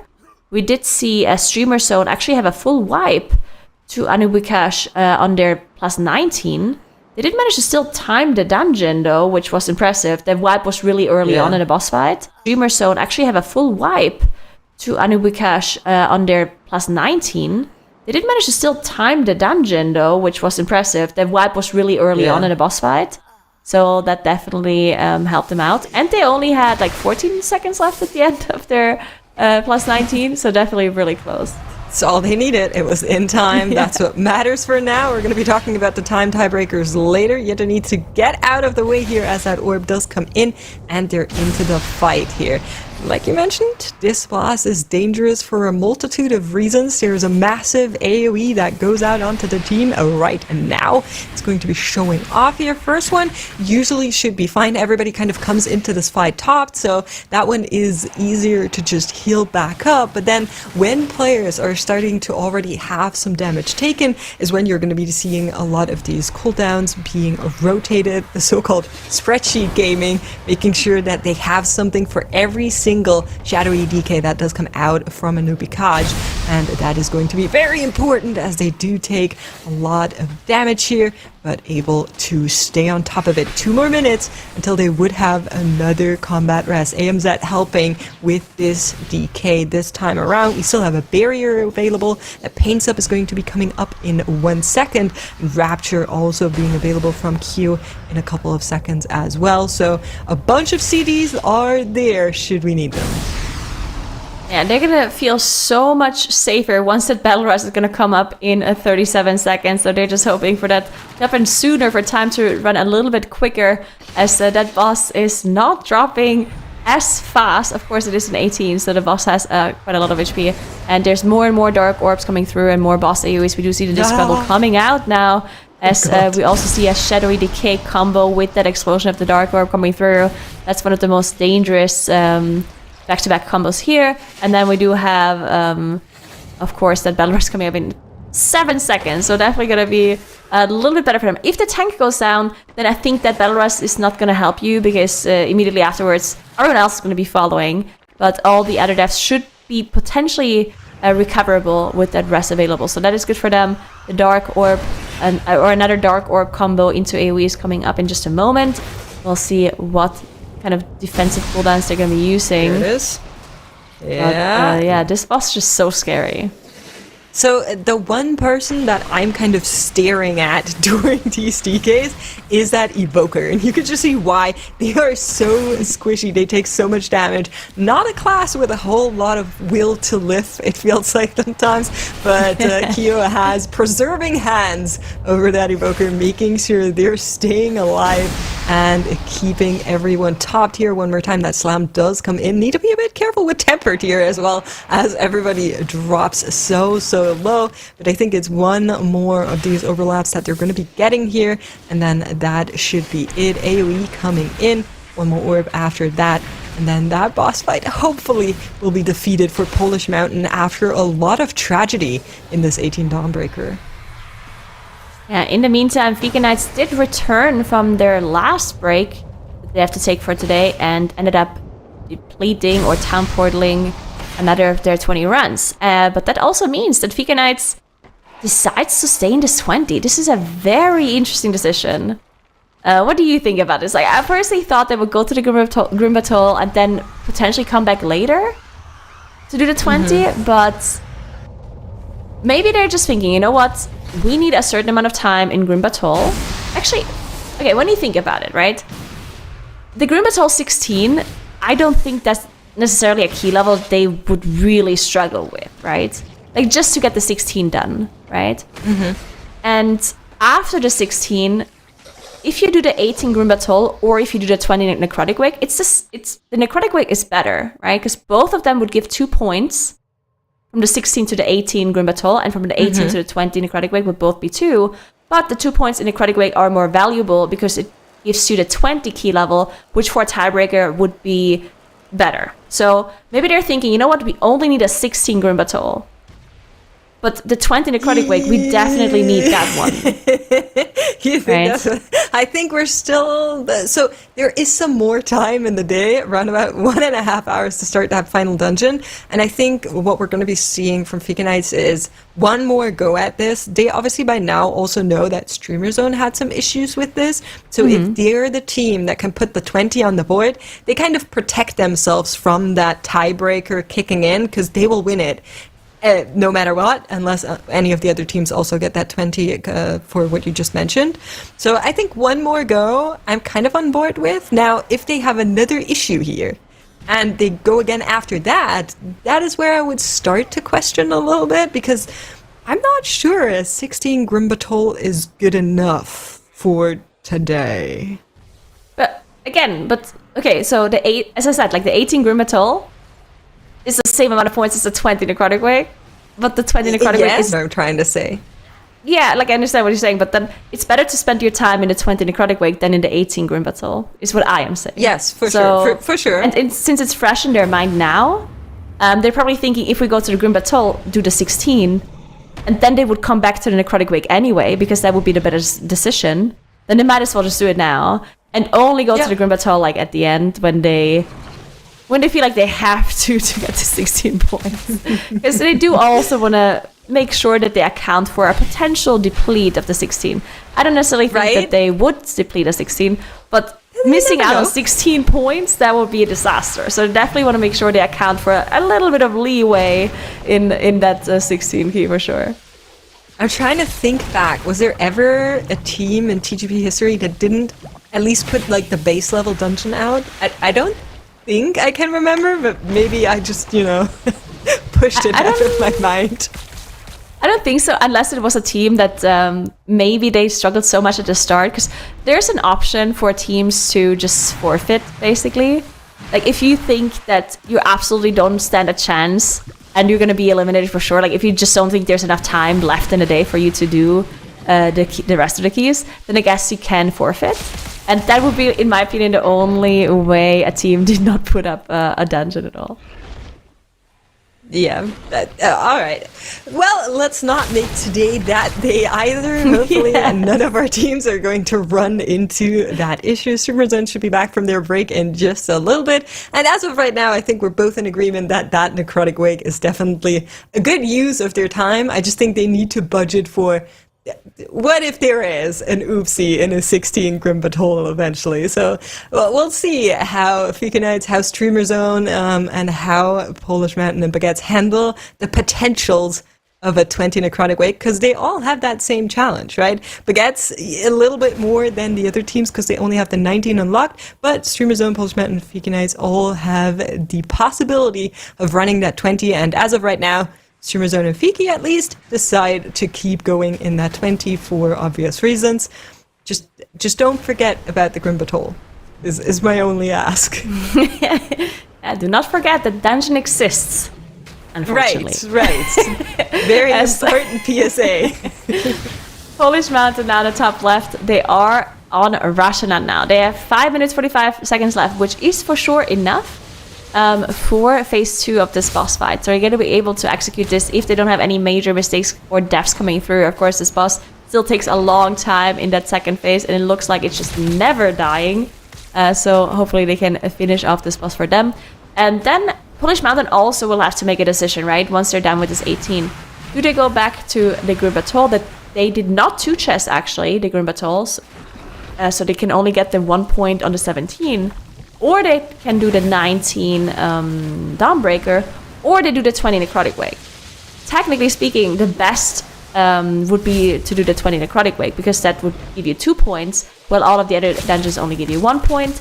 And in addition, of course, also better for the tiebreaker. But Polish Mountain struggled a lot in the Necrotic Wake, and they also said in a pre-interview that Necrotic Wake is, in their opinion, the hardest dungeon, the most difficult dungeon. So not sure if Polish Mountain will decide to go to Necrotic Wake. Yeah, I mean, I think they should for the same reasons that we just lined out for the other teams, right? That still counts in. At the same time, I do think it's interesting that Polish Mountain mentioned Wake as one of the harder dungeons because of the coordination. Fika Knight said Arakara and Wake actually not that tight, so we can time it with a DK is their argument here, and so they are pushing onward in a dungeon that they thought should be easy. Let's see how it goes for them this time around. All of these teams having a little bit of hiccups in this Necrotic Wake. For Streamer Zone, the tight window was Amarth. For Fika Knights, it was the Necropolis where things went awry. We're going to be keeping our eyes on them as they are moving towards those pain points. In the meantime, Polish Mountain making way on that 18 Dawnbreaker, looking good on the timer there. 0.8% on Rashanan to go, and 3 minutes 40 looking pretty good. But I'm so confused. Baguette's just used Bloodlust on the double Corruptor pool here? I'm really... Okay, so I don't think they need Bloodlust for the last boss, but it's... this must have been a mistake? Because they didn't even get the full timer here. Or they just... I don't know. Maybe they just thought... Because, I mean, obviously the double Corruptors are difficult to deal with, but I'm not sure if it really warrants a Bloodlust here. They do have 3 minutes 20 left, so technically they should have enough time to still get the 2 chests. But I did mention earlier that for Baguettes, they're definitely in the most difficult spot out of all of the teams right now. So if they want to make it to top 2, if they want to make it to Championship Sunday, then in my opinion, they have to put up the +2 here in this Grimatoll and then time the 18 afterwards to get those extra 2 points on the board. Because in the other dungeons that they can do, they can only get +1s. They can only get the 19 in both Dawnbreaker and Necrotic Wake. So I think getting a +2 here and then doing the 18 afterwards is important for them. And now without the Bloodlust, I hope they can still make it. Yeah, so they had some issues previously on the single corruptor, so maybe they were just like, okay, we don't need it for boss, just send it to be safe. I'm not sure what the team comms were on that specific issue, or if it was potentially just a mispress. That can happen, of course. Not ideal, but is something that is not out of the question of possibilities as Baguettes are moving through Aerodux right now. 2 minutes 20 for 67% to go. Their Evoker dropping really low here is going to be able to stay alive, but I agree. I think they need that +2 desperately. Yeah, we're gonna have to keep an eye on that timer for Baguettes here. In the meantime, Streamerstone and Vika Knights on the bottom left and right of the screen are in that +20 Necrotic Wake, so we can compare those two teams a little bit to one another.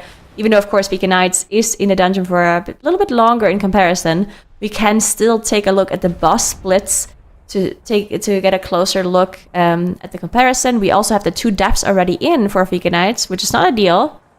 So they do have the 30 seconds penalty already on there.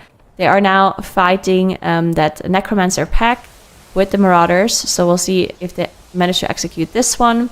And yeah, this is actually after this pull is where they had one of their heartbreaking wipes, where unfortunately the Flashcrafter did finish off their priest, and everyone else immediately followed, which is not it's not the reason you want to wipe and want to reset a key. So hopefully that's not going to happen to them again. In the meantime, Streamer Zone on the bottom left is dealing with Blightbone. They also had some issues earlier here in this fight, as AJ did go down, and they did manage to recover, but had lost one of their Flashcrafters, and it took them a little bit longer to finish off the fight. This time around, looking a little bit cleaner for them. Yeah, I mean, with how all of this is developing, while at first we thought this might be very decided, I'm starting to feel it might be way more open than this day looked to be as we started it out. 35 seconds to go for the Baguettes as they try to get that +2 in there. Can they clutch it out? It's gonna come down to the wire. 25 for seconds, 10%. It's not a whole lot, but maybe, just maybe, they can conjure up the last pieces of DPS. Maybe if their Shaman has some really good procs, we're gonna be able to get it 3%, 8 seconds. Come on, Baguettes. As they do get that +2 just in time to unlock the 18 Grim Battle. And with runs like this, they catch back up. Yeah, definitely what they needed. We'll see if they go back into that 18. Like, I do think that they have to get the 2 extra points on the board, right? But that 18 Grim Battle is difficult, and no other team has even attempted that 18 just yet. So we'll see if Baguette is going to be the first team to attempt this. As we now take a closer look at Streamer Zone, they are in another +20 attempt after wiping twice to Amarth in their +20. So yeah, we'll see if they make it there again. Before Amarth, they seem to be pretty solid, but then Amarth is causing them so many issues. The last time it looked like it was a tank death that then they didn't manage to recover from. So we'll see if this time around they're going to be a little bit cleaner up until this point. In the meantime, we do also have Vika Knights in their +20 Necrotic Wake as well. The only difference between, or a pretty important difference between Streamer Zone and Veganites, though, is the fact that Streamer Zone already has that 16-2 chest in the Grim Battle on the board, so they can definitely be here comfortably. They can be here until the end of the day. Of course, I mean, they don't want to do that, right? But they don't have to go back to the Grim Battle until they time this.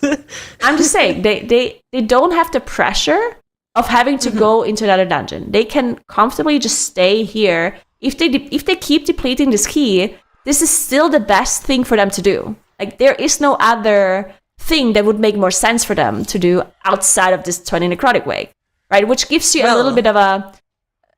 Like, it makes it less stressful, in my opinion, right? You don't have this thing at the back of your mind where, like, oh, we still have to do this other thing. Like, no, they don't have to. They need to do this key.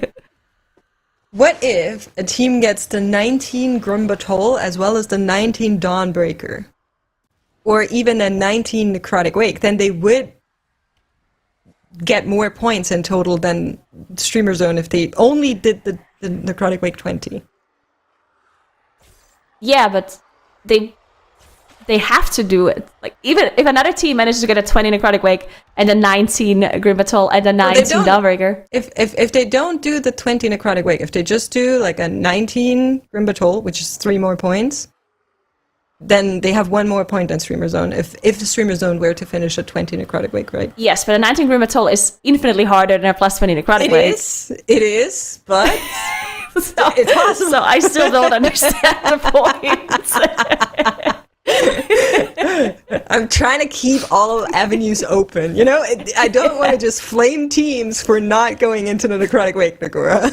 I'm not blaming them. I'm saying that they should feel relieved that...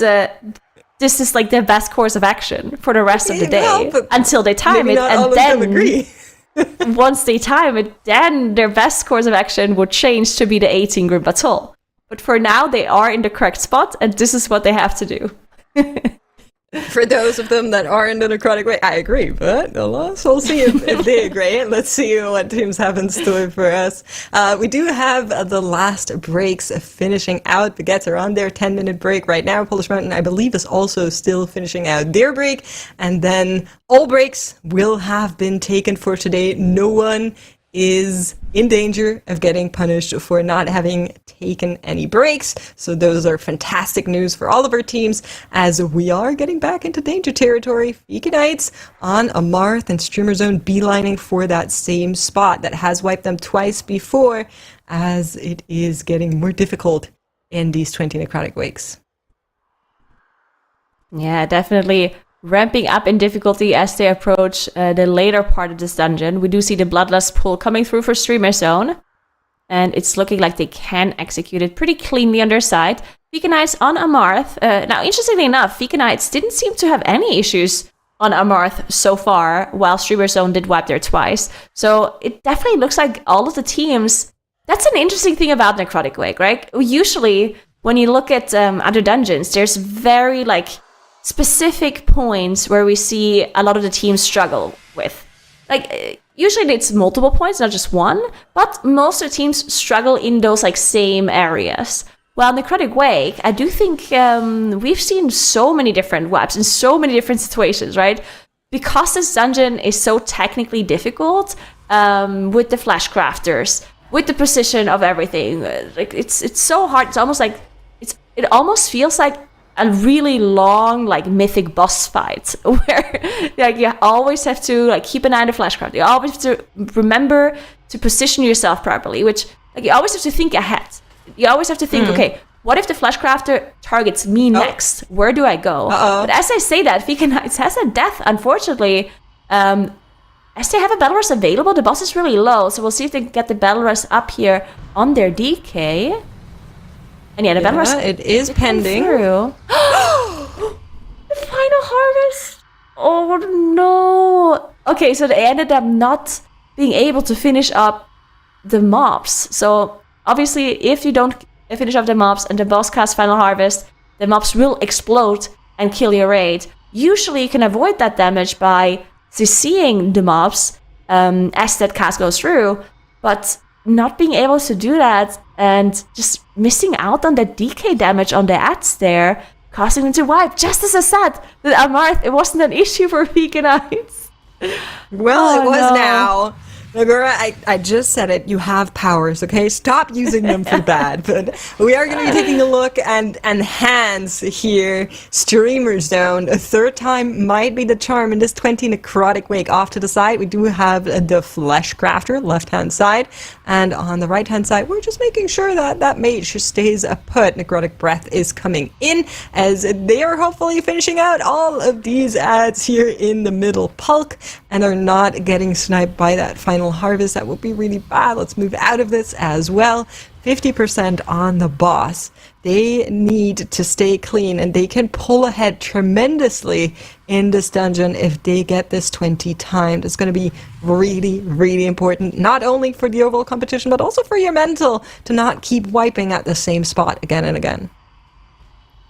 Yeah, I mean, Streamers are actually looking really clean here in this whole dungeon with those 0 deaths coming in. That Amarth, as I said, caused quite a few issues for them before. Now it's looking pretty clean so far. They also keep utilizing that shekel from AJ on one of those ads, making sure they're using it on like whenever the ads are spawning, they spawn around the boss, but sometimes you have one ad that spawns a little bit further out, and if it's a hunter or a mage, then usually you want to make sure to push it out even further by using something like the Typhoon from the Druid, and then you can use the Shekel and that on that mob, and then when the final harvest comes through, it is quote-unquote hard to It's like sleep, it's and therefore it AFK, doesn't yeah. explode. Exactly. So the same thing actually works as well with Fear Undead from the Paladins, but of course a little bit harder to use from the tanks compared to if they were like a Red Paladin or a healer. So that's maybe not too big of an option. And then AoE like stuns also work. We do see AJ actually go down AJ from goes that breath down. at the very end there. Listen, Should be it's able to fine. still finish off the boss here. No And way they then- wipe from here as they finish him off. Good. Another town portal coming through by Polish Mountain here as they just were redoing the 18. They're like, yeah, let's do that 18 again. I guess that was just the wrong key level. And I assume they want to do the 19 Dawnbreaker, which is interesting. So, okay, this is very interesting. Unless they change their mindset, they actually want to do a different dungeon. Because, so Polish Mountain, they can either do the 20 Necrotic Wake or a 19 Necrotic Wake even. They don't have to utilize a +2. They could do a 17 Grim Atoll or a 19 Dawnbreaker. And it seems like they're choosing to do the 19 Dawnbreaker here over the 19 like Necrotic Wake. You know, it does look like that's kind of the route they decided to go. I mean, we have another team that'll be coming back here from break as well with baguettes. You know, they'll hopefully be bready when they make it back. Thanks for that one, Chad. I saw that in there. But we have actually a few other changes happening here too. Some coming back from breaks ourselves. Makes and Nagura, you will both be stepping off the desk now, and we're going to say hello to Dratnos and Zyronic. So Nagura was in the midst of the heat of the discussion there with some of the choices of how the team spend their final hours here, right? We're coming up on it this last hour. So as we look at that, Zyronic, what do you think the strategy is? What's the play for each of these teams? Well, there's a few different strategies going into play here. I think all of the teams still have a lot of work left on the table, and while if you look at the scoreboard that we have so generously put up in the bottom right corner for us by the production team, you can see that Fiki Knights still haven't gotten into that Grim Batol just yet. So they need to get this Necrotic Wake done pretty soon. Otherwise, they're going to have to cut their losses and go to Grim Batol while only having an 18 Necrotic Wake timed, which isn't the ideal scenario to be in. Now, the good news is nobody else has really pushed up that Grim Batol yet. Everyone just has the 16 on the board, and we know from what we saw last week in Dratnos that 18 Grim Batol is no pushover.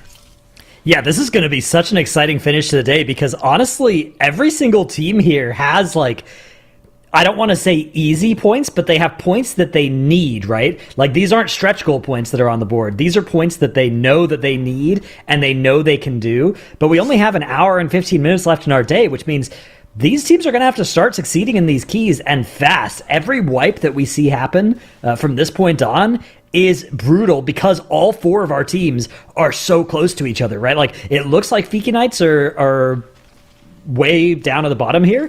But as soon as they put that Grim Batol on the board, they're going to be up at 53 points as well. Like they have the 18 and 19, so they have the same levels as Streamer Zone, except for a 16 Grim Batol, which of course they're 40 minutes behind Streamer Zone because Streamer Zone are further into this 20 and have that Grim Batol run already finished. But that means that Polish Mountain and Baguettes are also on notice here. They really cannot afford to have anything go wrong in these keys. Streamer Zone are the safest. If Streamer Zone put this 20 Wake on the board, they're going to be at 55 points. They're still going to have 2 more that they could pick up in that Grim Batol. And if they do that over the next hour, I think they'll probably lock in one or two out of the day, right? One of the 2 spots out of the day. But all of our other teams are nowhere near safe. All 4 of them are, or all 3 of them are in a lot of danger. Yeah, exactly. I think earlier today when I was casting with Settles, we were talking about what we thought the goal should be for the teams to hit in each of these dungeons heading into the end of the day. And we kind of arrived on what we saw from last weekend, right? We assume 20 Necrotic Wake, 18 Grim Batol, 19 Dawnbreaker are all 3 doable dungeons. And I think at this point, this point, if you're able to complete those 3, that qualifies you. Cut away from that discussion now as we see a little bit of error in the top left corner from Streamer Zone and from Baguettes. Looking at this Grim Batol specifically, I think this is probably the singular dungeon that we saw last weekend that caused the most amount of issues for our team, specifically the first couple of pulls in this key. Pulling 2 or 3 trash packs together when all of the mobs in the pull are incredibly dangerous. One Tremor cast goes off, it's a wipe. In a bad position for the knockback from the dragon, you're probably wiping. There's a lot that can go wrong there, not to mention the amount of aggro issues there are when you're pulling so many different packs together all over the start of this dungeon. Yeah, it's good news for them at least is that the wipe was near the start of the dungeon. I was saying a wipe is deadly at this point in the day, but a wipe 2 minutes into a dungeon, we can still sustain a couple of those wipes and have a chance in the day, although it's definitely not good. I mean, even 2 or 3 minutes can cost these teams. And like you were saying, plus 20 in the Necrotic Wake, plus 18 in the Grim Batol, plus 19 in the Dawnbreaker, adds up to 57 points. I suspect that's good for the end of the that's almost got to be good, right? Maybe it comes down to tiebreakers if 3 of our teams clutch out and all get to 57. But honestly, the path to 57 is just so narrow for our teams that are at 52, and for everybody except for Streamer Zone, right? We're talking about 3 or 4 runs to get there in the course of the next 70 minutes. That's very hard to just find the time to do that. Of course, we do have the bonus overtime rule, so it's still possible. But I think realistically, first place might be 57 points. I think second place is maybe 55 or 56. I think it could be. A strong 55 with tiebreakers or a 56 is probably good for second here. But it all comes down to how well the other teams play. Polish Mountain having a tank death there in the bottom left. I can see those health bars just going down. Again, it's early in the dungeon, and actually it's just going to cost them the B-res. Somehow the tank death doesn't turn into more deaths, which is to their credit. But always bad news when that happens. You also... I don't know if this is the first or second boat that they're doing, but the tank being low on defensives going into this boss is scary as well. They are going into this boss, with a tank without a bunch of... I guess there's still Ardent Defender and stuff, so should be okay. But, dude, if you watch this boss, whenever the Obsidian Beams can't cast here, there's a huge hit of tank damage right at the start of that, so a very scary moment, especially if your tank has just died and is therefore kind of low on stuff.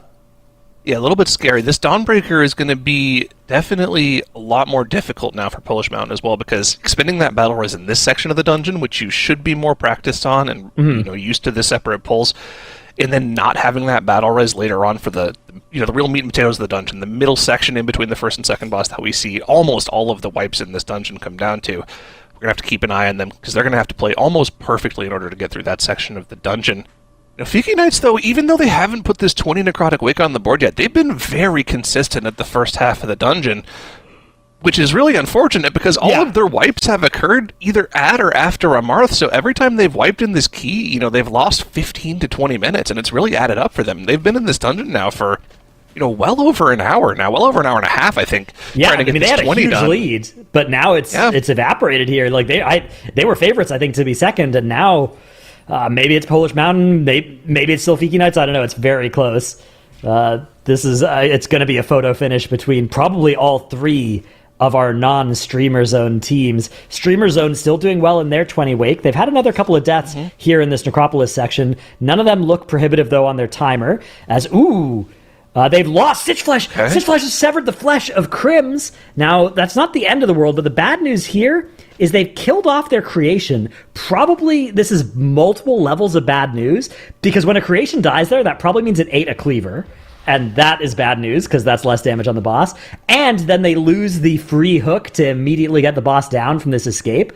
It is a little bit safer to have the creations die more quickly. Like, you're not going to wipe, you are going to lose time. Now, the good news for Streamer Zone is they have time to give, and it's pretty unlikely that their qualification is going to come down to time tiebreakers, because they're going to reach 55 points if they succeed in this run, and then be able to go for 57 in a Grim Battle, and they'll have an hour to do that. So I think this is not actually that bad for them, but it's a little bit worrying when things like cleavers are hitting abominations, because the whole dungeon is about landing your cleavers on the right targets, right?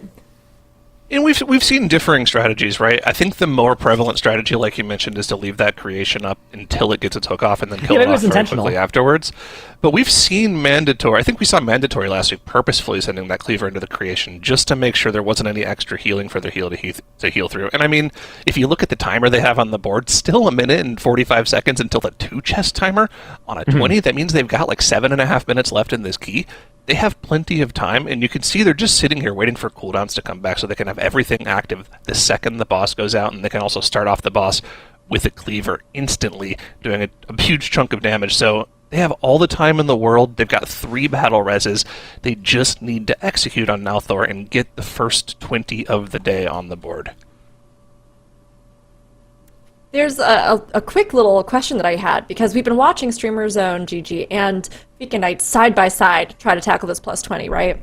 And there was a little bit of conversation with Makes and Nagura about the DK and bringing it into this plus 20. And just generally, I mean, Zyronic obviously will be keeping an eye here on the boss, but if we can, maybe we could look a little bit too at how these strats have differed in either run, or how they've approached differently going through it. Well, I think the hardest part of this DK strategy, specifically not having a druid in the group, is that keeping control on the Fleshcrafter becomes a multiple-person job. With the druid in the group, you can just, mind control the Fleshcrafter over to a corner, break it out, and then have the druid root it. And the root is all you need. You keep it right where you want it the entire time, and it's very useful. You always know where the cleaver is going to be coming from and where you need to position for it. Without the druid, they have to do a whole bunch of different things to get it into place. They need to CC it with, they can use the tendrils from the priest. They can use the landslide from their evoker. They really have to rotate through things to get it done, and it's not as easy as it is for the comp with the druid. Now, they're making it work, and something Tettle's pointed out about this particular group, with the DK, they have the second highest necrotic wake on live, so they're very practiced on it. It just takes a lot more nuance to get it done. Yeah, one cool thing the DK can do in here is control undead, so you can go for the double mind control strat, right, where you're mind controlling some of these vanguards in addition to the crafters. Not something you usually can do in previous seasons where we've seen DK in this dungeon. It's often been Unholy, and Unholy pays a huge price for controlling undead, because then you give up your ghoul, and your ghoul is very important for Unholy's damage rotation. But this season, Frost DK has been the DK of choice for most cases, and they give up very little to cast control undead. So, pretty cool little thing. Obviously the vanguards are a lot less impactful than the Fleshcrafters, but still a nice little bonus there. You can see that that big vanguard there that's following their DK around. Very useful extra tech. What is the special ability of the Vanguard again? What do they gain access to? Is it they have like a stacking debuff or something? I forget exactly what it is you get from control undeading them. That's a great question, Zyronic, and one which I will answer thoroughly, and I'm not stalling for time to pop open any search functionality to see the abilities, which of course include...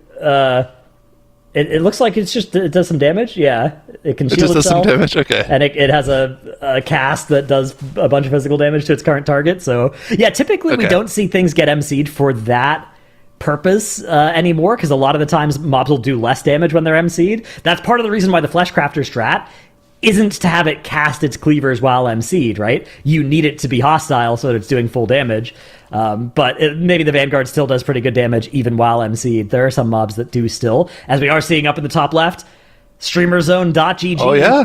taking down Nalthor the Rhymebinder, 4 minutes and 23 seconds to spare. So yeah, their strategy here has been phenomenal in this dungeon. Even with the slower Stitch Flesh strat, it's still going to be a really fast timer in this run. This will be huge for their time tiebreakers, which they are extremely unlikely to even need them. I think they're in such great shape to make it out of the day. The Fleshcrafter going down as they land the Cleaver into the Kyrian there so that it aggroes in and helps them finish it off. Minus 4 minutes and 4 seconds to spare. Ooh. Great work. 55 points. Not an insurmountable point total, but with the extra hour that they will now have to add to it, they are in such a healthy position to qualify today. Exactly, a full hour, plus, any extra overtime time if needed to try to get that 18 Grimbatol on the board. And they already have the 2-chested 16. They did that right at the start of the day. So, get to go back there now and work on that with a happy feeling, knowing that they've got probably the most difficult dungeon of the day. And also the other nice thing, nobody else has done the 20, right? So remember, our first tiebreaker is actually the highest key done, so they kind of clear everyone with that right now. So, yeah, like you were mentioning, Streamer Zone in a very, very good position after getting that 20 Necrotic Quake done. Fiki Knights, again, have gotten to Amarth in their 20. This is probably the sixth time we've seen them get here. And every time, it's just been this necropolis that's causing issues. Final Harvest almost going off while there's an ad alive, but they're able to just barely finish it off. That's actually what they wiped to in their previous attempt in this dungeon. One ad still alive, weren't able to get a stun off on it. And I think part of the problem was their DK was dead. They just had the worst case scenario of events in that their DK died, didn't have enough damage to kill off the ads, and of course the player that you're kind of hoping to get that. Oh my god! Frostbolt volley going off! That's a full wipe. They have 2 battle reses. It's not going to be enough. And man, at what point, Dratnos, do you think they just have to say, we don't have the time to go for this 20 and we need to go to the Grimbatol? I feel like that time is now. Yeah, I mean, it's just so tough if you decide to do that because you're basically betting on both Baguettes and Polish Mountain having a bad final hour of the day. But, I mean, yeah, at this point, you kind of, no matter what you do, you're betting on that if you're Fiki Knights. They've lost so much time in here. So they can get to 53 points, right, by putting the 16 Grimbatol on the board. If I'm not mistaken, let's see, 16... Yeah, 53 points. So that would move them into second place currently. Polish Mountain are posturing to go to 53 as well, though, and Baguettes are posturing to go to 54 with their current runs.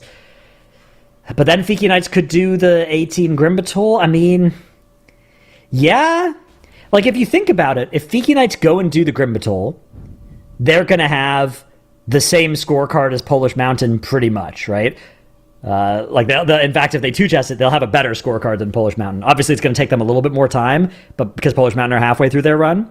But they'll still actually be decently positioned against Polish Mountain. And then compared to Baguettes, they're going to be 1 run behind in the Grimbatol, because Baguettes are going to get this 18 on the board.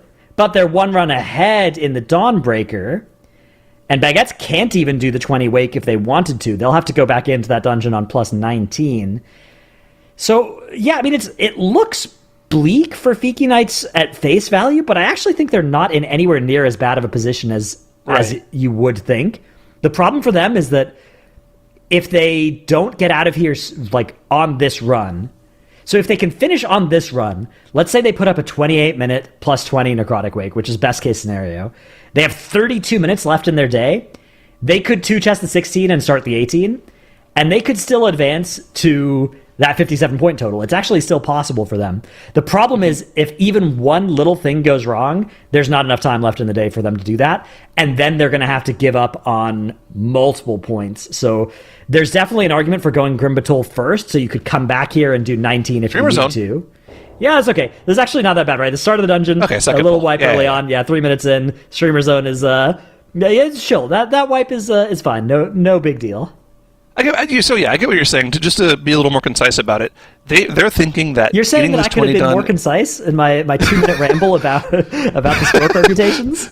Yeah, exactly. No, I mean, I get what you're saying though. The 20 is the most important thing to get, not only because it is a +2 and it's going to help them with tiebreakers, but they feel like as long as they can get this 20 done with any time left in the day, they should be able to just go to the 16 Grimbatol and pretty much walk that in. They'd have to wipe probably 2 or 3 times in order for that 16 to not get timed, right? If they're playing well. So yeah, I mean, they could still they're not do too the worried about getting 16 it done. and the 18 as well, right? Like, if they one-shot this key, they do have enough time to do both still, but it's very tight. Right. Yeah, if they can't do that, then we're instead going to be looking at them capping out at 55 points, which is a little bit worrying because Baguettes and Polish Mountain could both technically get to 56 still, although it is going to be tough for both teams to do that. So, yeah, I mean, honestly, it's definitely not bad for Fiki Knights here. Like, if they can get to 55 with a 20 wake, and both the other teams, there's a good chance that Baguettes, for instance, are going to get to 55 with a 19 wake, and that is definitely beatable, right? Like, then you have the tiebreaker on them. Exactly. Yeah, so it's all to play for these 3 teams. Nobody's out of it just yet. Any one of these teams could qualify. We do feel like Streamer Zone has a pretty clear advantage being on 55 already and playing for 57, but everyone's in it right now. And remember, the top 2 teams qualify to Sunday. That is the name of the game today. You're trying to not get eliminated. Just trying to stay in the competition. So everyone's playing for that potential chance to play on Sunday. And Polish Mountain in this Dawnbreaker are making great headway. They did have that early death that cost them a battle res early on, but since then they've been lights out. No issues whatsoever on these dangerous trash pulls in the middle of the dungeon yet. Yeah, Polish Mountain can get this on the board, then they have a very interesting decision because 17 Grimbatol is by far the easiest key still available to them. I guess 19 Wake also, but like, do you need to go for the 20 Wake? Because the 20 Wake is an extra point and it's an extra tiebreaker, right? Like tiebreaker value getting the 20 Wake on the board. So Polish Mountain are going to have to think pretty hard about what their next plan is going to be if they can put this Dawnbreaker on the board. It's especially complicated by the fact that they are sitting on that one-chested 16 instead of a two-chested 16 Grimbatol, which all of our other teams have been able to do so far. Or I guess we don't know whether Fiki Knights will be able to, but the other 2 teams did. Yeah. We're kind of expecting them to be able to. We're expecting all the teams to be able to, but Polish Mountain had some pretty unfortunate circumstances in their 16 earlier today that led them to getting just the one chest. But at the end of the day, if they're able to go in and capitalize on the 17, that's only, a -1 run. And when you look at how close the competition is, that could be the difference. But getting this 19 on the board is going to be incredibly important. I do think, however, their best play after they get this done, if they get this done, might be to go for that Necrotic Wake afterwards, but gets, though, a little bit of issue on the trash after dealing with Forge Master Thrawn because their healers goes down. They could just release here, though. Yeah, the checkpoint should be right active. Here. Yep. Yeah, there we go. Realizing it after a few seconds there, running back to the group. But in the meantime, the Molten Wake AoE from the Molten Giant takes out the tank. They're going to have to kite this out a little bit. Rogue may be trying to tank it with evasion for just a little while here while the tank runs back from that close spawn point we just saw. Can you I don't think you can outrange that. Yeah, I didn't think so. Lava Fist, Tank Buster taking him down, and this is causing them more deaths. This has just been 7 or 8 deaths on the team. And it's going to reset, too. This Molten Giant has evaporated 3 minutes from Baguette's timer when you factor in the and they're town portaling here. They actually think they're toast. Okay, I mean, yeah, it's a lot of deaths, although I'm actually not sure they are toast, but they think they are, so they are smarter than me. They probably know their splits that they need to do here, so they are out of this dungeon, and that's an unfortunate way to go. Wiping on a trash pull after killing the boss always feels bad. Baguettes are now in some serious danger because their time horizon has shrunk, right? They can now do the 18 Grimbatol, and then they only have time now for 1 more key afterwards. There's no longer time for 2, which there would have been if they'd finished that run. Streamer Zone having a death here. Looks like they're stabilizing. And it does look like Baguettes are re-entering that Grimbatol. But yeah, now they're playing to get to 54, and then they can get to 55. Baguette's ceiling is now 55 points. It's pretty much locked in that's their ceiling. So no 56 option available for them. Polish Mountain still potentially live for 56, as are Fiki Knights with a perfect last hour, but it would have to be perfect. It would have to be perfect, and you have to remember, these teams have not been perfect for the past 2.5, 3 hours. All 4 of the teams started off the day great. Extremely clean 2 chests and all of their keys, got things done in a timely fashion, but the middle of the day has really been the doldrums for a lot of these teams. They've been unable to time the keys that we saw timed last weekend, and it's been, a lot of attempts, a lot of difficulty getting things done. So to expect them to be able to pull it out and be perfect for the last hour of the day, I mean, it's asking a lot of them, but again, gotta get it done. Which one of these teams can, burn through that adversity, get these keys done, get the score up, and take that second position to qualify for Sunday? It's all to play for in the next hour.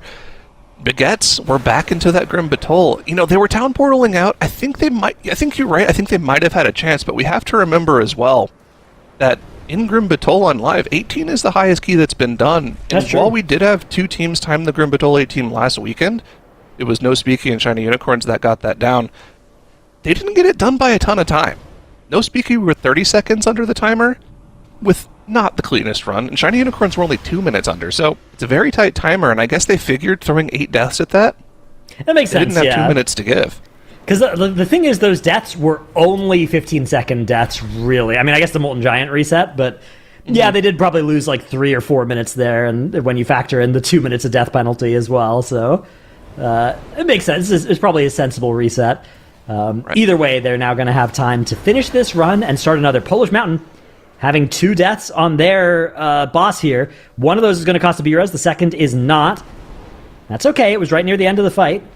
And they actually still have a decent amount of time here left in this run, so Polish Mountain, it's not going to do wonders for their time tiebreaker, but this is a good... If they can get this Dawnbreaker on the board, they will be very happy regardless of the timer. Yeah, and I think based off of that kill time, I think they have easily enough time to finish off this Trash Bob and the boss. It's just a matter of executing. But, like Tettles was mentioning earlier today, the danger of this Trash Mob, it's not necessarily in the damage it does, but it's in the fact that you just used a ton of your externals and personals on the previous boss just to live through the amount of AoE that it does. And then you get to this boss, and every single one of these Tormenting Eruption casts does 2 times your health bar, and you don't have personals to live through it, so you're begging for any external you can get from your Priest or your Paladin, and they're just using all of their resources just to live through every single one of these channels. Doing a good job of it so far, but still half of the HP of the mob to go. Yeah, this is getting exciting. We do have a prediction going up now in chat as well. If you'd like to predict which 2 teams are going to qualify to Day 3, we have 4 options for you. The 3 combinations of Streamer Zone and another team, or the dark horse none of the above, where you believe somehow Streamer Zone get upset and 2 teams overtake them, which I personally wouldn't be putting my channel points on that one. Zyra, what are you thinking here? Where would your channel points be going? I just went all in on Streamer Zone and Viking Heights.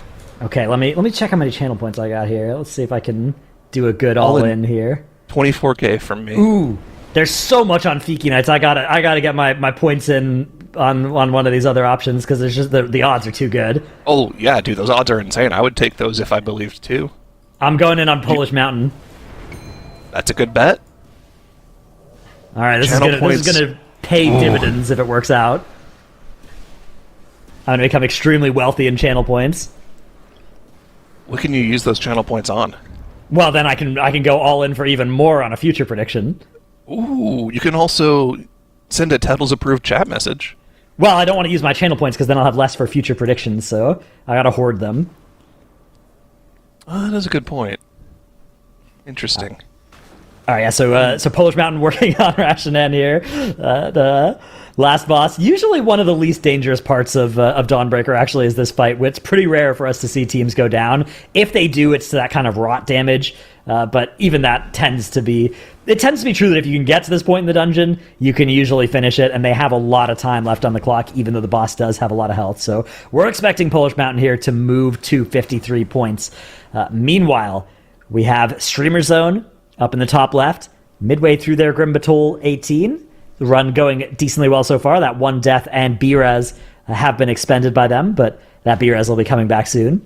In the top right, it's Fiki Nights. They have tried many times to get this 20 wake on the board. They are experts at the first half of the dungeon, and the second half of the dungeon is experts at them, unfortunately. So hopefully they can get that turned around in this run.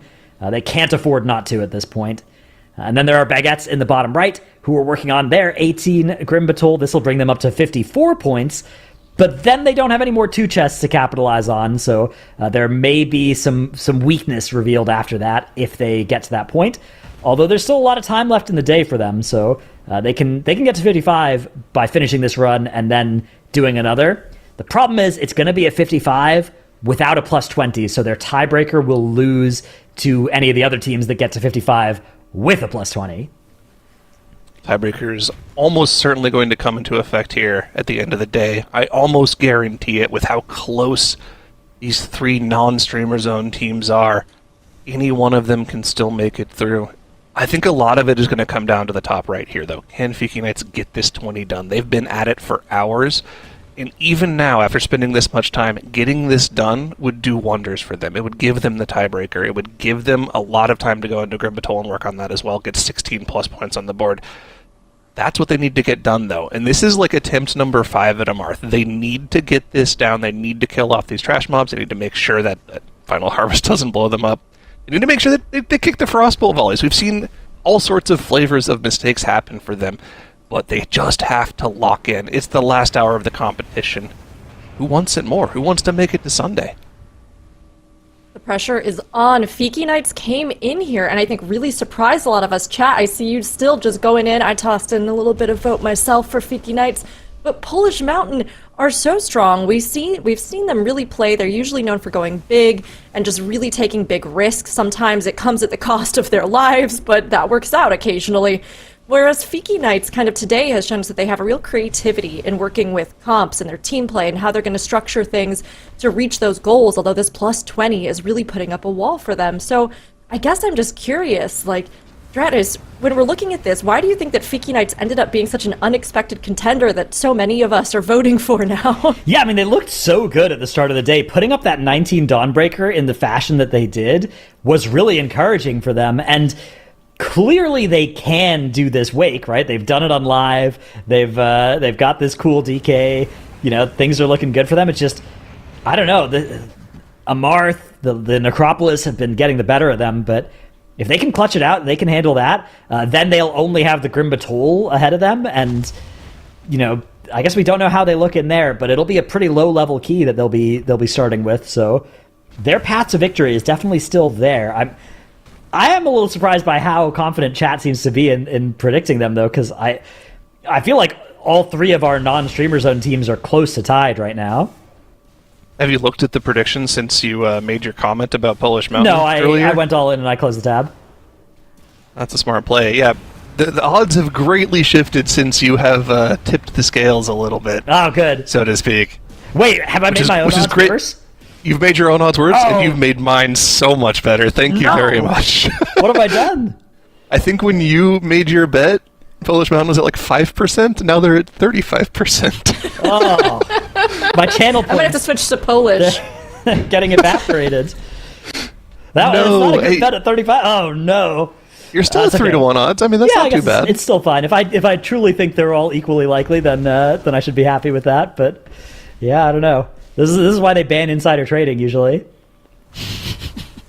Well, I think to add on to what Dranos was saying as well is just like the fact that the team Fiki Knights, they play together on live like almost every day. These guys are one of the highest IO teams in the world. We know what they're capable of, but it's just a question of whether or not they can pull it off in competition. And I mean, obviously they can get it done. It's just a matter of pulling it together. And with attempts number 5 or 6 on Amarth here, this needs to be the run for them. I mean, they need to get this done. If they're able to, they can very easily qualify. I think if they don't get it in this run, their chances are going to drastically drop. So, gotta clean it up here. Second set of ads now coming out on Amarth. They still have the Fleshcrafter. All of those cleavers going into the boss, doing a ton of damage. Looks like they're making good work of these mages and warriors, but I think there's going to be 1 or 2 warriors left alive at the end here when this final harvest cast goes off. They need to make sure that they have stuns prepared for them, or they just hard focus them. It's just going to be the hard focus. They get those ads off before the final harvest cast even starts. Yeah, looking good here for Fiki Knights. They've cleaned up on this boss so far, although, you know, the sets where you don't have A-Bomb Limb, where you don't have the easy ways to control all the mobs, are a lot harder than the sets where you do. Looks like they don't have an A-Bomb Limb on this set. The Fleshcrafter Cleaver does help out here. And that Divine Toll is going to go a long way towards gripping all these mobs into a beautiful Evoker knock as well. It looks like mostly under control. That Frostbolt volley, of course, it can never be allowed to cast a Frostbolt volley. It does so much damage to the group. But a Cleaver is going to finish that boss.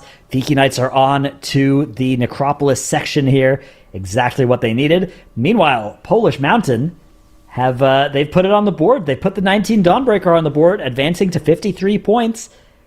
If they can get that 20 Necrotic Wake, they'll be 55 with the 20. That'll be a good spot for them to be at. So presumably that's where they'll head next. 43 minutes left in our day for teams to start new keys. So Polish Mountain, they got a couple of attempts at that 20. Or if they one-shot the 20, they can then go and do the 17 Grim Batol and move to 56 points. A pretty good number. Fiki Knights, a death to the throat flesh there up in the Necropolis.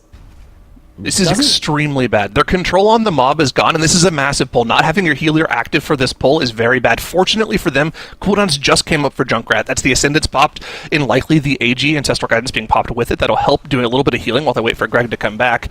Power Infusion instantly coming out as well to help out with the damage, and of course the healing on top of that. And it looks like without their healer, they've still stabilized, but very scary moment there for the Fiki Knights.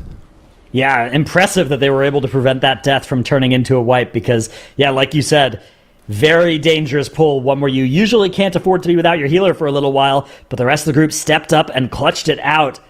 It looks like they're going to be able to mostly stabilize here, although the tank damage is still very dangerous here, as you are still getting more and more of those stacks. It looks like a set have been removed, though. One of the strengths of Paladin is you can drop your stacks with Bubble, with Bop in this section, so nice little work there. Looks like Polish Mountain are actually heading to the 17 Grim Batol. An interesting decision from them because it's worth potentially one less point and potentially kind of two less points than a 20 Necrotic Wake when you factor in the tiebreaker, but it is, of course, much more reliable to do a 17 than a 20, even though Necrotic Wake is an easier dungeon in theory than Grim Batol. And it's important to look at Fiki Knights as well here. They actually just hard killed off the first Fleshcrafter. Normally with a Druid in the group, you would be able to control one Fleshcrafter with just the Entangling Roots and then do whatever you want with the second Fleshcrafter. They have to do this entire section of the dungeon with just the one. Now, there's plenty of time left in the key, so it shouldn't be that big of an issue, but it does mean that certain mobs are going to live a little bit longer because of it, notably the tank busters, right? So we have to keep an eye on Yoda and these pulls. Those Stitchworks are going to be alive for much longer than you normally would see from other 20 runs, and that puts a lot more pressure on your tank, who's already under a ton of pressure in this key alone. Scary moment there as that Cleaver goes on to nade on the DK, but he makes a big play by pulling that Corpse Collector out with a grip and then running behind it, saving himself from a one-shot. Pretty heads-up play there. Yeah, absolutely. I think the timer here is looking solid. One thing you got to watch out, though, for Fiki Knights is every single extra minute they can finish this key in under the timer is an extra minute in their day.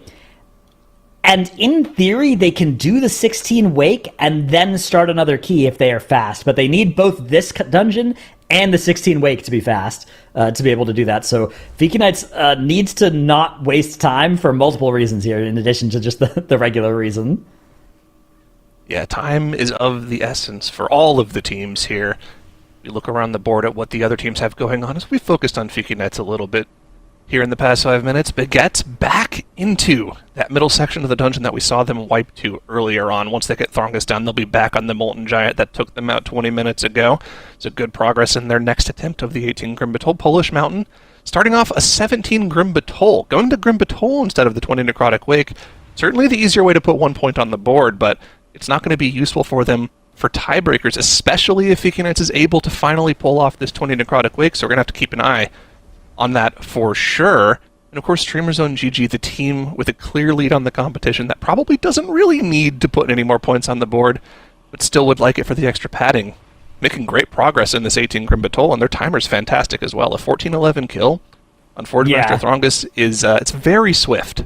And the 57 points that they would advance to here will guarantee them first place, I believe, at this point, with how much time is left in the day and the fact that all three of our teams have had some time losses of one sort or another here. So, yeah, Streamer Zone are looking great. They are looking well positioned to wrap up the day right here and right now. And even if they fail to do that, they'll have an extra... They still have another 40 minutes to retry this key until it does work out. Yeah, it's weird, because That's a really, really close fight for second, but the fight for first is looking locked up pretty much for Streamer Zone. That's what you would expect from this team, though. You have to remember, Yeah. if you're just now tuning in and haven't heard us talk about Streamer Zone at all, this team used to be known as Missed Count. And if you've watched TGPs or MDIs in the past, you know that they've turned into one of the juggernauts of the competition scene when it comes to dungeon running in the past couple of years. They finished third in the previous TGP, but were very close to timing a couple of World First Keys that actually would have won them the competition. They unfortunately, missed count, true to to what their name used to be in one of their dungeons. But still, absolute fantastic dungeon running squad that can compete with the best of them. So it's not too surprising to see them run away with it a little bit here. Yeah, they are looking so good there. As Draga getting pulled for Streamer Zone. Fiki Knights nearly done with this gauntlet. Their timer is good, but not great here in this Necrotic Wake. Probably because they've only had the one crafter rather than two. This area is taking them a little bit longer than it's taken some of our other teams, but they're still okay. And then both Baguettes and Polish Mountain near the start here of these Grim Battles, which that's a dangerous section of the dungeon. And the whole dungeon is dangerous, TBH. It's all nasty. Yeah, there's no pull I look at in this Grim Battle that I'm particularly happy pulling. Everything is dangerous. Look at that final Molten Wake. Yeah, just wow. 90% of everyone's HP on the side of Baguettes there. Would have liked to kill that off before that went off, but All they have good. to be a little bit of spot healing Raz is going to have to do in the meantime as they run to the next pack, which is notoriously difficult for Disc Priest. They kind of want a target to hit in order to heal their squad, so they're actually not going to be topped as they start gathering up this pull here. But once they get in combat, Raz will be able to do a little bit more work to help top those health bars off. Yeah, looking good here for Baguettes. Dangerous section of the dungeon now for the tank and the group. Tank damage is immense, especially from those big ogres that stack up and enrage with every successful auto attack. But the whole group here is getting those heal absorbs on them. Curse Dispel goes a long way in this section of the dungeon, but you're playing one less of them when you drop that Moonkin for a rogue, so potentially making that area a little bit sketchier. Let's head back to the Necrotic Wake here for Fiki Knights here as we get into the final section of the dungeon. This is the furthest we've seen them get in this dungeon. We are back to Surgeon Stitchflesh. Last time around, slowly just rotted out to a wipe, unfortunately. This time around, can they get it done? The boss is down and getting destroyed. We would like to break this Fleshcrafter out so we can get a throw cleaver off on the boss, but we're not breaking the Hex. Just now breaking out the Hex. We'll get one cleaver onto Surgeon Stitchflesh. It's going to hit him for about 10% of his HP. It looks like they actually put it into the creation for safety's purpose, so they're going to do the same thing we saw from Streamer Zone. Just keep it safe. Don't have two creations Makes out. sense. 35-0 should be burnable, especially if you get the next cleaver into the boss. Yeah, earlier I suspected that wasn't part of the plan when we saw it, but it definitely is part of the plan. It makes sense. It is a much safer way to do this section of the dungeon. It does cost you a little bit of time in theory, but particularly at this plus 20 key level, I think it's actually probably almost required to be able to do this area safely, because otherwise it's just so likely that damage is going to get out of control. You can see with that creation down, the Disc Priest barrier expended just to help with the healing here and that damage intake. Boss slowly dropping. The cooldowns were already expended last phase. We're going to get one final cleaver. Kess is far. Can he get in position to get the cleaver on the boss? I don't think he got there. I think that went into the creation or just missed entirely, and Yoda might have taken it. Look at the health bars dropping lower and lower and lower as the creation starts to rot them out. 3% on the boss. Can they get it finished? The boss might jump. Nope, it doesn't jump below 5%. And they're able to finish it off, but that was a very scary moment for them here. The Crafter is 7 low on minutes left, HP though. as well. They gotta not kill this thing. Yeah, they gotta stop killing it. That Vanguard is going in on the Crafter. Yeah. Okay, dominate mine. We're good. Yeah, and up they go. And yeah, that Vanguard needs to chill, needs to focus on the bosses only at this point. So they do have all the count that they need once they release the Vanguard and the Crafter, so that may happen in a bit here. But they have quite a bit of time on the clock as well, so Fiki Knights should be good to time this dungeon, although I'm not sure if they're going to have time to two-chest the 16 Grimbatol and then start another run. It's going to be very tight for them. They're kind of up against the clock for that. I think they're maybe on the wrong side of it as well. Even without that, they might still be able to qualify, but it is going to be extremely tight here at the end of the day. 33 minutes and 27 seconds until keystones close, and you won't be able to start a new one. Polish Mountain Baguettes and Fiki Knights all in position for that second place. It's all to play for here. A Streamer Zone up in the top left are charging into a first place, but the top 2 teams do qualify. A very exciting finish that we're looking at here. This Fleshcrafter, man. Yeah, getting Vanguard beat just up by going that in on it. Vanguard. Bang. Also in the top right here, we're seeing Fiki Knights actually finish off the Vanguard or get it incredibly low so that they can very quickly kill it off for their final count once they're in combat with the boss. Really taking their time here. They know that they need to get this 20 on the board. They have 6 minutes left, so all of this time spent gathering resources, making sure they were ready to kill the boss, waiting for their cooldowns to come back off cooldown so they can really send everything on the pull. They're being very meticulous about this. This is their best attempt at the key. They've been in the key for almost 3 hours at this point. They just want to get it done. See Landslide coming out from Kess to keep that Fleshcrafter in position here. These are all the things they have to do in lieu of the entangling roots of the Druid that's in most of the comps, but they're doing it very well so far. Yeah, looking good here. This is one of those bosses that we have seen a wipe to it earlier today, actually, but it is pretty rare. Usually when teams get to Nalthor, they do succeed. Beautiful cleaver. I mean, the cleaver is just so big. Breaking through those shields instantly saves you so much time saves you so much damage on the group, right? Because whenever that shield's active, the boss is pulsing for damage on the whole group. But if you can break it instantly with the cleaver, then it makes the entire fight much safer. Got a breakout on the cleaver from a living flame from Kess Yep. there. Instantly cleaver the boss. They'll re-CC Right into that the shield. almost immediately. There's the tendrils coming out from Greg to keep it rooted in the corner. And they're rotating CC on this almost perfectly. They're doing a great job so far. And they're just making sure every single time we want to get that cleaver into the shield whenever, especially when we don't have cooldowns active, because like you mentioned, it can do a ton of damage. Sleepwalk coming out from Kess into a knockback from the Drakthir Racial, and then the cleaver's coming out on the shield once again. So it's all lining up perfectly here for the team. But again, just any extra pulses of that shield could very, very quickly wipe them. So they have to play this on a knife's edge. It has to be perfect out of them.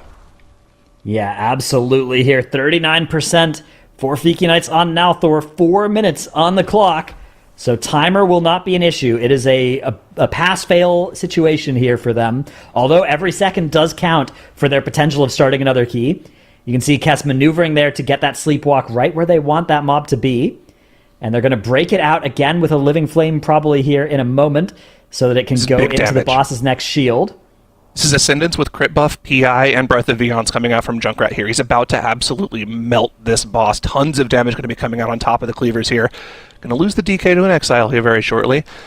Maybe he can get a Warnstone off. I'm not sure if they have that prepped for him, but look how low this boss is getting. Dratnos, I think they have finally gotten it done. Kess has gone down, but we have battle reses. This is what we've saved them the entire dungeon for. We have 3 of them. Use them quickly. Actually, kind of genius. Go downstairs? Yeah. You lose 15 seconds on the dungeon, but you don't lose 15 seconds in the day, and you do kill the boss faster if you just instantly B-res in that spot. So that is maybe a 7-head play.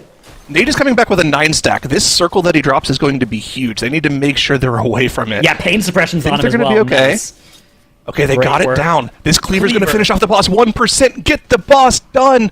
They've done it. They've finished off Nalthor, and the Fleshcrafter is soon to follow, and this is massive. For those of us that bet on the Fiki Knights to make it through, this is going to give them the 20 on the board, which will help them a ton in their tiebreakers. And Dranos, in the meantime, have had a wipe. Yeah. And they're going to have Town Portal here. We're gonna replay in a second ready here. of that, but it is not good situation for Baguettes. They are town portaling, and they only have 30 minutes left in their day. So here's what happened: Valiona. I'm gonna guess one of these ads spawned and exploded. Oh, it's a death on the Shaman to the Twilight Wind, and then the Ankh death. Oh, so okay. Into an instant debuff. Oh yeah. Here's probably what's gonna go on as well.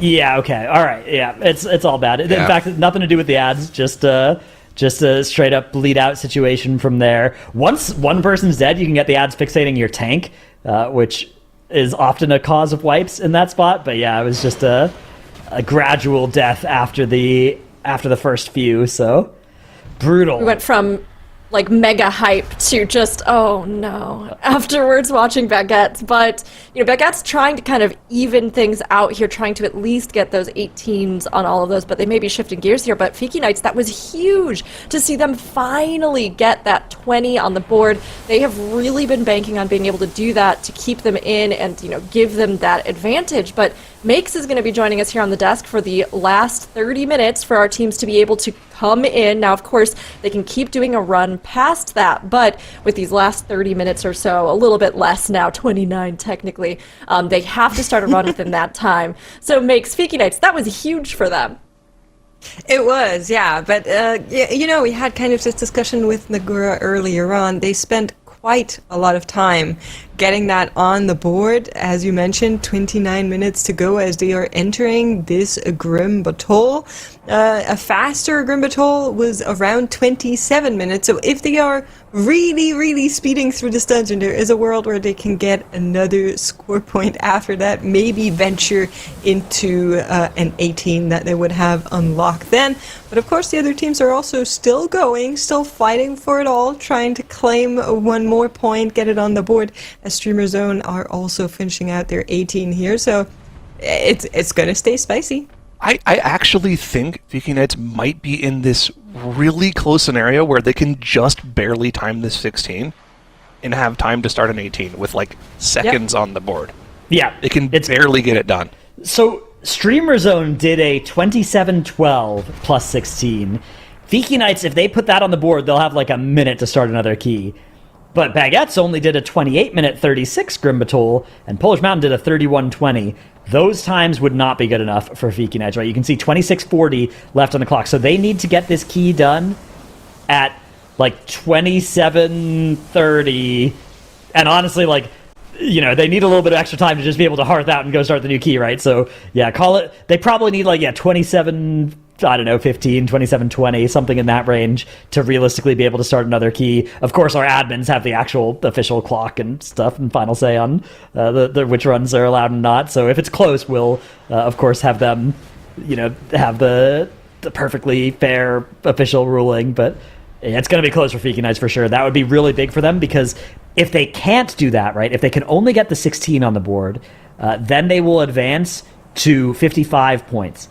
Now, 55 points is probably good for them, especially as Baguettes are having a wipe here in this 19 wake, right? 55 points.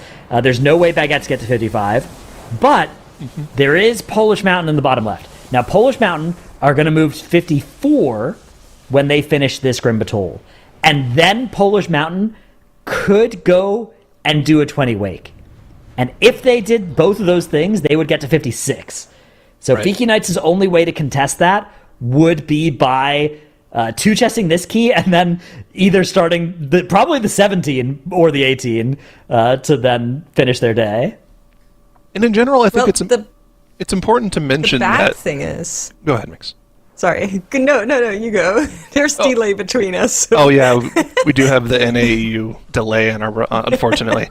I think it's important to mention for end-of-day dungeon specifics that usually if a team is able to finish a dungeon run with any time left on the board, it can be like 10 seconds, 15 seconds. As long as they communicate with the admins, hey, this is our plan, we're going to this dungeon, they will usually let them do that. They don't have to necessarily start the key beforehand. As long as they give them their intent to start the key beforehand, they're okay. Obviously, within reason, it's up to the admin's discretion, but usually they've been pretty lenient about that. Okay, yeah, so then that's true. 27:30 is what we're looking for. In that case, is the timer that they need. That's going to be tight. The bad thing for Polish Mountain is that they actually said that the Necrotic Wake to them is the hardest dungeon in the entire group of dungeons. So they didn't even know that Necrotic Wake was going to be their dungeon today when we asked them about it. And they said, the dungeon we see as the most difficult, Necrotic Wake. So I'm a little bit worried of them just clutching a one-shot in the 20, but of course it is possible. Yeah, there is a total disaster case here as well for Fiki Knights where, I mean, they are currently only at 39 points. If somehow they fail to put the 16 on the board, it is a catastrophe for them. So that would happen with like a wipe late in the run for them. And even then they can maybe start another one. So Yeah, it's interesting as well because they needed 27:30, but actually deaths don't count against them for that timer. Right. So they can get a 28:30 with 4 deaths. That's fine, right? Like that's the timer we're looking at if they stay on 0 deaths is something around that 27:30 range for Fiki Knights here. Just got to go as All quickly right. as possible. Yep, that's right. You gotta pour it. Hey, we're kind of going Zoom through it. We're going away from TGP a little bit here, kind of back into MDI territory, but they're doing a 16 instead of like the 12s we were doing. They just got to go as quickly as possible here to try to get that extra run in. But do you potentially accidentally run into the fabled pot of greed where you try to go for too much and end up just having to settle for the one chest, or accidentally not timing it whatsoever? Dude, if you deplete this key, you are never hearing the end of it. That's going to be so brutal. So. Surely that they can avoid that fate. Let's check in though a little bit as we are narrowing our possibilities as the day is ending here. So Fiki Knights, best case situation is 57 points if they can succeed here and then do the 18, or 56 points. And even if they fail at those and they just get to 55 with the 16 on the board, there's a good chance they'll have the tiebreaker that they need. Meanwhile, Polish Mountain are at 53 points right now. They move to 54 if they can succeed in this run. And then best case for them is 56 only if they can get the 20 Necrotic Wake. And that would be very hard. They would have to, 1 or 2 shot that run. 22 minutes left in our day, so not an awful lot of time for them to make that happen. Or they could just go for the 55 with a 19 Wake. Problem with that is that you lose tiebreakers against Fiki Knights, so that is not a viable path for Polish Mountain. I think they have to go for the 20 Wake, realistically, because, their tiebreakers are cursed otherwise. Streamer Zone up in the top right, they're already good. They locked in. While all that drama was unfolding earlier, they secured the 18 Grimbatol, so now they're going for a time improvement in their 19 Dawnbreaker, but realistically, 57, that they are locked in for first or second. In theory, they could need the time tiebreaker against Fiki Knights, but I probably won't. And then Baguettes in the bottom right they're going for 54 points, and actually 54 is their ceiling at this point, so they are in a lot of danger here. If Fiki Knights just put this 16 on the board, I think they shut out Baguettes after Baguettes have wiped twice here in this 18 Grimbatol, I believe.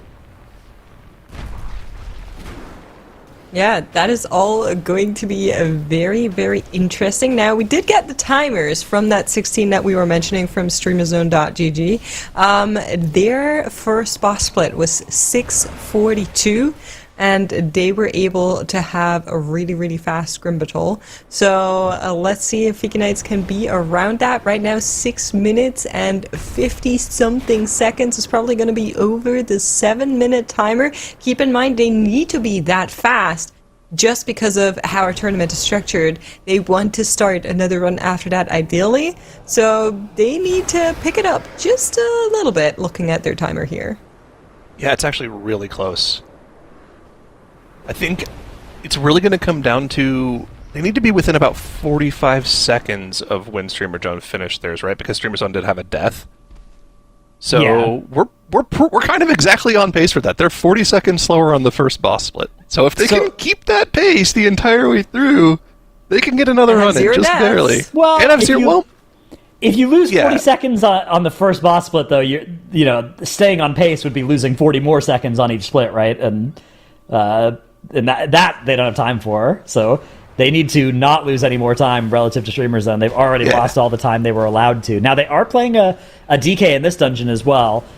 DK should pick up a little bit towards the middle and end of this dungeon, I think, compared to the start of the dungeon. Just there are some good opportunities here for some nice Breath of Cinder Ghost pulls. Baguettes in the bottom right, having another wipe here. This actually no longer is that costly for them because their ceiling is 54 points regardless. But either way, 54 points. These Baguettes are likely to be toast here. Okay. I can't believe you said that. I loved it. You just wanted to get that bit in, man. Well, I love it. How long have you been sitting on that one, Dratnos? Me? He's just smiling on his camera right now. I don't know what you're talking about. You're getting flamed by production. I just need to have everyone know that. That's nothing new there. All right, Polish Mountain are here on Valiona, which is this is the boss that has caused a couple of wipes. Actually, even one so far today. but hopefully not for the Mountain this time. They need this run to work out on this attempt, or else they are also... Actually, if they fail this run, either whether they succeed or fail here, they have to go Necrotic Wake immediately afterwards. Yeah, you're right. They could still get to 55 if they fail here, and they just run straight to that Wake.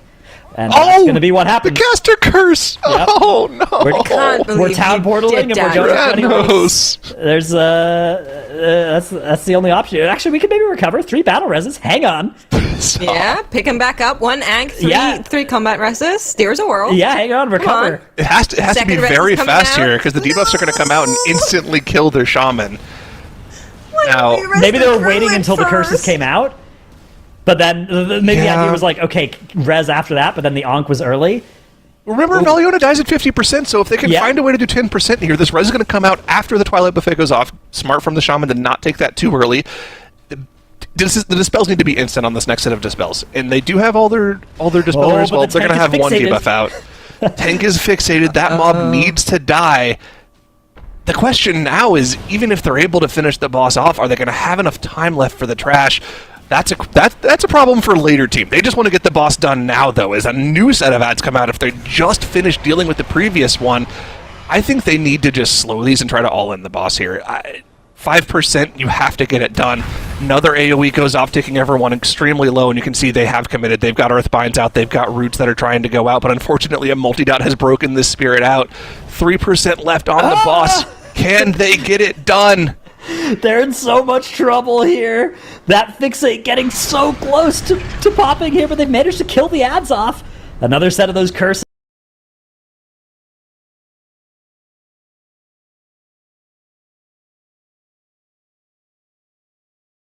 Will help get them over the finish line here, and somehow they have recovered. It has cost them everything, but they have managed to recover here. Is there enough time left on the clock? I think there is, Zyro. I think they can still get this done.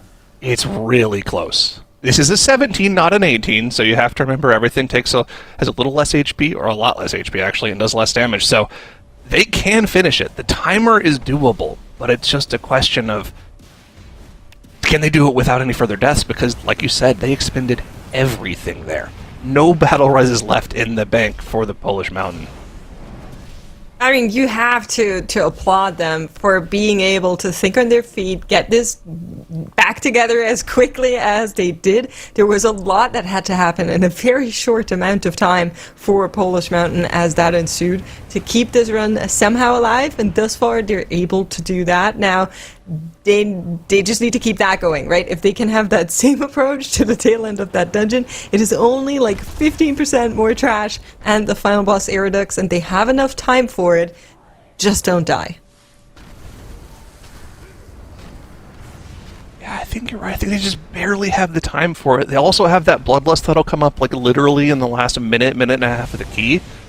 It's barely there, but this is a part of the problem. Part of this dungeon is these corrupt casts have taken out many players, and I think this was actually the one point in the dungeon where one of our teams last week, I think it was Shiny Unicorns, actually finally started throwing some deaths at it, and No Speaky as well actually had some deaths to the corrupt cast here as well. Every single one of these channels doing a ton of damage to the players here, so I have to keep an eye on every single one of those channels. But they're not too worried about that. Pulling 2 together at the same time here looks like they're going Do you to guys see be okay. the Bloodlust from Baguette earlier on the double corruptors? Ah, Did they? interesting. They did. Huh. Yeah, So they lost one player to a single corruptor, and then on the double corruptor, they lost it. They said, it doesn't matter. We don't need it for Aerodux. one other thing to keep track of here as well is Fiki Knights' run up in the top left. That is vital because not only are they playing for the 2 chest here, they're mostly playing for being able to start another key after this run. And right now, their timer splits on these bosses are like just barely on the wrong side of that, I think. We'll see. Again, the admins, they'll have the actual say on whether they'll be able to start another run after this, but even if they can't start another run, they might be able to win, but they need to, like, if they can start another run, they can lock all these other teams out, and they can get to 56 or 57. So, very important end of the day here as Polish Mountain down to the bottom left. They're actually they have enough time for this last boss. They can. What are they waiting for down here? Coolies. Food buff, maybe? Coolies? Maybe cooldowns. Maybe they just realize we just need to get this. Maybe they done. need to go wake. Paint sub So- isn't ready yet. Maybe we're waiting for a paint Maybe a sub? DC or something. This looks. I will say I did see Tankier's HP bar flickering at the end of that last yeah. Oh, he's pull, moving. which is usually a bad thing. It looks like he's back though, so it only cost them about 30 seconds or so. I think that was a DC, but I think we're good to go. Hopefully we can get back in there. I don't think this is going to cost them the dungeon if they can get back in there and go again. Oh no, is he DC'd again? I mean, See, all of his abilities have gone gray. he's not moving. Yeah. Maybe just a quick this would reload. be- Maybe something just is a- not... hopefully a reload. Yeah, you're right. The abilities are gray. Let's keep our hopes up. Ooh, I don't like this at all, Zyro. This is so bad for Polish Mountain and, more importantly, my channel points. He's back. Let's go. We're so Come back. on. Come on. Come on. All right. Couple shields coming out. We send it. Speed it. We have time. We don't have to send it. We have plenty of time. 6.5 minutes.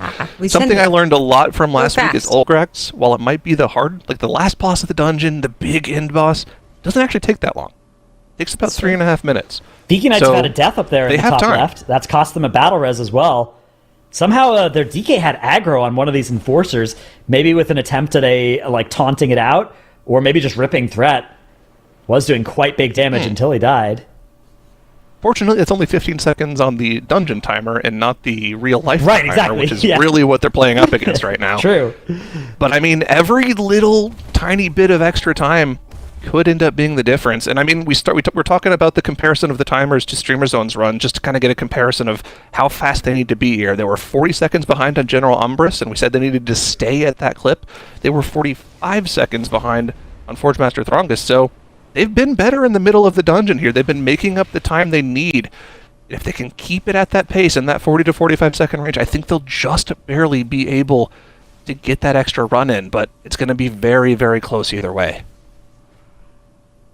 Yeah, vital. So, for Polish Mountain, finish with the Corruptors. We're getting Bloodlust in 2 minutes. Aerodux has been started here, and they have around about 5 minutes to finish us off, which we know is good enough. Only thing that could go wrong here, and I say this very slowly so that combat rest comes back up before I finish saying the sentence, is if somebody could potentially die here and they don't have that rest back up just yet. But they will get it in a couple of seconds there, and thus far they're looking pretty good. This boss notably isn't one of the most volatile ones. There is some damage going out with the debuffs, but we rarely see teams struggle big on Aerodux, so hopefully Polish Mountain can channel that same energy for themselves here. Something that would be incredibly cool, and similar to what we saw on day one last weekend, Polish Mountain still has a path to victory here at the end of the day. If they're able to finish off this Grimbatol, which is looking increasingly likely, they can still go to that Necrotic Quake, and if they're able to one-shot that 20 Necrotic Quake, will put themselves on 56, which would be a very, very good chance of getting through. The only way that a 56 would not get through is if you guys are able to finish off this 16 and then also themselves go into to a Grimbatol afterwards and time the 17 or 18. So there's a lot to play for here. This Grimbatol is vital as a first step for Polish Mountain to have a chance of victory here. And it looks like they're going to be able to get it done as they've gotten Aerodax down to 50%. And in the next minute or so, another round of 2-minute cooldowns will come up and they'll have a chance to just pop that Bloodlust and send this boss to an early grave. Yeah, Polish Mountain have done an incredible job of recovering after that disaster on Valiona and the tank DCing towards the end of the dungeon there. That would have been extremely demoralizing, but incredible work recovering from it. And just 42% left on this last boss, which, like you said, Zyro, not one of the most difficult or longest surviving bosses in this dungeon. So Polish Mountain, as long as they can avoid any catastrophes here, they should be in good shape. They even had a B-Res recover. They're having Lust come up soon. So yeah, they'll be able to play for 56. They need to go for it as well, because 55 almost certainly won't be good enough because they wouldn't have a 20. So if they went for the 19 wake, right, they'd get to 55 points, but they would lose the tiebreaker because they wouldn't have a 20. So they need to go for the 20 wake. It's not quite a one-shot that they need either. They will have like 8 minutes to reset the first pull if they need to, but they'll have to basically one-shot it. We are now less than 10 minutes away until the final runs are locked in. Fiki Knights, can they finish off this Grim Batol before the final clock strikes 0 and get the next run off? Polish Mountain, they're going to be finishing off this Aridax, and like we said, they have to go to the Necrotic Wake. They have to get that. They'll have a few attempts at the first pull, actually, too, which is what we've seen as the hardest part of the dungeon for most of our runs. And they'll get a good attempt at the key. Well, most of our runs from teams not named Fiki Knights, I'll say. Especially from Group A. Had 2 wipes to Amarth as well. I don't know. It's been Amarth today, which is not good news for Polish Mountain as they do finish out their Grim Batol. They should be on their way. Still enough time, like you mentioned. And we are going to be checking in with Fiki Knights again because keeping up with the timers, 21.5 seconds is what Streamer Zone had in their very fast 16. That would bring them on a time where they can still start another run. That is about 1 minute to finish out this boss fight here. I think we are falling further behind. Gentlemen. I don't love their chances. They are going to have a Lust coming up here. Frosty K is nice for the last boss for safety. Like, you can AMS and pre-immune those debuffs. It's really nice for, like, you're just never going to have your Frosty K die, and they make the entire fight easier for the rest of your group. But I don't know if they kill it particularly quickly. I'm not sure if it's one of those bosses that Frosty Ks just melt. So I think Fiki Knights are going to be just a hair slow on being able to start another key after this one, which, if I'm right about that, that means their ceiling is going to be 55 points, and Polish Mountain have a ceiling of 56 here if they can one-shot this plus 20 Necrotic Wake that they are gearing up for. It is an incredibly difficult dungeon. Polish Mountain have also said it's one of the hardest for them particularly too, but the dogs are popped, the key is in, here we go. Let's see if they can make this happen. So they don't need to actually one-shot it. They still have 7 minutes to start over as many times as they want. But then they will need to finish the run that they're in and actually time it. So if they want to, they can do a couple of big pulls here. Just, just for the vibes. Yeah, go for a clean attempt here. I mean, we saw varying levels of success on this first pull, and I think it was actually from Polish Mountain earlier on today, where they had pulls where they got first in like the first minute and 20 seconds, and then they had another pull where Tankiers was fighting for his life for the first 2.5 minutes of the key, kiting around vanguards because they weren't as clean. There are definitely different levels of success on this first pull, so if you have a bad attempt at it and you want to give it another go, they have the opportunity to go for that. First attempt this time around looks like they're doing a pretty good job. They got the Drain Fluid cast interrupted quickly, so none of their DPS were sitting in that stun for too long. And I mean, we're getting the first kite out here from Tankiers with the Vanguards at around 25% HP. This has gone pretty well for a first attempt. Yeah, absolutely. The Breath of Eons is going to come out for a nice stun and a little bit of extra damage to help get them over the finish line, as they are now being forced to kite these last few Vanguards. There's a lot of damage that they represent, even though most of the other enemies are dead, starting to knock them, keep them just away for a little bit longer. Another Cleaver is going to come out, but they're just going to re-MC here. And so Polish Mountain, so far, so good. They still have another 5 minutes if they have a wipe to be able to reset. But after that point, things will lock in. Meanwhile, up in the top left, another thing that needs to lock in, it's Fiki Knights. They've got to get this run done. Pretty much that 2-chest timer is what we're looking at for them. If they can be under that 2-chest timer, they can maybe start another run after this one. Of course, our admins have the actual clock. They'll have the final say on that, but they probably need to be like a minute under that 2-chest timer or 30 seconds under it, something like that, as we are nearing the end of our day here. Baguettes having another wipe here to Thrungus. Actually, kind of not that important for them. They can still run this back and get a 54 either way, and either way they're in trouble if Fiki Knights finish this run, which they will. So Baguettes are kind of in trouble regardless, but what if it's tough. Fiki Knights did a Pot of Greed pull? Yes! We're on the same wavelength. Go for it. They lust them. Take it into and boss. We send it. Yep, into boss. Last two into boss. Pot of Greed. Yeah, I mean, look at the timer. 4 minutes and 10 seconds. They gotta go. They've got 3 go for it. corruptors. Look, you've got that bloodlust. It's burning a hole in your pocket. Let's do this. Let's press it. We're Playing move a on, Frosty guys. Cave. I guess we don't have Breath of It's not helping you if it's not on Ooh. cooldown. Come on. In this situation, it's just not going to happen. even if you go for it and wipe, you're still going to be able to time the key afterwards, right? I think you have to go for it if you're them. The second this Corruptor goes down, just go. Agree. You got it. Well, they got to kill the next one. They didn't go for the Do double you kill actually here, which I think still is time gonna... the key if you wipe to that? Maybe I choose to believe you do. Surely. I choose to believe you do. Pot of greed. Pot of You'd greed. lose so much time. Like, you'd lose a minute and 15 seconds. And if you deplete this key, you are at 39 points and you're going out in fourth. So, I don't know. This is a tough situation for Fiki Knights. It looks like they're just going to take the completion of this dungeon, but they are not going to be able to start another key, which means that Polish Mountain are once again, their fate is in their own hands. They can secure a top 2 finish if they can complete this run. But yeah, it's going to be extremely difficult to do that for them. This is such a hard key. 3 minutes left. Yeah, there's no way Fiki Knights can finish this dungeon in probably less than 4 minutes even, not let alone 3.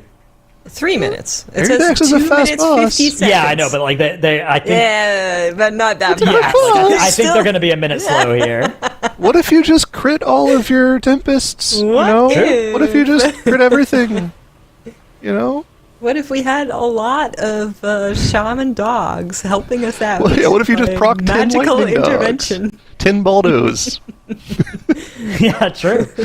Now, this is one of those spots where you wish you were playing the Havoc DH in a Destro Lock, right? Because, you know, those Havoc DHs, they crit their whole eye beam. The Destro Locks crit every Chaos Bolt. That's the kind of RNG you need to get over the finish line here. It's not the same kind of crit. Can't believe you're selling that, Dratnos, but baguettes. Wiping More in the bottom problems right. for them in this 18. Okay, that's, again, not Still have relevant, right? Because as long as they restart this key in the next 2 minutes, it's the same outcome for them, which is bad. As long as Fiki Knights don't wipe on Aridax, the baguettes are unfortunately going to be eliminated here. The last hour has just been so nasty for them. They basically have lost this entire hour to this 18 Grimbatol, and that has moved them from being in the hunt for second place to being very likely in fourth place. So just a quick reminder, any dungeon run that is in process when the Right. time strikes the full hour, they can finish. So for Polish Mountain, they have round about 2 minutes death. if they wanted to redo that. One death coming in here from the Blood Gorge as they do finish another out one. You missed the Blind boss. Crown. Do we go I again? think we maybe go again go here. I again? think we maybe make the call. We go again. We got a minute to start another Do key. it. Do it. I Come on. That first pull is think- tough. True. Oh, It true. is. I think You you do try to have get the extra cleaver in the time. boss. It's This going to hit a is worm, though. also It's going to hit a worm. costing you time. Boss goes down. Tank goes down. 3 people dead. Hit the boss with the cleaver. Start another run. It's a start another wipe, run. but they have to do the pull again. They get one final attempt. They have Okay. time for one final attempt. Polish Mountain. Do you have it in you? Can you get it done? We'll No have to way find they out. wiped the first pull here at the 3 o'clock curse hitting. Where, Listen. We got the wipe out of the way. true. From here on out, smooth sailing. No one can one-shot a 20 necrotic wake, but two-shot, much more likely. Fiki Knight's working on This is our Aridax. timer.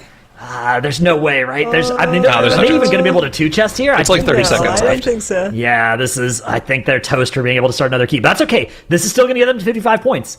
And that's what they'll need, probably. Well, depending on Polish Mountain, right? This puts the ball back in Polish Mountain's court, which it's scary for Fiki Knights. I think they're definitely the favorites, though, because it's pretty unlikely Polish Mountain will be able to one-shot this necrotic wake that they will be about to start up here. As the clock strikes Waiting zero for here the shortly, confirmation.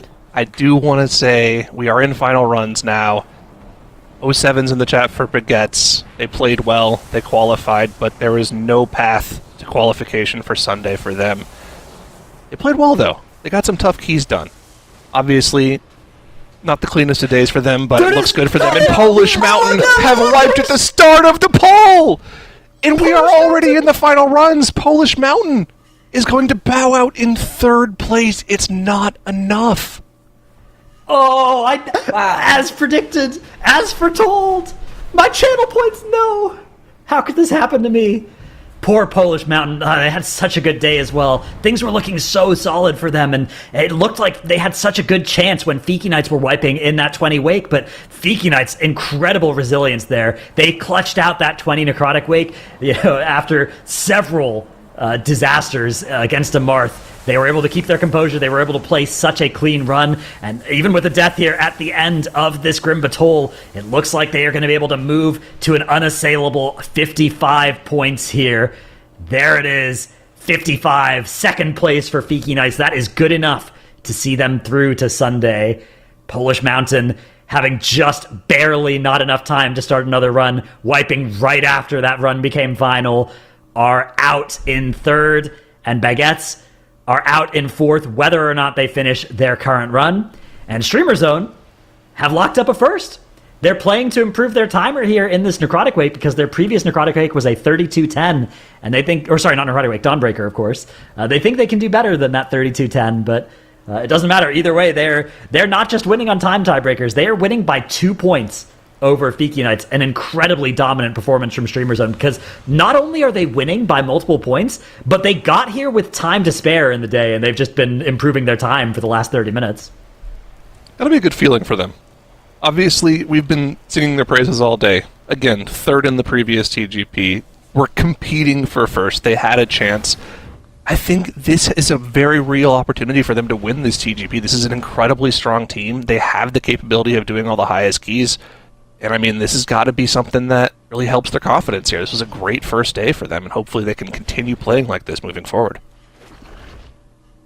Honestly, I was a little bit worried because what I've been seeing from formerly Miscount, now Streamer Zone, is good runs until a one hiccup comes in and then the consistency comes back to bite them. And when they wipe twice on a Marth, I was scared. I'm going to be very honest about that. I was a doubter. I was worrying that it was going to come back to what we saw before, but they clutched it up, they cleaned it up, they came back stronger, and I'm really, really excited to see this team finally kind of shine and excel and come back from their mistakes stronger.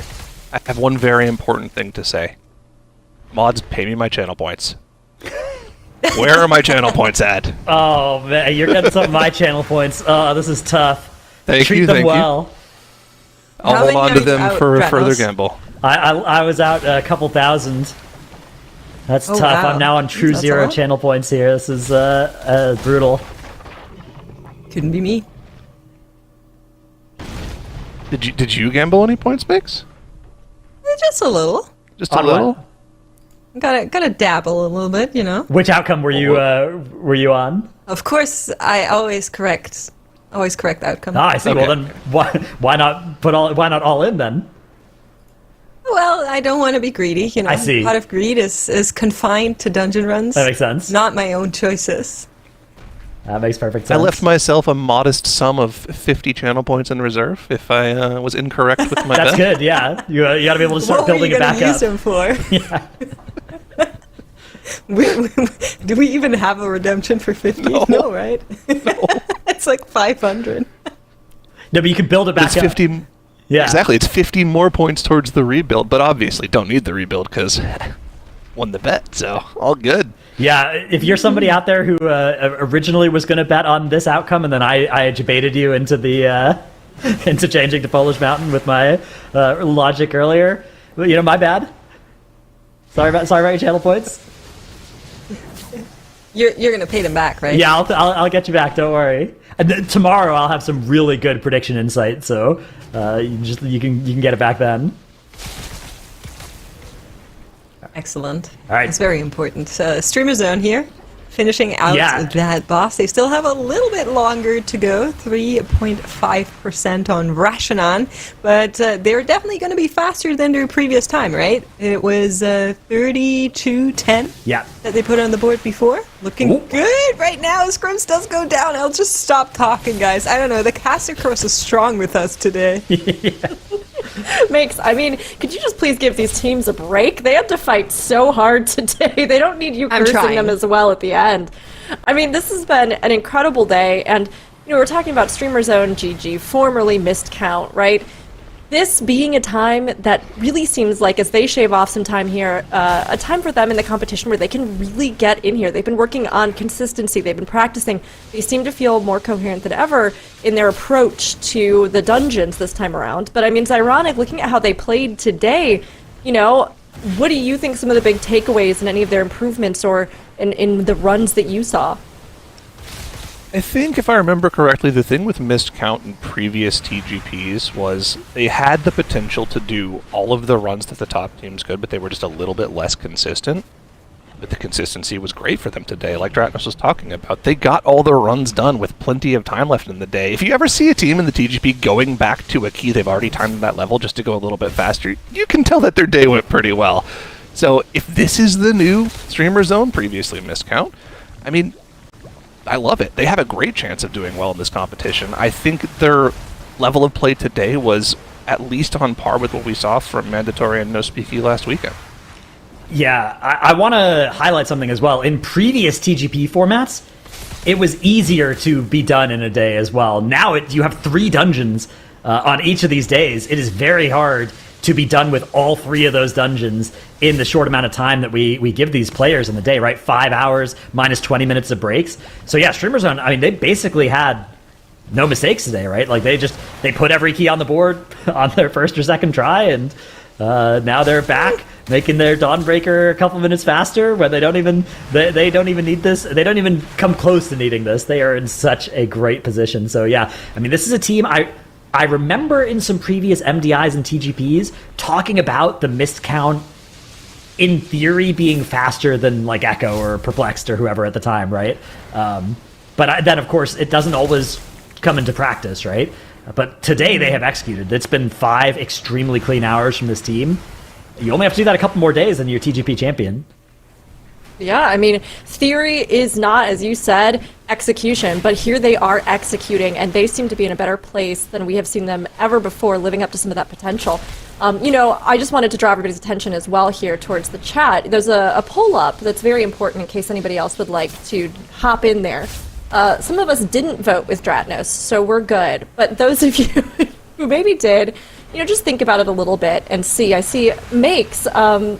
I think you maybe have chosen not to follow Dratnos' lead. Did you weigh in on that one? Yes, I mean, it's just very important to not let yourself get caught by what a caster might say, They try to influence you to run their Ponzi channel point schemes.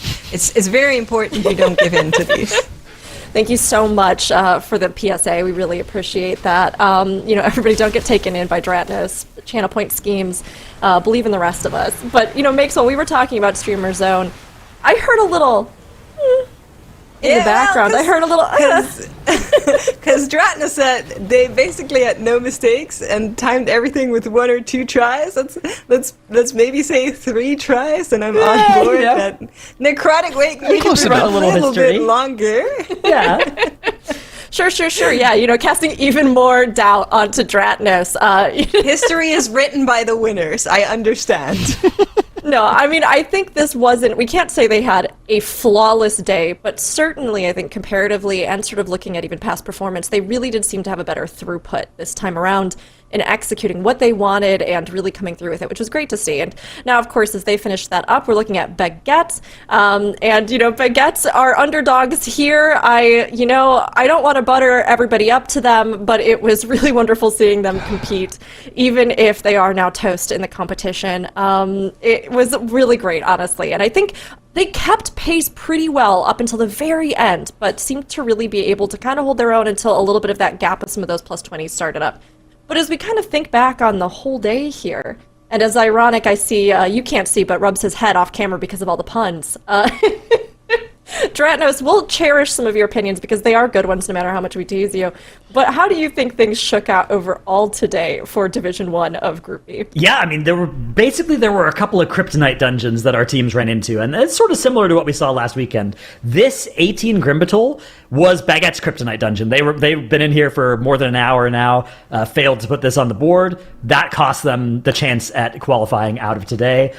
20 Necrotic Wake was Fiki Knights' Kryptonite, but they managed to overcome it, and I think they were saved. Fiki Knights were saved by how quickly they got through their 19 Dawnbreaker earlier in the day, as we may be watching Baguettes ending their attempt here. Oh, no. 2 B-reses are available, but they don't have anybody good to be able to cast them anymore.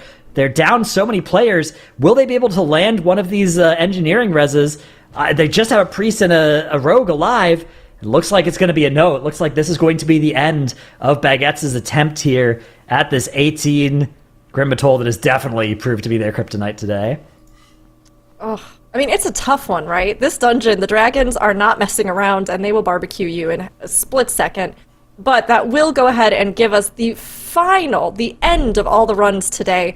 Streamer Zone, GG, coming out on top here, but with a surprise, being closely followed here by Fiki Knights, who will be moving on, both of these teams, to our group finals on Sunday. Now, while Polish Mountain, I mean, really did have a good showing today, they just weren't able to get some of those last points on to climb that final peak.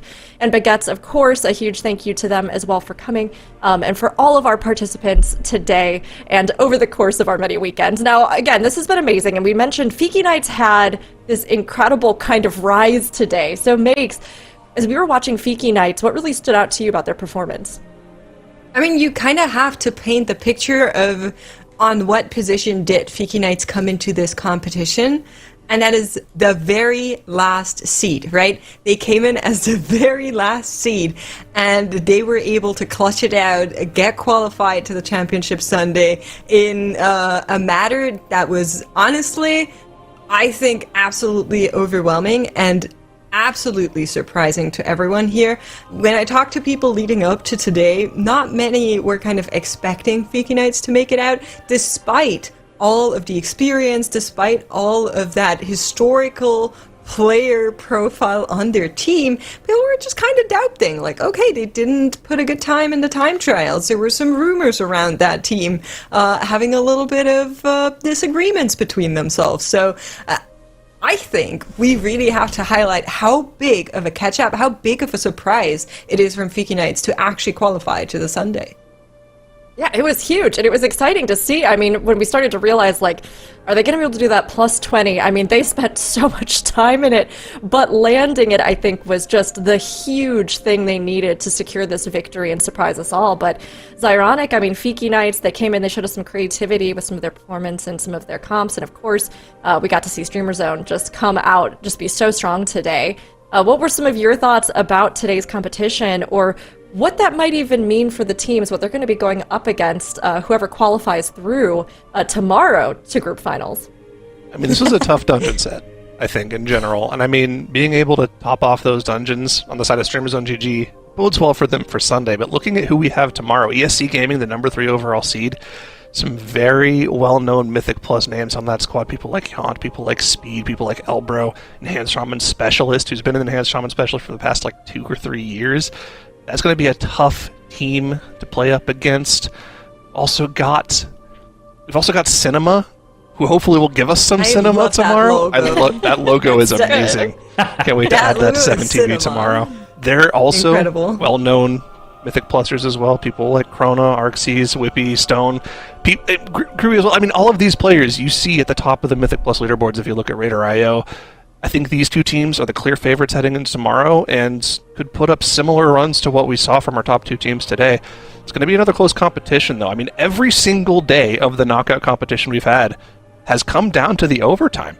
I mean, we've had, even today, there was a chance here in overtime for Polish Mountain to finish off that Necrotic Wake and knock out Fiki Knights. It's happened every single day so far, so expecting more close matches tomorrow. This new format has it condenses the energy, the competition into these single days. You get to see the teams really run at it in a burst, and it's great to see how they can kind of bring it together or where it falls apart sometimes. But the teams tomorrow, like you said, some big powerhouses. Dratnos, as we kind of look over them, are there any thoughts you have or comments on the teams that we'll be seeing perform tomorrow? Yeah, I mean, so we definitely have 2 favorites, but I will say today we saw kind of some upsets, right? Like Fiki Knights, 16th seed, going to be one of the 2 teams making it out into Sunday. So I would say tomorrow, yeah, I mean, my early channel points, if there was a prediction available now, would go on Escape Gaming and Cinema, but stop swaying them. I'm just saying that's where they would go if I could put them out right now, but today I would have guessed Streamer Zone and Polish Mountain for sure coming into the day, and both Baguettes and Fiki Knights obviously put up incredibly good fights. Fiki Knights good enough to beat Polish Mountain, so definitely don't count out Nilbass Academy or Lindormi Fan Club. Another great. We've got some great team names and logos down here for tomorrow, so yeah, it should be a really close and exciting day. Agreed. I mean, doing well is just one part of succeeding at the TGP. I think having a great logo is also another huge part of it. So everybody really bring in their A game, and we'll see what tomorrow brings as well. Really quick, before we wrap and say goodbye to day one, Makes, right now, right here, what's the highest key we're going to see tomorrow? Oh, well, that depends entirely on the dungeons. No, yes, you gotta just simplify it. Why would I know that? What do you are think? A secret. You're not getting me to leak anything, Rook. Don't try. I tried, chat. I tried. No.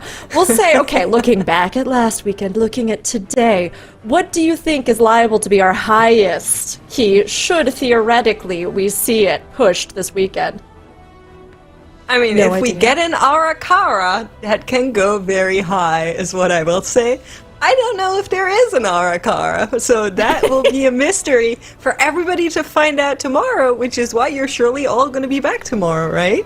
Exactly. See? Thank you. Yes. I'm just saying I want a plus 21. This is what this has really all been about. I want it. I'm hoping the teams will deliver it. Maybe it's Arakara. We don't know. The teams don't know, of course, but I'm holding out hope, and I hope everybody else is too, whether it's here or in the Global Finals. But with that, with the hopes of plus 21 on the horizon and some wonderful teams tomorrow, we'll go ahead and say thank you to all of you who watched today. Thank you to all of you on desk, or those of you who were on desk but are, taking a break right now, and to all our production as well. It was great to be here with you, but we have a lot more to come.